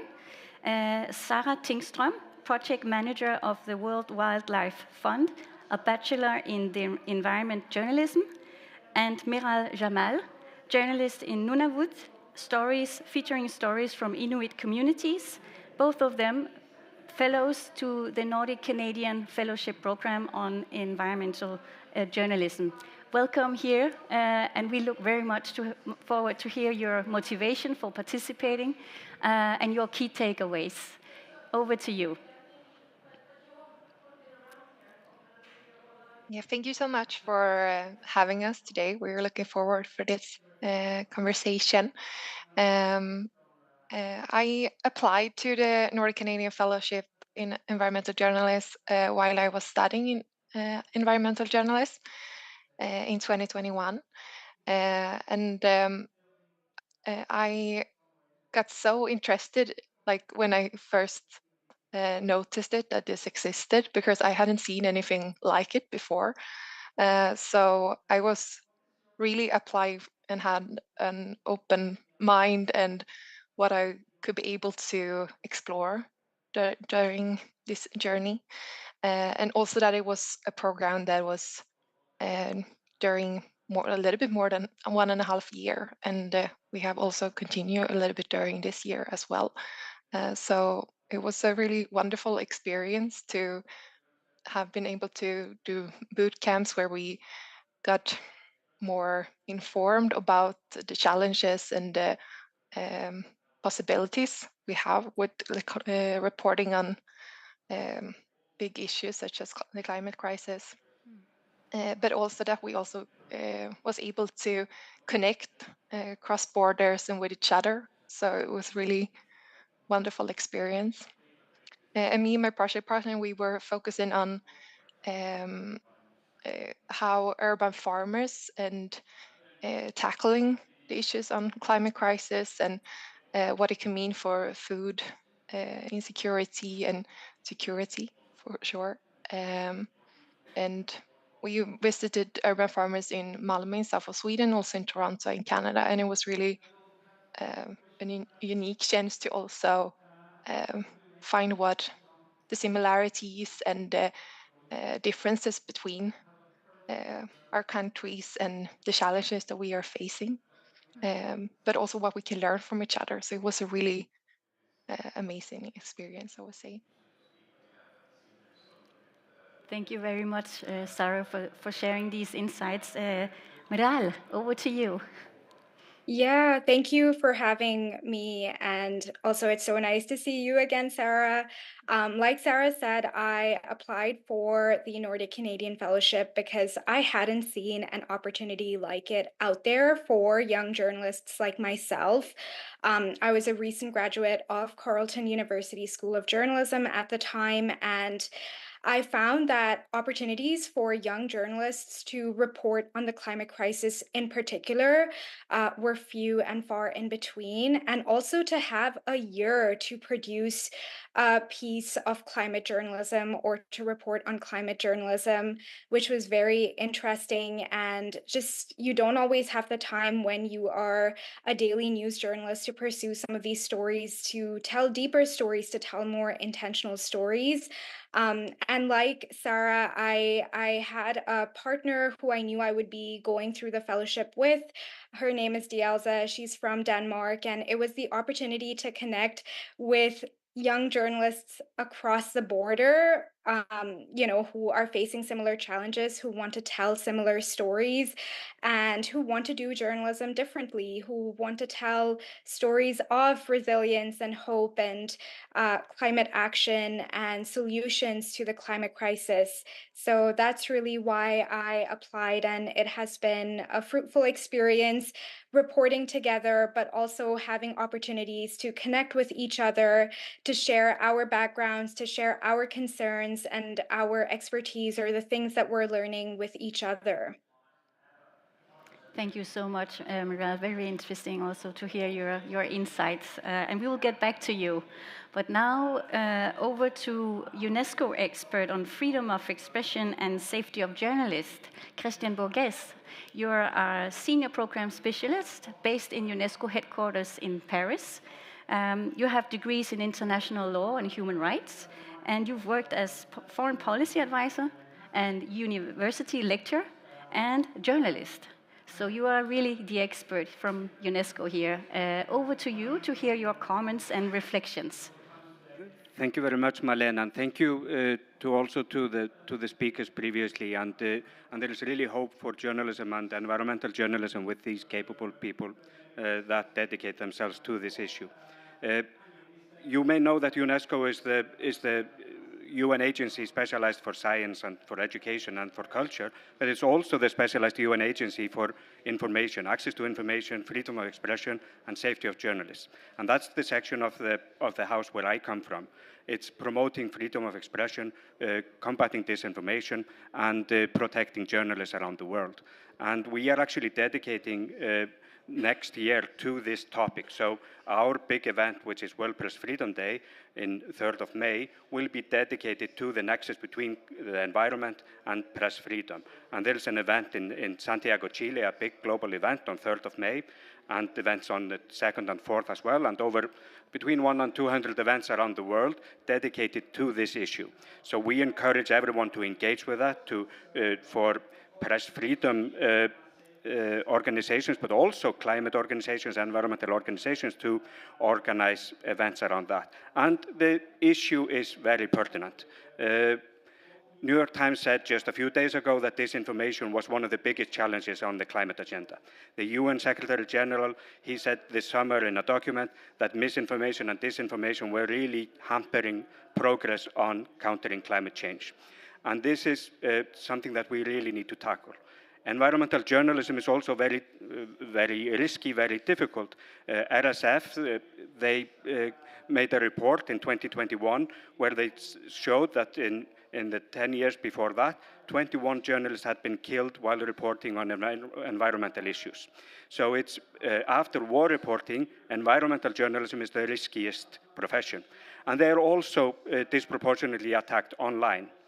So this is also an issue that we need to look at, how to protect journalism physically and in the digital space going forward. Then I will go deeper into disinformation when we continue our discussion. But I wanted just to set the scene also with this, that it's a very important profession, but it's also a risky profession, and we need to build capacity, we need to share information, we need to connect scientists and journalists in order to get the best possible stories out, because the best way to get information about what's happening currently in the world is good journalism, and we have to make sure that we can support that. So these are my initial points, and there will be more opportunities. Thank you so much, Christian, for sharing these very important points, and also for helping us giving the global perspective to things, because we have Sarah and Mirel with experience from one region, from the Nordics and from Canada. But it's very interesting also to have this global perspective that you can provide us. Let's dig into the next session of our event, which is a moderated session where we will ask questions. I will ask questions. And the first question is about exactly what you touched about, Christian, disinformation that delay green transition. And I would like to go back to Sarah and Mirel to start with you and to hear your reflections around that. How do you navigate your experience as journalists? How do you navigate in that challenge, disinformation delaying green transition? Over to you, and you decide who will go first. I can go first. It is a real challenge, misinformation and disinformation in climate journalism, in journalism in a larger sense. And it's hard as young journalists when you're entering the industry where you have to actively work towards addressing misinformation and disinformation, but also dealing with the hate that comes online a lot when you report certain stories and you do certain work, or you report on climate stories that aren't necessarily about resilience, but about accountability. And I think one of the things that has helped me, and this goes back to the Nordic Canadian Fellowship again, is just finding community, finding other young journalists who are facing the same challenges, who are responding to the same challenges, and who you're able to bounce ideas off of, that you're able to find support in, and that you're able to connect with. I mean, the Nordic Canadian Fellows, we have officially not seen each other in over a year, but we are always in constant touch with each other, and that has played a huge a huge role. And another thing is also, seeing how our newsrooms can adapt to providing more support to young journalists, to journalists reporting on the climate crisis. Editors are taking on a bigger role in advocating for their journalists. Newsrooms are playing a more active role in having misinformation and disinformation initiatives where journalists and fact checkers are playing a bigger role. And they're willing to take the necessary steps to advocate for their journalists, both online and offline. And we're seeing the necessary steps, and that's been my experience so far. Thank you. Sarah. Yeah, I can just echo what Morel said, that it's, disinformation is really a big challenge in our time. We have so many different platforms today that anyone could have potential access to and to spread information. So it's a really big challenge to also navigate in that, and for young people to also, and all of us, to take part in fact-based journalism that is high quality and report on on reliable sources, of course. So then it's also a question about like who will pay for quality journalists today and tomorrow, like because now we compete with people's attention all the time, and that really goes back to the democratic mission that journalists have to really be free and to be able to report on these different issues. And we also, where there's also a lot of interests, I mean the climate crisis and the loss of biodiversity and human rights issues are they are really powerful interests that is also really challenging in this. So yeah, but I agree with Marel that being able to talk about this issue and how to deal with it, and also that, yeah, they are good forces to be able to stop disinformation in the long term. Thank you, Sarah. And on that note, I like that note, being able to talk about it. So even if you don't find solutions like that, at least if we can facilitate a platform to talk about it, that's already a first step in my mind. But so thank you so much, both of you, for sharing these important reflections also. Now, Christian, same question to you. Disinformation, delay, green transition. You mentioned it yourself in your previous reflections. What are the UNESCO tools? How can UNESCO help us and young journalists like Sarah and Miran? So there are a number of tools, and just to mention, that there is an NGO consortium called Climate Action Against Disinformation, and they put out numbers last year that showed that in an aggregated poll, it showed that between 55% and 58% of a population, they believed certain wrong statements about the climate. So how do you expect the public in different countries where they are faced with disinformation, when they believe disinformation, where the politics are used to pollute the information environment, and how do you expect them then to support difficult mitigation actions? So this is a real issue that needs to be countered. The UNESCO tools, and they have been developed by the communication and information sector at UNESCO and the International Program on the Development of Communication, IPDC, which is a UNESCO program, and they have developed handbooks on how to report on climate change in Africa, a special one on Africa, another one for the Asia and the Pacific, and they have developed also training courses. And then there is a handbook called Journalism, Fake News and Disinformation, which is for journalists, educators and trainers, and this one is translated into 34 languages. So it's available all over the world as tools to teach journalists how to report and how to identify disinformation and how to report on it. There is also a need for more training programs, more support on this field, how to identify disinformation, how to counter disinformation. We had a very interesting program during COVID-19, which linked together scientists and journalists in order to inform journalists around the world and for them to inform each other how to understand the science behind COVID-19. So what's the science about the pandemic, but also what is the truth about the vaccines? And so there was a course that we developed with Texas University, and it trained 37,000 journalists in different languages all over the world from, I think I remember correctly, 134 countries. So this is very important also to create these tools and the means to train people on these issues.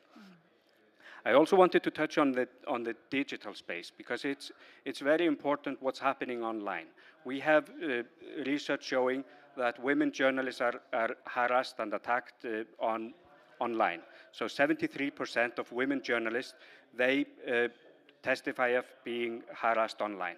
And it's through the Chilling project from UNESCO.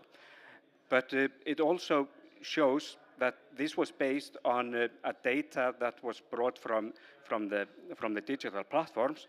And there were two case studies of Maria Res and Carol Cadwallader, very prominent journalists, female journalists, one in the UK and one in the Philippines, and how they had been routinely harassed online with very, organized means.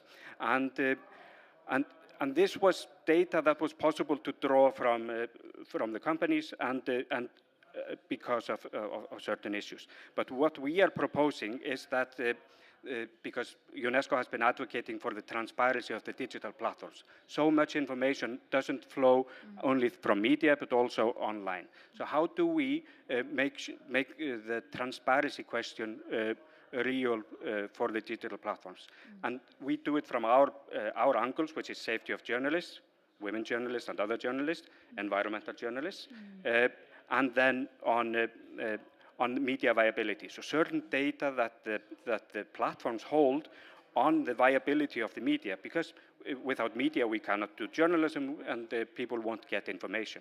So I wanted to use this opportunity here, and it's also because of the Danish connection, because the consultations that were the basis of the discussions that were used in this document that is being launched here today, which is about data sharing to foster information as a public good online.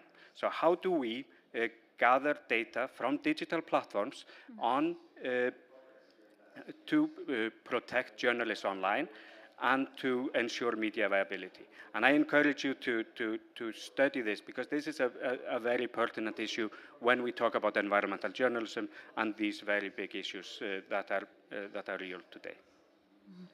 Thank you very much, and so good to know that in this difficult working environment that UNESCO is there and developing on a continual basis, I should say, new tools that follow, you follow the trends and the challenges and develop UNESCO tools on the sideline that are really appropriate for the current situation. So really good to have this presentation. Thank you very much. Let's move on to the next question. You've touched upon it already, but it will give us an opportunity to take a deeper dive. Big tech is challenging independent journalism. You've said it already, but let's try to take a deeper dive into that. How do you experience that, and maybe also, if you can, perspectives on, I mean, how do you see the way ahead? If you see small entry points or big ones, how do you see this field? So over to Sarah and Miral to start.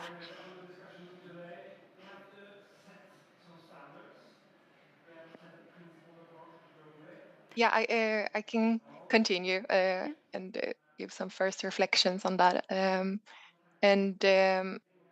mean, for the big tech industries, I think it's really important that they also take like the necessary steps to ensure that they are held accountable for misinformation and disinformation the best they can, and that also journalists give these tools and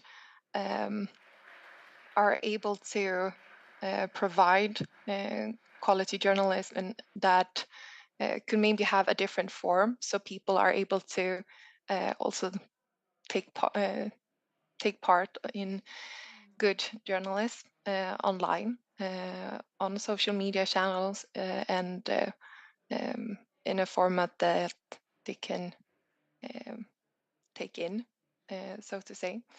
And also, I feel like if we circle back to the Nordic bridges, I felt like what was really important was that we also had mentors during the way that we could learn from, and we also got tools from them of how to navigate in this, because it's a big challenge to be able to navigate when we are also supposed to be multi-talented in good journalists. Like, we are supposed to take good pictures and write quick and good text that is fact-checked, and make videos, and like we need to do all these stuff. So it's a really challenge to have knowledge and also the time to dive deeper to different topics within journalism, I would say. Thank you, Sarah. Thank you. Miral, you want to jump in as well? Yeah, absolutely. I think this is one of the cases where there's so much that we can learn from how big tech, how governments, how organizations, and how the media responded during the pandemic. An example of this is that during COVID-19, there were so many media organizations that were employing more fact checkers and also more initiatives to train young journalists in fact checking. And you had this across the globe. You had so many organizations that were also creating a database of the misinformation and disinformation that they were seeing online and providing responses to that. There was also steps after certain amount of, pressure or initiative that big tech also took. So for example, during COVID-19, every time you posted something on Facebook, there would be a disclaimer that would, kind of show up saying that this is information about COVID-19 that is being shared by an individual, but if you would like more resources or more fact-based information, click on the link. So that was something that we were seeing across posts that were being shared, and it was a response to the fact that there was so much misinformation and disinformation, and it was embedded into the posts themselves. And finally, I think that, during COVID-19, nations and governments took specific steps to safeguard their journalists, to provide more fact-based information themselves. We had, whether it was government representatives or health representatives actively being available for their public. In Canada, we had the Chief Public Health Officer who was actively sharing information in real time, whether through daily press briefings or communicating actively with journalists. And that's really what we need to see with climate journalism and climate change reporting as well. We need our, government officials and, public individuals to step up, to be more available for journalists, and to take the necessary steps to provide the information that journalists can then disseminate and that actively addresses misinformation and disinformation that is taking off online. Thank you so much, and many really, really good points. Before I give it to you, Christian, I just want to pick up on this last point of you need government officials to really step up. So thank you for that, and we'll keep that in mind also, because UNESCO is an intergovernmental organization. 194 member states are actually there in the organization, so it's a good opportunity and a good platform to do something about governments. But of course, the big tech companies, you mentioned them as well. They're part of this as well. They have a responsibility. And UNESCO is inviting big tech around the table as well. But over to you, Christian, to share your thoughts around this.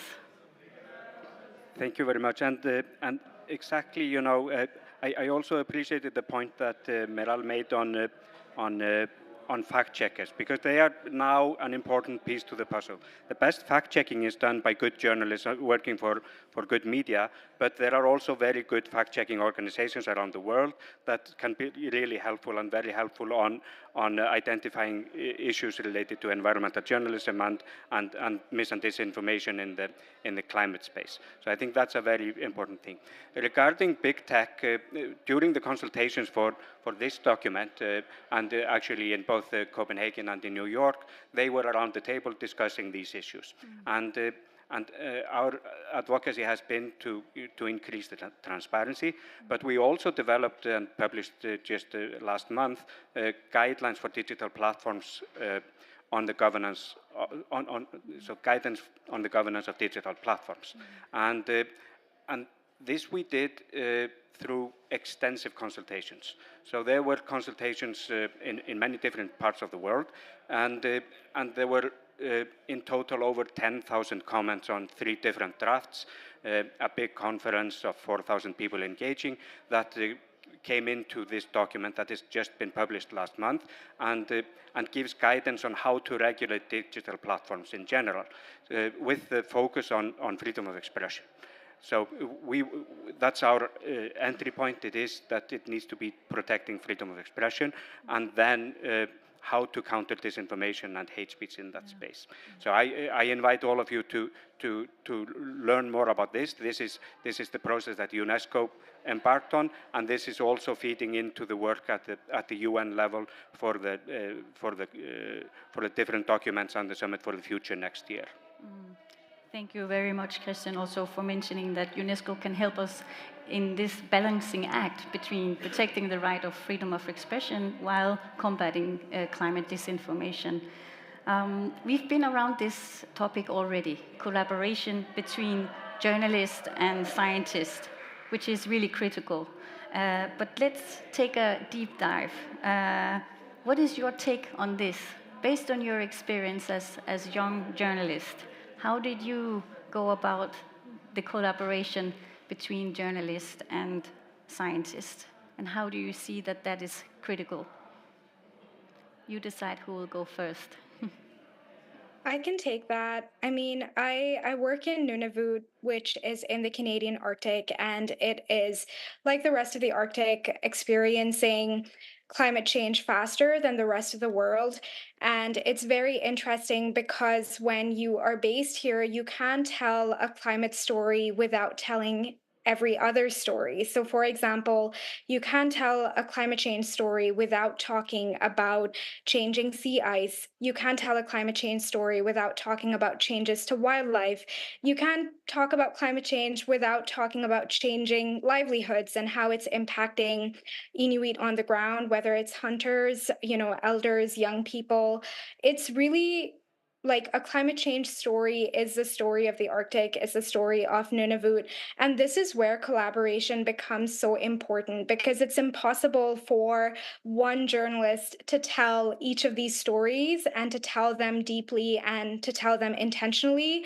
And so my work has looked like connecting with other journalists who have maybe had a focus on biodiversity or have had a focus on changing sea ice conditions, who have reported on climate change in the Arctic and the human costs and impacts of that in other ways. It's also an opportunity to connect with scientists and researchers who are also doing so much of this work. And it's, taking the expertise and the experience that they have, the work that they have done, because there is a scientific process. It's based in research, it's based in collecting data, and then, having that be a part of the larger story that we tell as climate journalists. So to be based in Nunavut and to be based in the Canadian Arctic, it's impossible to tell a climate story from here without connecting with other journalists and with other scientists. And I found the stories that I've been able to tell have become so much more fulfilling, rewarding. They reflect the resilience of people and communities here, of the work that researchers are doing. And it's really that opportunity to not tell a doom and gloom story, but to tell a solution story, to tell a climate change story that's rooted in the resilience of people, the hope that communities have, and the knowledge and expertise that scientists and other climate journalists bring. Thank you very much. Very strong words from you, Mridal. Over to you, Sarah. Yeah, yeah, exactly. And I mean, today I work with youth and in our WWF nonprofit leadership program, WWF Sweden Youth, and we also see like the lack of be able to report on issues such as biodiversity loss and how it's also connected. So what Marella is talking about is so important, that we have a good climate crisis reporting now. It could of course be better, but we also need to have the wider reporting and be able to talk with scientists and also and the reports that we have and the facts that we have on this issues, that it could be easy to understand for everyone what we can do. And we see in reports here in Sweden that the young people lack of future visions now. It's really, when we see the climate reporting, it's often really negative, and we need to have future visions and solution-oriented stories as well, because we don't lack of solutions. It's plenty of them that we can learn from each other and around the world, and from our communities and from indigenous people. So we really just need to have the resources and the safety nets to also be able to tell these stories around Thank it. you. Thank you very much, Sarah, also for sharing these important insights. Christian, you have been talking about this already, about how you learned from the experience of COVID-19 to see. So I'm wondering, since we have unfortunately to wrap up very soon, this will be the time. And I'm not going to wrap up any of your clever words. I'm just going to ask you another question, and you will help us wrap up. So the last question for you is what to do next? Because we have UN reports calling out climate disinformation, as Christian already said, as one of the major obstacles. And we also have UN reports stressing that biodiversity and climate change have to be tackled together, not separately. So with these two very strong UN reports signaling something has to change, that our approach has to change, what would be the key ingredients for a new strategy, a joint strategy? And you have 1 minute, each of you. I'm sorry to be that time strict, but that's how it is. And I would like to give the first minutes to the Nordic representative in the UNESCO Man and the Biosphere Council, sitting right there, and then over to Sarah and Mirel and Christian for the final. Please go ahead. Thank you, Marlene. There are, when I'm listening to this debate, there are, I'm of course doing it from my position in the MAP ICC Council. We have around 750 sites around the world, and they are all based on local communities and initiatives. It's clear for me when talking about these issues at a global level, they're very complex and maybe not that tangible, but when we are in the local community, they become extreme tangible. We can feel them, we can touch them. We live with the consequences of them. And that's also what Mirel was talking about. It's where we feel them. We need to emphasize much more the local perspective on these issues. The second thing that comes to my mind is that we often talk about we need to listen to science. But listening to science, also in the cooperation between scientists and journalists, requires that we know what science is. This is what we could call science literacy. What does science actually tell us? What can we use it for?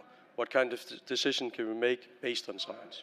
So I think that would be my two key messages from listening to this discussion. We need to focus on the local, and we need to focus on science literacy. Thank you. Thank you, Mads, for wrapping up. And then over to our young journalists, Sarah and Mirel.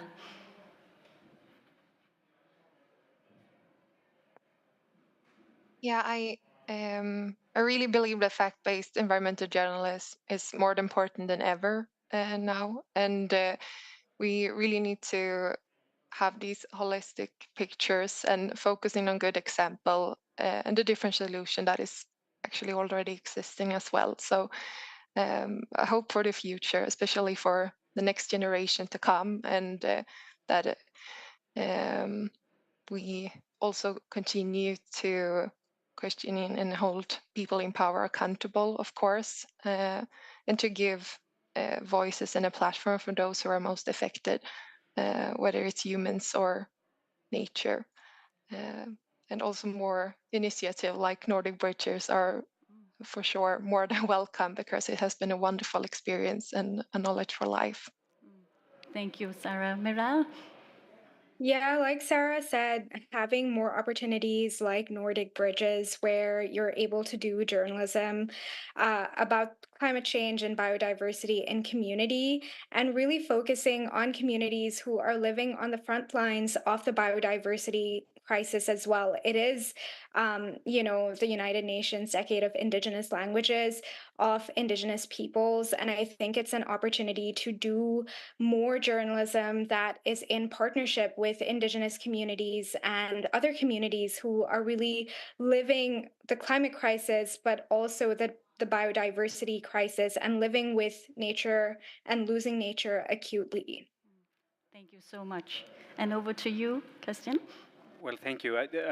I'm really thrilled by listening to the journalists online. But just to give you one statistic, the International Federation of Journalists, they made a poll. They said 81% of journalists around the world, they believe that the climate story and the environmental stories are very important, but only a few of them said that their organizations were doing enough to report on them. So we need to build capacity. We need to invest in investigative journalists around the world. And what I want to offer is that we also keep the discussion going. We will have this event in Santiago, Chile in May on this very important nexus, and I invite all of you to continue the discussion there. Thank you very much. Thank you. That was a perfect wrap-up. Let's keep the conversation going. Thank you so much for your attention, and let's meet soon again. Thank you.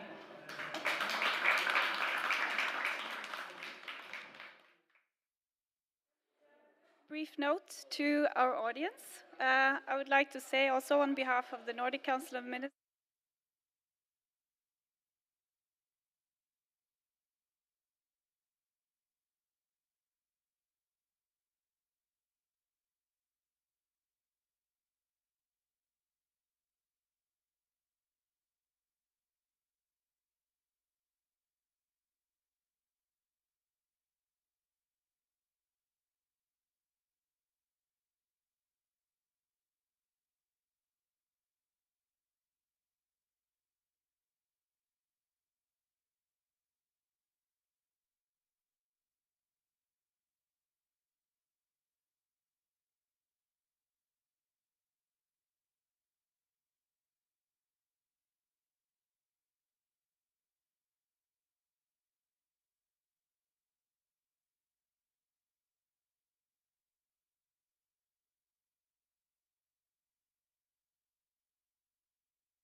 Okay, so round of applause for our amazing artist. I want to welcome you all to the next panel, described as No Transformation Without Imagination. My name is Lisa Russell. I'm an Emmy Award-winning filmmaker and the founder of Create 2030. I've spent the last 20 years working as a contracted filmmaker and arts curator at the United Nations. So I love this next panel, which is a discussion at the intersection of arts and policy. Now, as you can see, we have quite a few panelists today for a 45-minute session. So instead of reading off everybody's bios, I'm going to have them do a quick introduction of themselves and quickly discuss a little or share a thought on why arts and culture is important in the sustainability movement. So first of all, I'm going to pass it over to Jessie, who's our star artist. And instead of jumping into sort of policy talk, I would love for you to maybe just do a quick introduction on how your journey began and how you gravitated to becoming an artist in the climate, environmental, sustainability space. Thank you so much, and thank you for the invitation. My name is Jessie Kleeman. My family calls me Jessie Kleeman. So your family, my family now. So I started out as a very young artist working with printmaking, drawing, and then I'm trained as an actor at the Dugard Theater. So after a long time being in Copenhagen, I felt that all this new things coming on to us, scientists speaking about the climate changes and how the ice is melting in Greenland. And because I'm from Greenland, I just really felt that this is my world, and this is my, that's my suffering. That's my suffering that I want to share. And it's a universal kind of suffering because the Arcticus means the Arctic and dolores, in pain. It's global, and we are all facing at the same time. So that's, I think, very shortly, that's why I wanted to do that kind of work. Beautiful, and I'm sure you have a much deeper story than that, but thank you for being succinct. All right, and our next speaker, we're going to introduce Rodion. I am not going to try to pretend to mention your last name, so if you could spell it out for us, that would be great. Do you hear me? Yes, thank you very much, and good evening, everyone. My name is Rodion Sulandziga, and I am working for International Working Group on Indigenous Affairs. It's international NGOs based in Copenhagen, focusing on human rights for indigenous peoples. Originally, I am from Eastern Siberia of Russia, in my community called Udege, which means forest people. Thank you. Thank you so much. And our next speaker, Gunn-Britt. Yes, hello everybody. Brave and happy Independence Day to Finland. I'm a Sami person from northeast Norway, based very far to the Russian, very close to the Russian border, even closer to the Finnish border, by the fjord facing the east. I work as head of Arctic and Environmental Unit of the Sami Council, as Pan-Sami organization. And I happen also to be a board member of this International Sami Film Institute, which is based in Godegeino. And I've known Rodion for, I think, 20 years, and we also appeared that we had met 20 years ago when I used to work and live in Copenhagen. And I think art is important because it's an eye-opener. The indigenous art is an eye-opener for the larger audience to understand our issues, and through that we can create alliances in the society at large. Thank you very much. Okay, and our next speaker, Louise Linden. You want to do a quick introduction? Greetings. Yes, hello, Louise from Sweden. Well, when I was 18 years old, I actually quit school and started a music festival, youth-led music festival for sustainability. And I have worked with combining climate justice and art and culture since then. And I believe culture has a very important role to play to help us to connect to the climate crisis, not only in our mind, but also in our heart. And we can use it to turn radical imagination into action. Fantastic. And our last panelist, Solveig Korum. I'm not sure if I'm pronouncing your last name correctly. Welcome. Thank you so much. You're pronouncing it perfectly. My name is Solveig, and I work for Arts and Culture Norway. I am a bureaucrat, a researcher, and a yoga teacher, all kind of mixed up. But I guess the topic of sustainability and working for culture, for art, and for climate issues kind of brings together all these different parts of my professional identities. Because I do think that we need to work with art and culture in a systemic and infrastructural way, but you also need to kind of connect with it on a heart, mind, body, and imaginatory level. And yeah, so I think the main power of art is this imaginative spaces that it opens up to make us move more freely and be more free and imaginative as humans for our processes and relationships. But in order to do that, we need to create the frames and structure to enable us to connect and to be in that process together. Fantastic. Thank you so much. So before we get going into the discussion, I also would love to know in the audience if there are people here who identify as artists or creative professionals. Raise your hand. Right on. Woo! Okay. Hands up. Fantastic. So, so this COP is, we've seen an unprecedented number of initiatives as well as actual creative practitioners actually involved in the conference. And my question to the panelists, and again we can go quickly through each panelist, is what do you foresee as the challenges and also the opportunities for engaging a creative community that might speak a different language, that might work differently than scientists, climate scientists, data scientists, and how we can engage with them in COP conferences in these settings.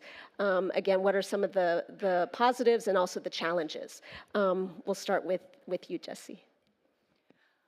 Well, I really believe that all the challenges that we face as artists and workers in culture sector within these challenging times, wartime, climate crisis time, we have to be included, and we have to share what we know already, and where we come from. I think we have a lot of commonality with different communities and countries and languages and different kind of sectors and areas within arts and culture.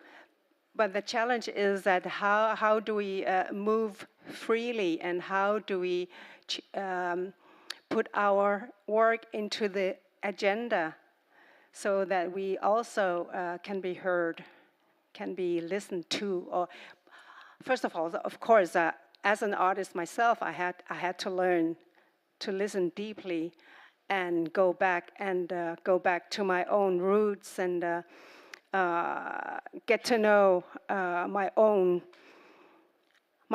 pain or suffering or my love for this planet or for my fellow human brothers and sisters, but also for the whole holistic place that we call Earth. So I think there's always some kind of a traveling issue in this, where we share knowledge and education and all the basics. But I really believe that artists must be included, first thing, yeah. And then, how do we speak that? Next challenge. Next challenge. Yeah. Yes, first, let me thanks for bringing us together. And frankly speaking, it's something new for me in terms of framework. Because what is climate change is quite clear. I mean, we don't need any introduction. what is just transition? I think many of us, we are trying to understand, even from different prospects, business, government, indigenous peoples, civil society, and conservation society, for instance, and culture. So for me, it's quite a new framework, how we can combine, but it looks very interesting and bring more opportunities, because cultural rights is also part of human rights of indigenous peoples. But from my prospect, first we should create some kind of common understanding between us, because otherwise if we have different kind of understanding what we are talking about, so it would be so challenged to find some kind of solution or even, consensus. But of course, in general, we as indigenous peoples, we strongly believe in so-called green economy or just transition based on Paris Agreement to move, to shift from fossil fuels to green energy. Yes, it's quite clear. But on the other hand, I think there are several basic lines or even entry points. How clean the road itself to the clean energy? And evergreen mining can be green. So there are still some kind of question we should try to find the answer before a fake solution. So, and again, if you look at the indigenous culture, it's also many things. It's not just traditional knowledge, language, spirituality, music and dance. It's not even connection only to climate change and solution under the climate battle. It's also social cohesion, which is reflected in the governance and leadership. So, which means for me, culture of indigenous peoples plays a critical role in advancing equality, human rights, and fighting climate change. Thank you. Okay, yeah, I think art can tell a story in a different way. And through art and artistic expressions, we can touch people's hearts, even politicians' hearts. So art is, in that sense, I think, very important. And as indigenous peoples, again, what Rodion also said, we have this holistic approach to things. So art and culture in our society is fundamental. And indigenous art also contains a lot of indigenous knowledge, crucial to keep the connection between humans and nature, which we experience a lot of people are searching for. So, and the concept of culture is broadly defined from a Sami perspective and also includes the material basis for life. Precisely because creative practices are so intertwined with the way of life. Our connections to land and water, livelihood, cultural heritage, traditional knowledge, language, and our practices. So it kind of ties all this together. So in this respect, Sami cultural actors and artists have a very important societal mission. To take care of and pass on our creative practices, our indigenous Sami knowledge and the language. So, but to find the arenas to reach to the politicians is maybe the challenge here. Right. Good point. Okay, and Luis, you want to take this question? Yeah, definitely. I can just add to what the others say about the importance of stories, because the fact is that we are not only in a climate crisis, but also a kind of imagination crisis. And we need to train our capacity to imagine a different future. And to do that, we need all kinds of stories from people all across the world. And the truth is we have mainly dystopian future scenarios in our popular stories where, nature wipes out humanity, climate change makes us colonize other planets, or technology turns against us. And we need more positive stories about the future where we fix this crisis and we build a better future for everyone. And I believe that culture can help us reach more people outside these typical contexts, such as COP28 and other meetings. So, and we can do that through culture and through these platforms. And also one thing that is important to remember is that artists, they don't only have people's attention, but also their commitment and trust. When they speak, people listen. And that's not only an opportunity, but also a big responsibility. Yeah, excellent point. Excellent. And Solveig. Yes, I think what we're now talking about is kind of how culture can raise awareness and catalyze action about sustainability and climate change. And from a policy point of view, that's kind of one of the objectives that we're trying to facilitate, like from the system itself to enable that to happen. And another thing that we are aiming to make happen is to foster this global ecological citizen help to identify and tackle sustainability as a global issue. And that's exactly kind of the point of this panel, bringing together different voices to discuss this across borders. And two other primary objectives that I would like to highlight from a policy point of view that we have also kind of been touching a little bit upon is to safeguard and sustain cultural practices and rights, which is kind of when you are in a crisis, rights issues are pressured. And there are also like different like there are oppositions within the UN sustainability agenda, for example, the green shift versus, like, for example, the Sami people having the rights to culture and to their land. And so these kind of conflicts are arising. And from a cultural point of view and from a policy point of view, it's overall to create frameworks to safeguard the rights and cultural practices. And the last policy objectives that I would like to highlight is the greening of operations in our sector as such, like to make productions, cultural productions greener, like greener festivals like Louise is an excellent representative of, and also the cultural houses, big operas, the national museums, like everywhere, and how artists are touring, all these things we need to look into it to be able to maybe make requirements, but not only requirements, but also give tools to the sectors to be able to address the issues and not come there as a state and say like we need to do this and we need to do that, but really make everyone kind of aware about these issues and make them feel like something is at stake for them as well. It's not only the state requiring something or an external part requiring something, but it's our humanity that is at stake. And together we need to create a system and infrastructure that will be able to hold this new future that we're all talking about and that we're already in. The future is happening now, so we need to act now. Yeah, thank you so much. And yes, and I agree that, creative practitioners and artists are not just spokespeople for sustainability, but we also have to be practitioners. And so with that said, I want to transition over into the conversation about artist representation. There are some artists who may be concerned that showcasing art, for example, may feel a little tokenistic because a lot of times it's just like, entertain us, put on a video, sing a song, read a poem.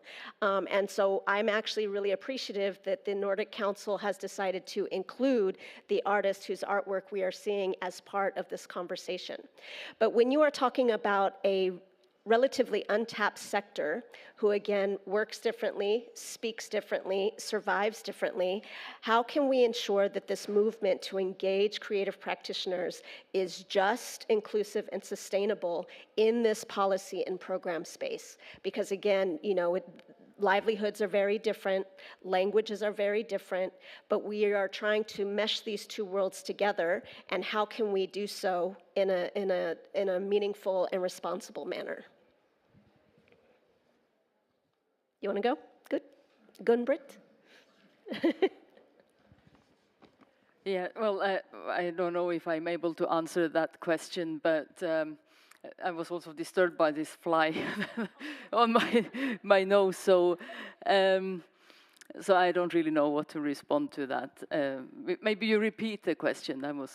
Sure. Just short. In terms of, there are a lot of opportunities to showcase art as entertainment. We show movies, we speak, perform, but artists are also known as incredible creative thinkers and problem solvers, but it's challenging sometimes to get a seat at the table because we are considered sort of, you know, I compare it to what the youth movement actually went through in the last 10 years of feeling like there is youth washing. I still feel like there's some arts washing. So how can we ensure that this, you know, untapped community that again speaks differently, survives differently, works differently than maybe policy and program folks? How can we ensure that this isn't just a trendy, you know, arts and culture phase, but that we actually, ingrain it and make it sustainable in the movement long term? Yeah, and I could add to that artistic and youth tokenistic. We feel that as indigenous peoples as well, as oftentimes we feel that we are giving and sharing and demanding and also brought into panels or into rooms as a token to tick off the box. So we had a meeting. Maybe it was good, but we have been meeting John Kerry this morning. But we did that last year and the year before, so we don't know what come out of it. So I think I don't really know how to. What I feel as a Sami person, I can maybe say more of that. And I've been working on Arctic environmental policies for 20 years. I'm a very patient person in that sense. But oh no, I even lost my line. So that we are engaging and demanding. But yes, so as a Sami person, we are taken into account when it's about culture or singing and dancing. And then in the Norwegian setting, for example, we often hear, yes, Sami culture is important, but now the relationship to Russia is more important. And then when it's festivities, we're taken up and get some artists to sing and yoik and so on. And we say, yeah, but it's very important to protect Sami culture because that's a part of the solution to the climate change, because we are guardians of the nature and the ecosystems that remain intact through our traditional or our livelihoods. That's important. But now the green transition is more important because you have to give up land for the greater good. But when the protection of land would be the solution. So I think, so again, the answer is probably, there is always something when it comes to the core decision making or urgent action like in COP here, and the negotiations get heated, then all these other alternative voices are left behind, and they come into core politics. So this is a nut to crack. I don't know how to get that. And maybe alliances, again, is the answer, that we, indigenous people, youth, and artists, and so on, that we just have to keep kicking. Yeah, it is, and I didn't expect you to have the perfect answer for it. I personally have realized that representation, whether you are a woman, a young person, an indigenous leader, matters in this space. And right now, artists don't really have representation. We are looked at, again, as entertainers, and this became very prominent to me during COVID when everybody recognized that the pandemic had a huge impact on the financial livelihoods of artists, and yet there were consistently arts contests being put out. Give us your artwork for free. Give us your illustrations for free. Give us your photography for free. And I'm screaming, if you had a community or committee of artists who could actually check you and tell you this campaign is not ethical, it's not sustainable, you are harming, even with good intentions, the creative community, I think we would have a better outcome. You look like you want to say something. Well, I just felt that I wanted to add to that, because I think the alliances that artists make across the borders are really, really important, and to make actions and to make, not only to make changes, but to start changing things together. I think that's, and also, of course, as an elderly artist now, I mean, it's important that we have our lineage to the younger generations and our descendants, that we have a linkage in all what we do. So it creates a holistic perspective of the changes that we want to implement for the coming generations, and not just now, but for the coming generations as well. So I think, yeah, we have to teach and we have to make alliances. Okay, I think Solveig has a finger up. Does that mean you want to speak? Yes. Well, just kind of in the line of all what we're talking about now, I think it's important to, well, like now again, speaking from a policy point of view, I do think it's important to bring in kind of value questions again into this kind of framework, because the system is kind of very often regarded as, no, it has some values, of course, but it's mainly infrastructure. And then the politicians, they fill it with, with their values. But I do think that when I speak about values, it's not only kind of the right wing and the left wing politics and this polarization, but we need to come back to, well, like core human values and use those in all our operations, like asking questions like, is this kind? Is it compassionate? And really put like up an integrity lens and a mirror in front of ourselves, regardless of where we work and what we do.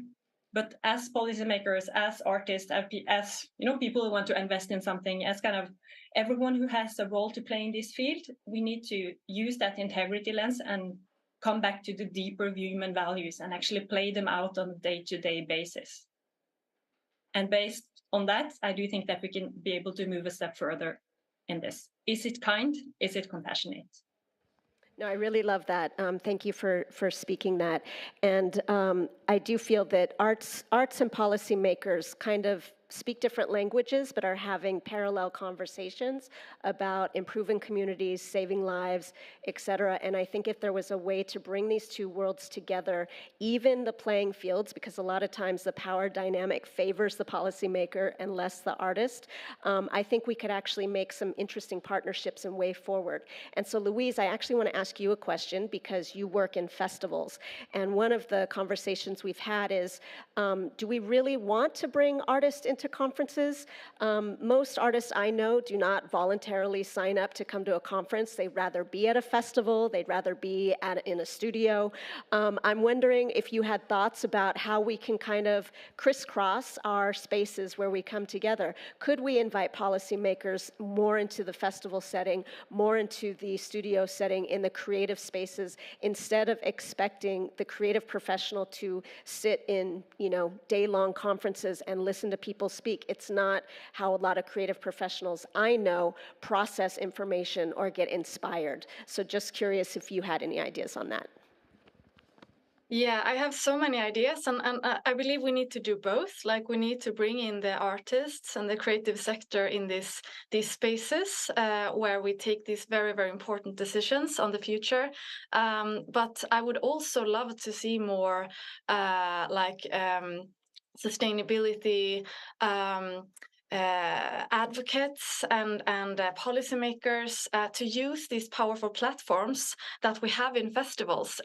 We usually say that festivals, they are like temporary cities and they reflect society. So all the challenges we have in our society, from fossil fuel addiction to social injustices, they also exist at festivals and cultural events, which means that we can use these spaces to prototype a different future.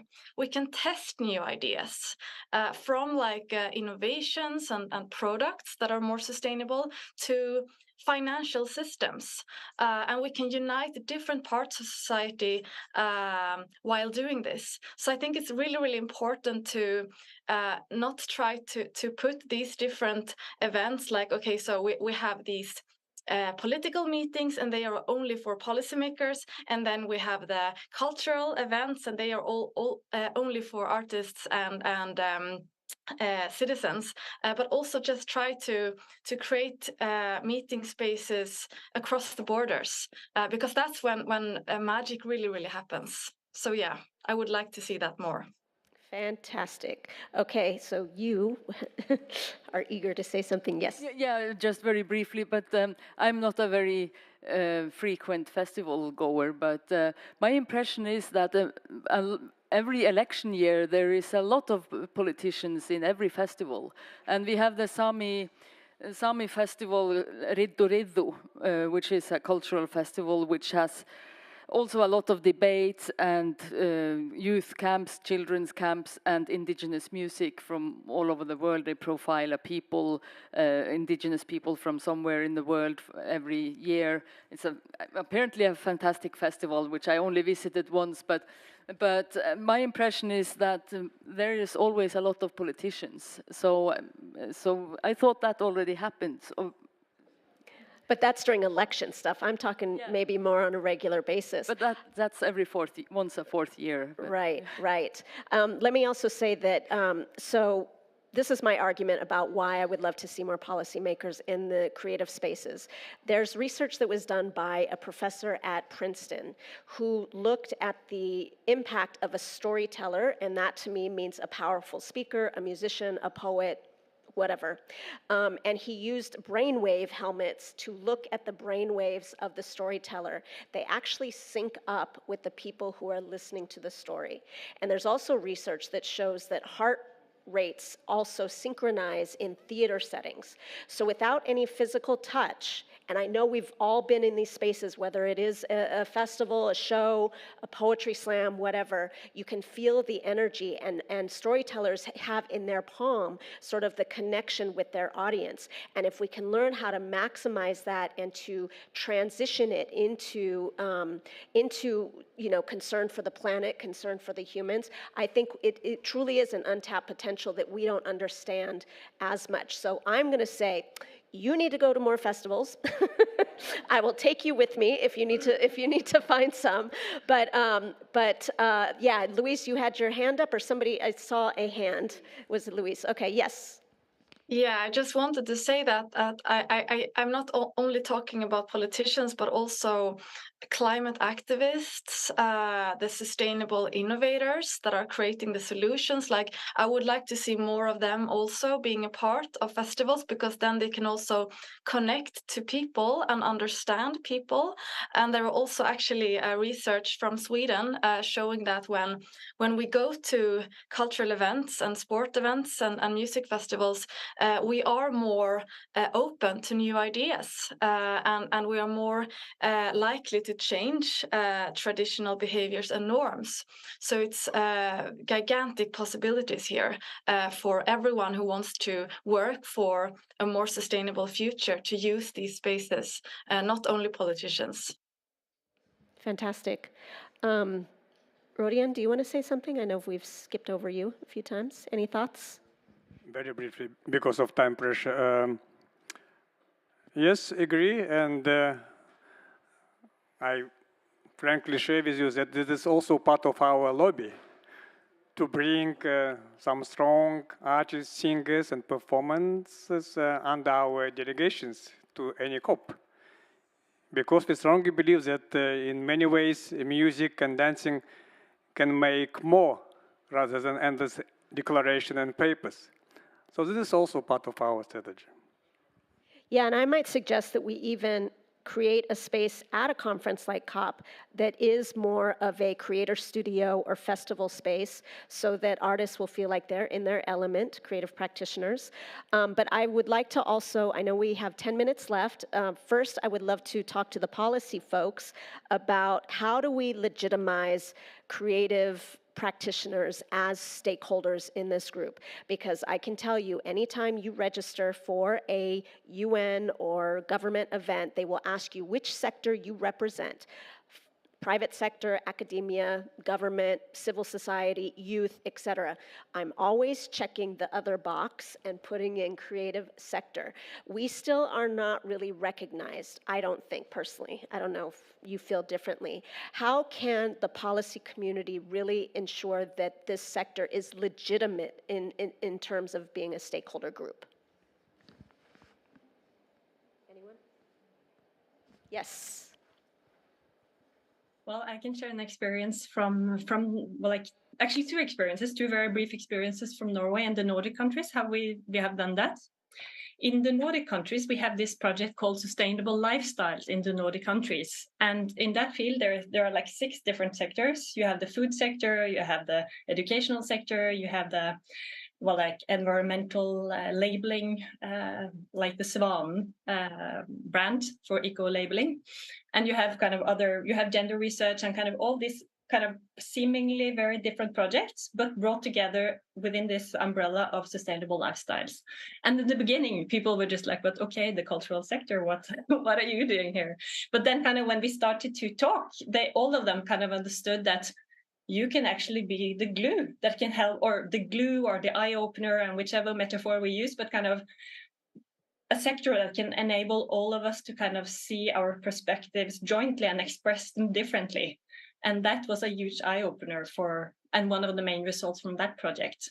And another result from that project is also like a Nordic roadmap for cultural institutions. I will not go into detail of it, but it's just to share that it's there, it exists if you're interested in kind of more like how to work in a greener way. But that's just the parenthesis here. Another example from Norway as such is that we have created a national portal for indicators for the UN sustainability goals, not only the climate goal, but for all sustainability goals. And in the first version of this, culture and the cultural sector only had one goal relating to the expenditure on cultural heritage. And now in the second round, we have actually kind of managed to get the hook into many other goals, and we have had meeting with the financial ministry, with the foreign ministry, with kind of all kind of different ministries who are in different sectors, and kind of shown them how we work in the cultural sector and what we can offer to the society. And that has been an eye-opener for them. And I'm quite proud that we have actually managed to get it into the national indicator portal for sustainability.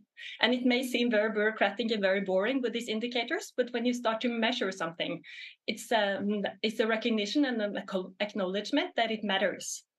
And like that, we have actually stated and formalized that culture matters. And I do think that we need to do these kind of proactive exercises non-stop and all the time. Fantastic. Okay, so I think we're wrapping up. So we have 5 minutes. Maybe what we can do is go through each panelist again with some last-minute thoughts. I just want to say personally, I believe that if artists had more power and money, we would see a bigger impact in changing the way our world is right now. This is my personal perspective. I would love to know from the panelists, we're here at COP28, what would you like to see at COP29 when it comes to the issue of arts and culture? And any last words you would like to say? I really do believe that we should keep showing up, and then we should demand our presence every time. And of course, you bring up the finances and the availability of funds. It's there. We have to go after it and go with it. So, I mean, it's ours, you know. We're speaking on behalf of our own peoples, but also on behalf of our community. In fact, we are borderless in art and culture. So we have to understand that and go for our presence together. Wonderful. Thank you. I think that it's a very specific COP, all of us now, by many reasons. It's some kind of so ironic trying to understand why people are going to Dubai. So, and for me, it's sometimes like a climate show. So the other point which is very concerned is it seems that a lot of business are here trying not to make revenge, but I think trying to increase their position in terms of fossil fuels. So what we can do? I think we should keep strong. And from my perspective, we don't want to talk about critical minerals. We should start talking about critical peoples, critical cultures, so critical nature. I think that is our final destination. So on our way to the next COP. And maybe, particularly if you look at Brazil, maybe we should create a cultural framework led by indigenous peoples. Very good points, Rodion, but I also want to go back to Rodion's previous point. The singer and artist they brought in their delegation was just fantastic. It went straight to the heart. And this was very touching just to hear her voice. So that's definitely something. And maybe and one other point that I see to more and more conferences that there are artists drawing as the discussions are going. And that's what I see more and more of, even at the, it was in Bonn at the Substa meeting that there was artists during the World Cafe drawing the discussions at each table. So that is one thing which is coming more and more to what I notice. And then for the next COP, so maybe we should more of us should do like Rodion has done and bring artists in the delegations, and maybe have I don't know. Excuse my ignorance, but is there a cultural pavilion where there could be artists gathering and showing, and maybe that could be an idea too if there isn't, but... There is an entertainment and culture pavilion. It is within the youth, women and gender pavilion. I also know that I think the UAE has a creative economy focused pavilion, but it's relatively, and there's also Climate Live. So there's some arts and culture related, entertainment related stuff, but not a full pavilion, which I would argue would be fantastic. Yeah, and then I like the Rodion's point of critical people. Thank you. Thank you very much. Okay, Solveig, any last words, thoughts for next COP? Well, I do believe that we are on the track of something here, and I know that this Climate Heritage Network has worked with a lot of organizations, including Julie's Bicycle and cultural organizations worldwide, to create a joint work declaration towards next COP. And I do think that as many as possible across the world, artists, policymakers, cultural organizations, however you are involved in the cultural field, come and join that declaration. And in connection to that declaration, there should be a program or a cultural pavilion is a good idea, but we need to make sure that it's not like becoming mere entertainment, just like relaxation in between these other important meetings.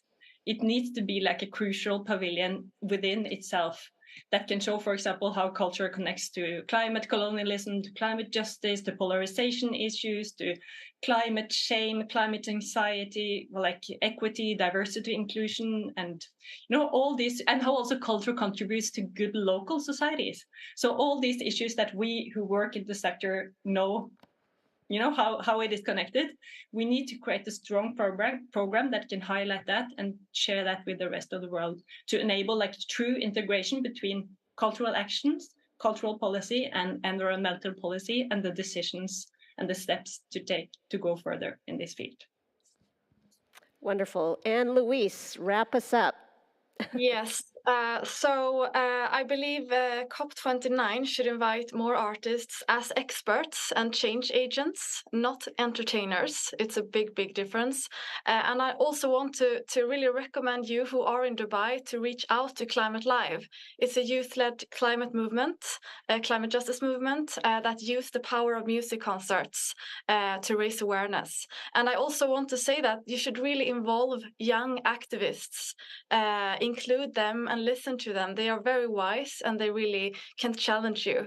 And also bring COP29 closer to the people. Why not make it a festival, for example? COP29 Festival, I love it.